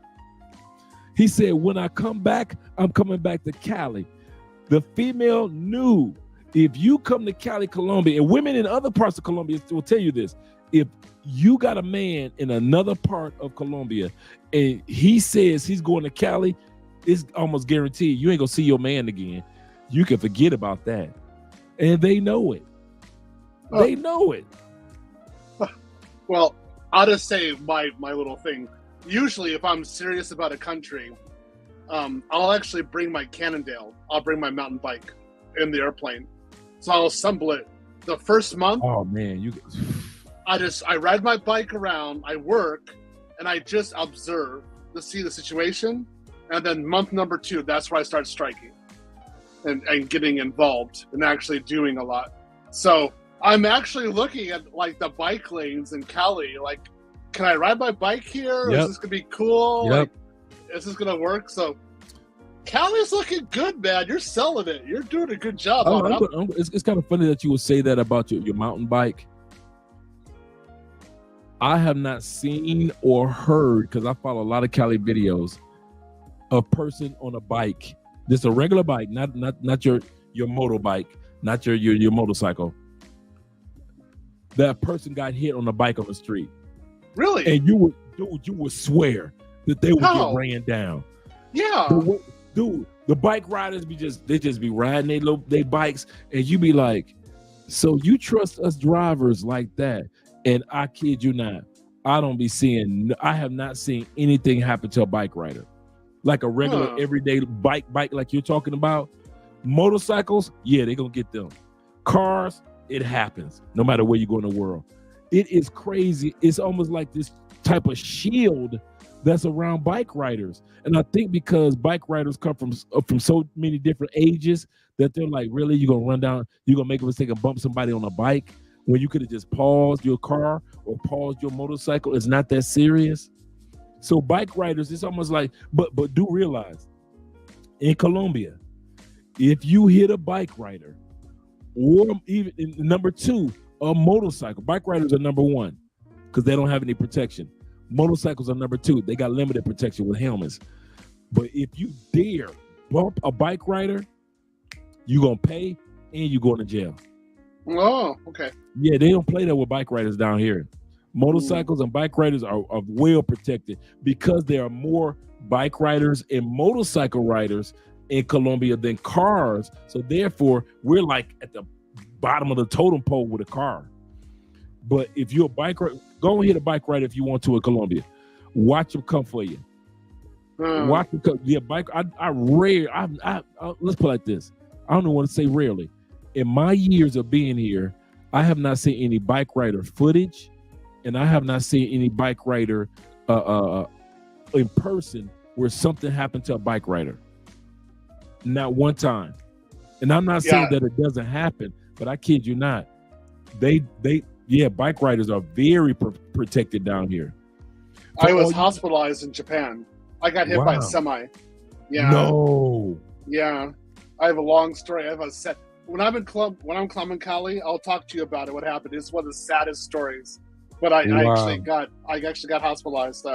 So I wear a helmet, and my bike is titanium magnesium. It's carbon fiber. Wow. Yeah. Wow. And speaking of pets that you were talking about earlier, pets, my boy brought his 2 cats down. That's the only thing he said. Brother, he was like, he said, listen, I'm going back home. I got my place. He said, now I got to go back home for my cats. And he went back home and got his cats, and now he's living a happy life here in Cali, Colombia. Yeah, I know I've gone through I looked at the information about what it's going to take the dogs over there. So if I meet a nerdy Colombiana who likes anime and she can cook food, and she's just like total nerd, it's game over. That's it. Dude, Boom, it will amaze you how many women dude, they got anime women down here. At the same time, they have individuals among the men that are gamers like crazy. See, Colombia has, just like in the States, meetup.com in the States. Yeah. It's here in Colombia. The same one. I had no It's idea. called meetup.co. And so anything that you're into, just go to meetup.co, and it's a group of people that already here that's into whatever you into. Like with me, I'm a public speaker, right? So Toastmasters International is everywhere. So now I'm a part of Toastmasters International in Colombia. Dude, I kid you not. Meetup.co. That's the website. Meetup is in some cases like meetup.com.co. I have to study. I have to work. I can't do this. No. Okay. You can corrupt me when I land in Cali. How's that? You can do it. I'll be there at the airport anyway. Okay, so I'll let you do that when that happens, all right? Until then, I gotta keep on grinding, because if I do this, it's game over. It's it. That's over. Oh, dude, that's it. That's it. And I kid you not. And I started noticing nerdy women and bookworm women. Like maybe 2 years ago, I started noticing them.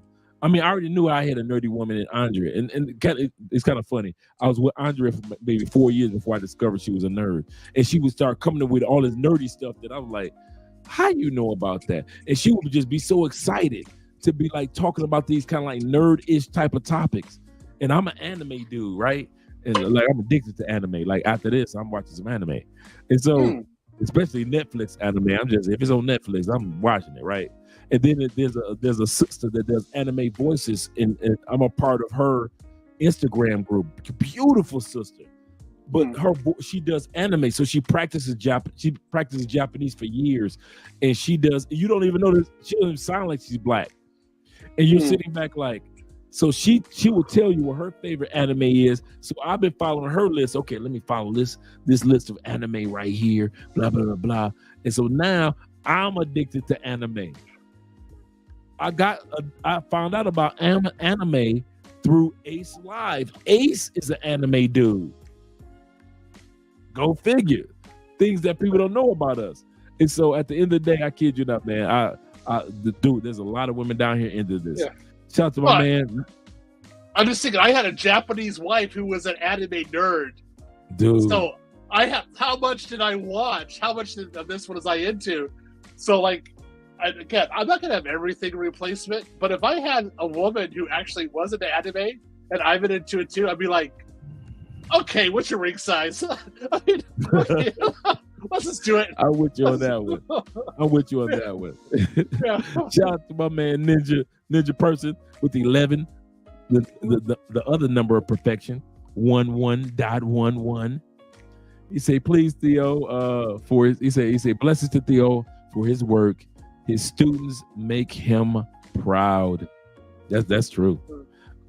His future wife will buy him a computer. That's a joke in the class right now.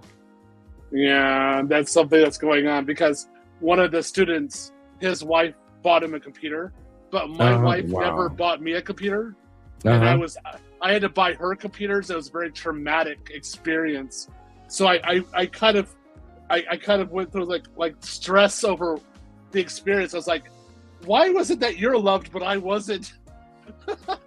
Like, where's the love for me? So I was sitting in class. I was like, I can't take this. I need to go back into therapy. This is horrible. I'm okay with it now. It's funny. That's what's up, brother. Okay, yeah. We've hit the 4-hour mark. We got Gail out here this time of night. Gail probably sipping some wine or just sitting back drinking some water like I am, relaxing. Hey, Gail. At the end of the day, guys, we've shared all the information with you guys that Theo has to offer, and we did it on purpose. I'm going to say this again. We did this particular live stream. Theo and I had talked about it on purpose before the Black Conclave, before the Black Manosphere Conclave or event, because we knew that afterwards there is no communicating with Theo because it's going to be focusing on all the students. So Theo will be responding to your emails, all you guys that emailed. The dog will be responding to your emails if you need paw prints. Gotcha. At the end of the day, guys, take advantage of what's going to be available.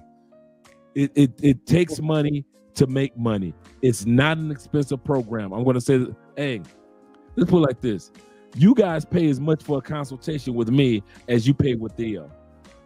So if you're paying with consultation with me, I know you guys can pay for a course that's going to be able to take care of you and take care of your children. If you got kids, most of you guys don't. But those of you that do, you can still pay your child support and still live in another country comfortably.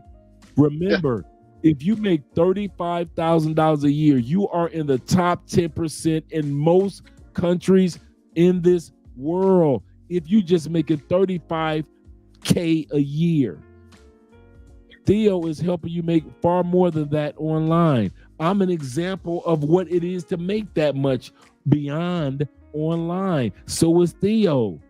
So guys, take advantage of the program.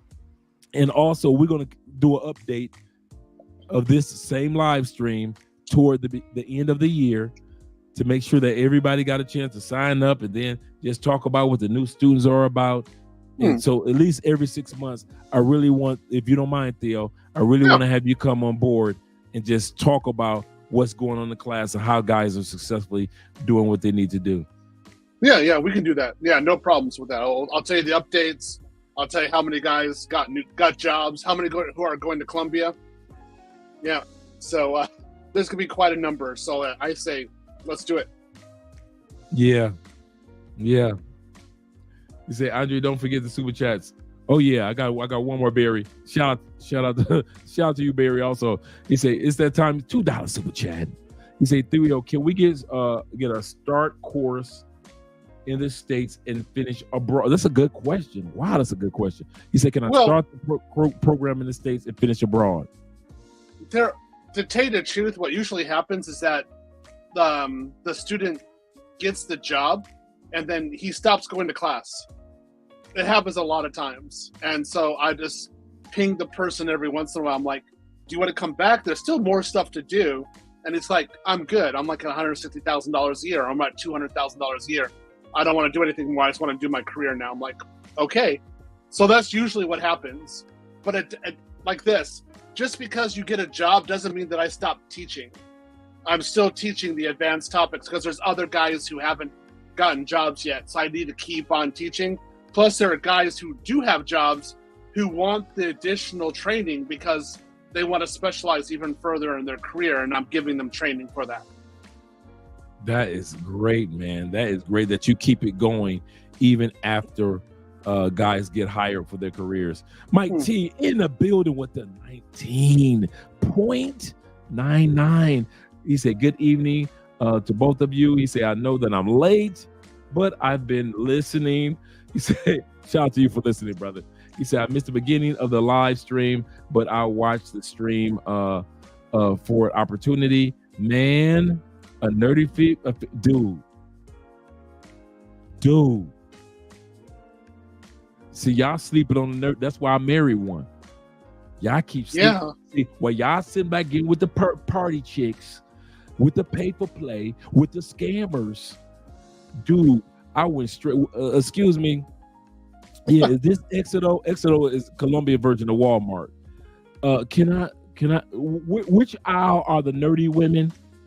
Oh yeah, that's aisle 4. Man, I didn't waste my time. See, y'all wasting time. I walked straight down the aisle 4 where all the hot nerdy chicks were, and I went right where I'm supposed to go to. Why? Because I'm a nerdy dude. I'm 1/3 nerd, and that's my job. So yeah, dude, they got some of the finest chicks that I've been seeing. Dude, check it. I'll come back to you, Mike. Check it. This is the crazy part. And they be with like when you saw Captain America before they gave him the serum, when he was just little scrawny Steve Rogers, or when Peter Parker was just scrawny Peter Parker before he became Spider-Man. I've seen young Colombian dudes that were scrawny, not skinny, no, scrawny. And you looking like there is no, that's his girlfriend. And them females be wrapped around them dudes, kissing them, romantic, kissing them all on the ear while they walking through the mall. And you look like, get the fuck out of here. If I had you thinking to yourself, if I had a hot chick like that when I was 16, 17, early 20s, and I see it all the time, nerdy dudes with hot, nerdy chicks all the time. Yeah. Why? Why? The reason why is because there are nerdy women that's like Andrea that say, I want an older man because I don't want to go through the issues dealing with a younger man. And there are women in Colombia that are the hot chicks that also think like, I don't want to go through my bodies with a bunch of dudes using me up. So let me get a nerdy dude because I know he gonna have money in the future. Realize in the States, come on guys, in the States, what women go for in high school? The athletes. Yeah. What if you lived in a country where there are no athletes except for soccer? What do the women go for then in high school, in college? Nerds. The nerdy dudes that's gonna make money in the future. See, that's Japan. They go for nerds there. Dude. That's how I got my wife. Nerds. It's so they're like, oh yeah, you're smart. You've got all these degrees. Like you're working hard. Oh yeah, I want to date you. Thank you. But in the West, I'm looking at it. I'm like, the reason why you're a single mother is because of how you chose. That's it. Dude, it's the craziest thing. And I sit up there, have my beer, watching my, editing videos, and I'll sit back with some of the fellas, and we'll sit back and look at these dudes. These dudes are, I'm talking about small, little young dudes, man, just cool young dudes. And you see their girlfriends, you be looking like, get the dude, that dude cannot be older than 17. He ain't making no money. And you sit back thinking like, how the fuck he get her?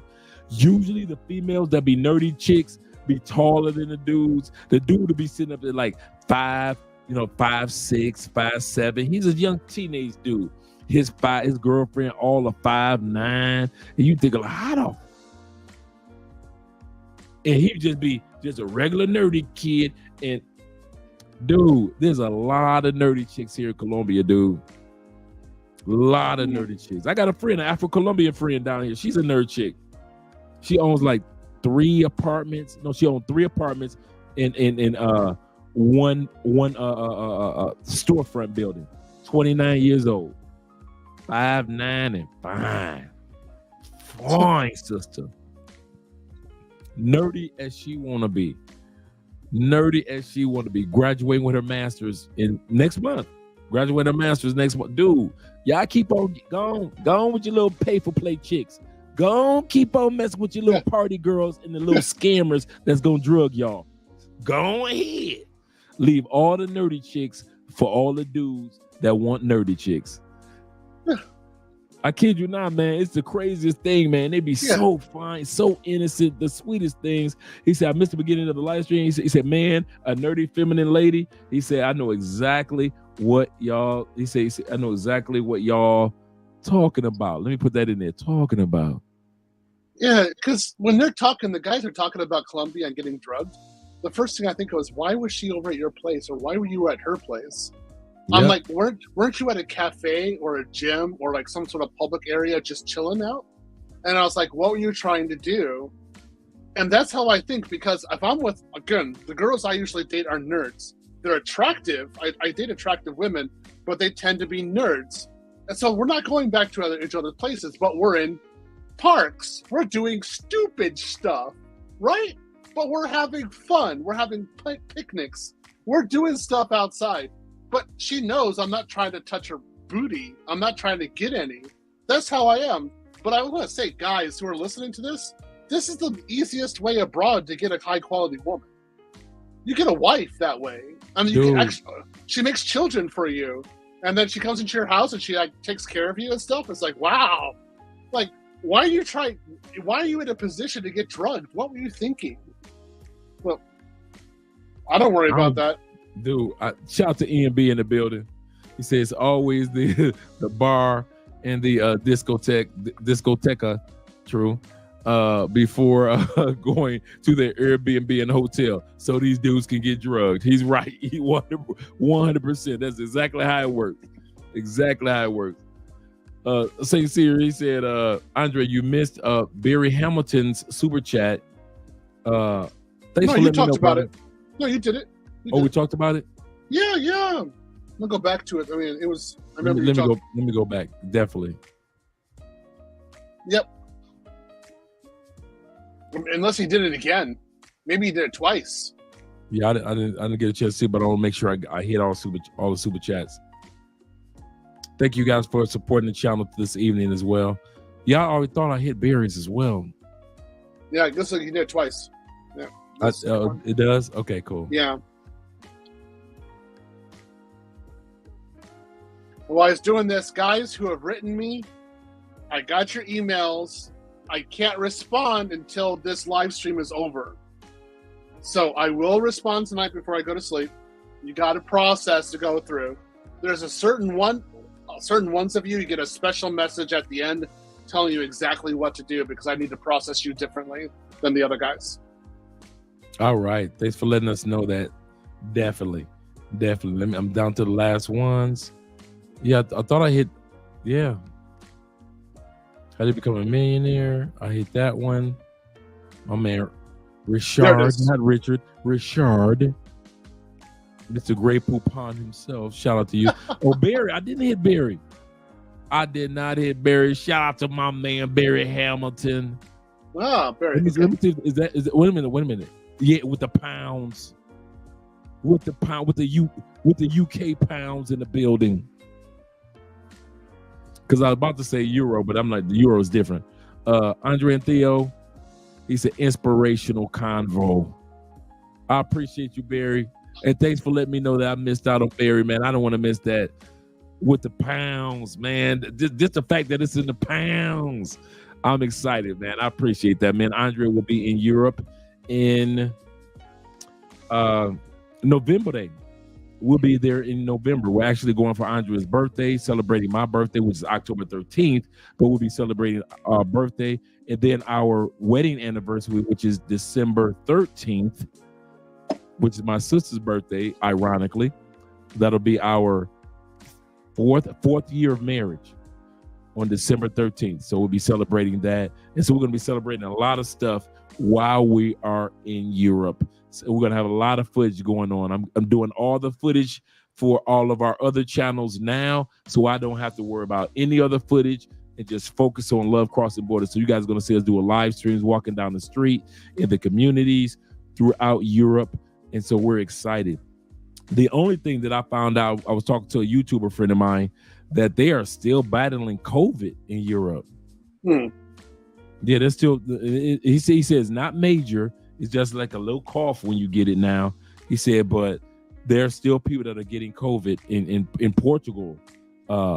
He said, so, make sure you guys bring some masks if you don't want to get anything. But shout out to Europe. So we're looking forward to that. Definitely. All right, guys, we're about to lay it down. This is 2 o'clock in the morning Eastern. Almost 2:50. Yes, 2:15 in the morning for you guys.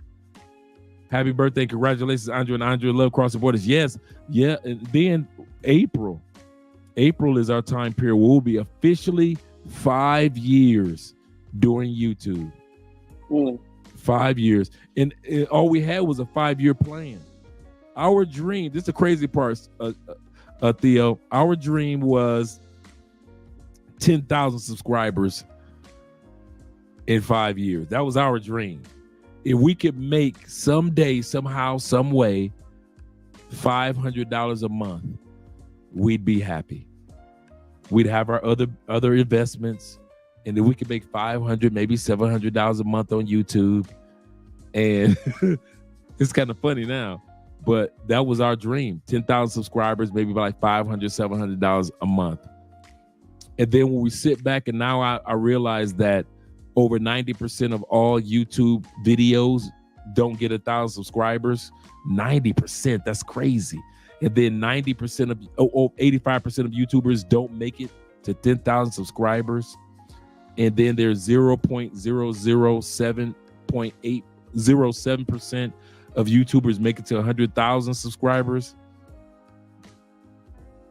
We worked hard. And I kid you not, if it wasn't for you guys, and I mean this from the bottom of my heart, I mean this, if it wasn't for you guys like Theo and all you guys and ladies in the comment section, we wouldn't accomplish these things. It wouldn't have never happened like this.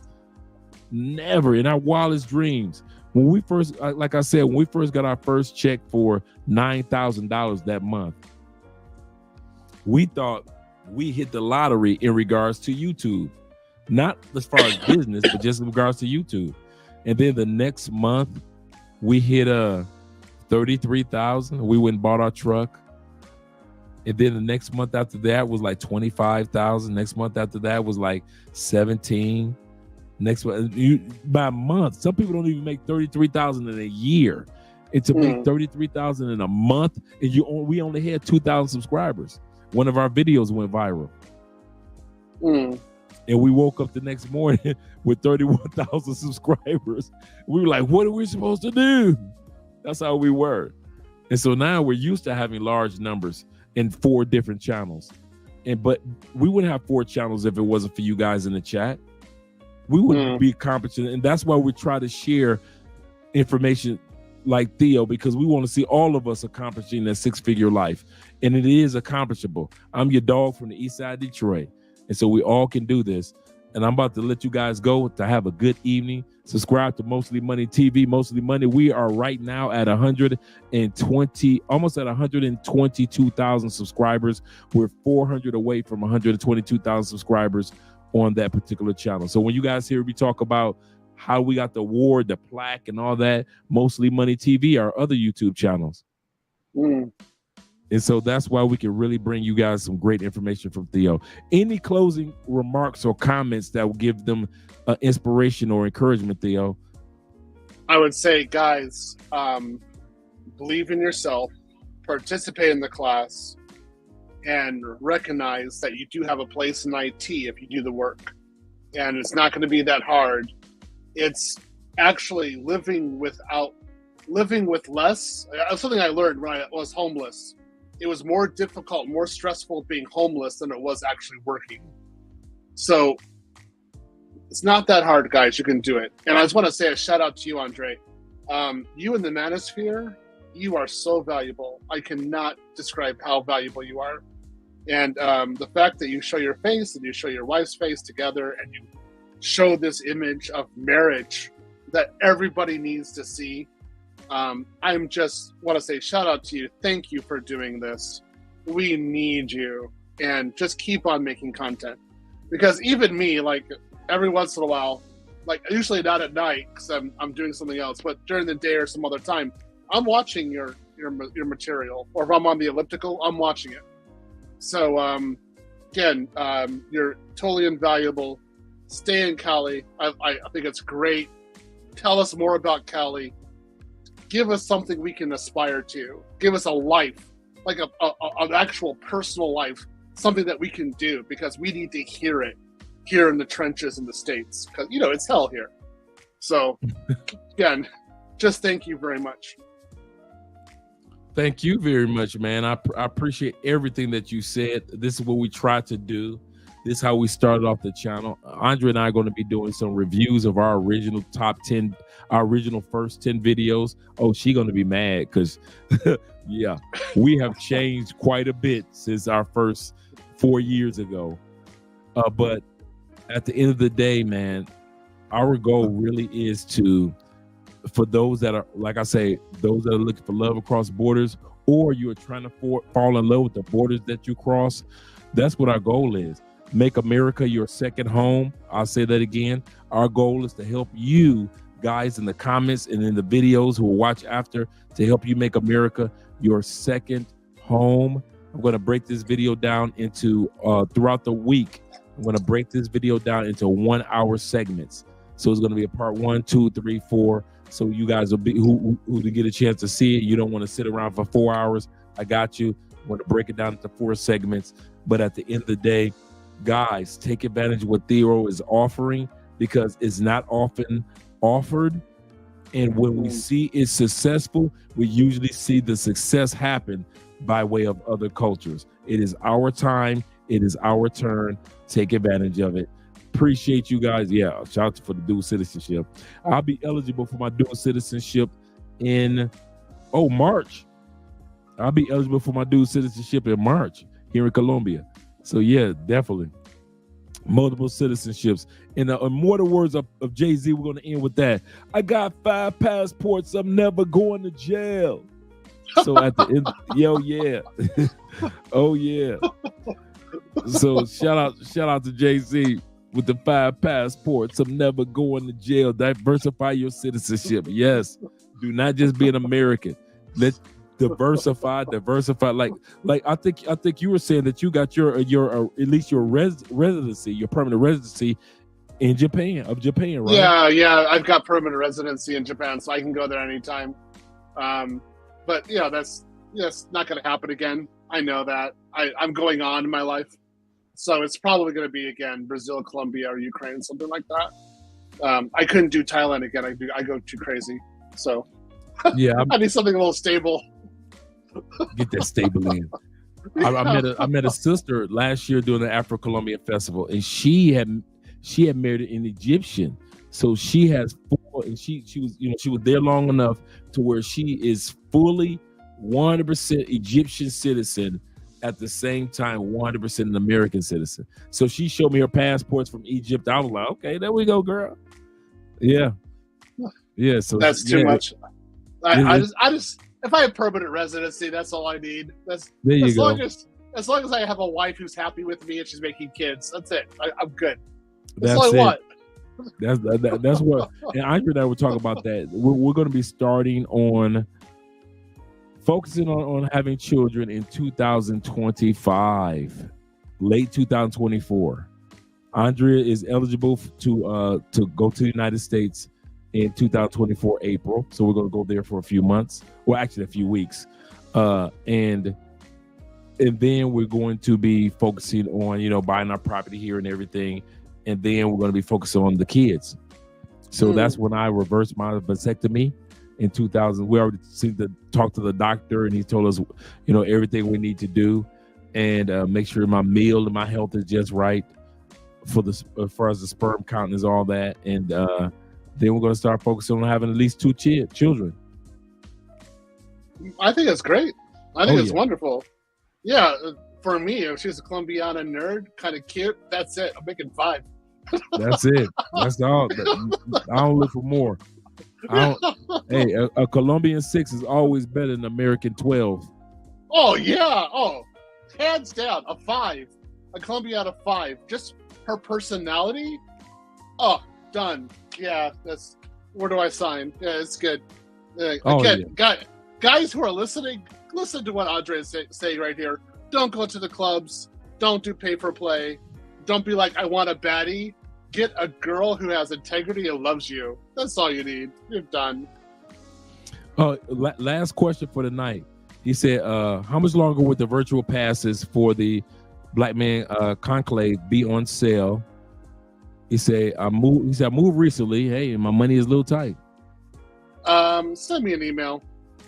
That's it. Just describe your situation. I'll work with you. All right. And then when you send the email, remind him in regards to this comment that you made, so he'll know who you are. Yeah, you got to say that. Like Ishameru, that's Japanese. So say that so I know, okay, it's a Japanese guy from the stream. Okay, I gotcha. All right. Thailand, Ethiopia, Madagascar, Brazil. Sounds like a good group of choices. Guys, we are out of here. Once again, my name is Andre of Andre and Andre's Love Across the Borders. My man, Theo. I'm Theo Waff. There we go, Theo. Guys, thank you for reaching out to Theo. Once again, next time you see Theo, it's going to be 6 months from, or actually at the end of the year, and it's going to be a short review of how's everybody doing, how's his students doing, how he's doing. Sounds great to me. I'll hopefully bring some students here, and they'll be telling about how their lives are changing and how some guys are in Colombia working remote. Let's go from there. All right. That's what I'm talking about. We're up out of here, guys. You have a great one. You have a good evening. Make sure you click that like button. Once again, we like you. Make sure you like us too. Have a good evening, guys. See you guys. We're out of here. Oh, yeah.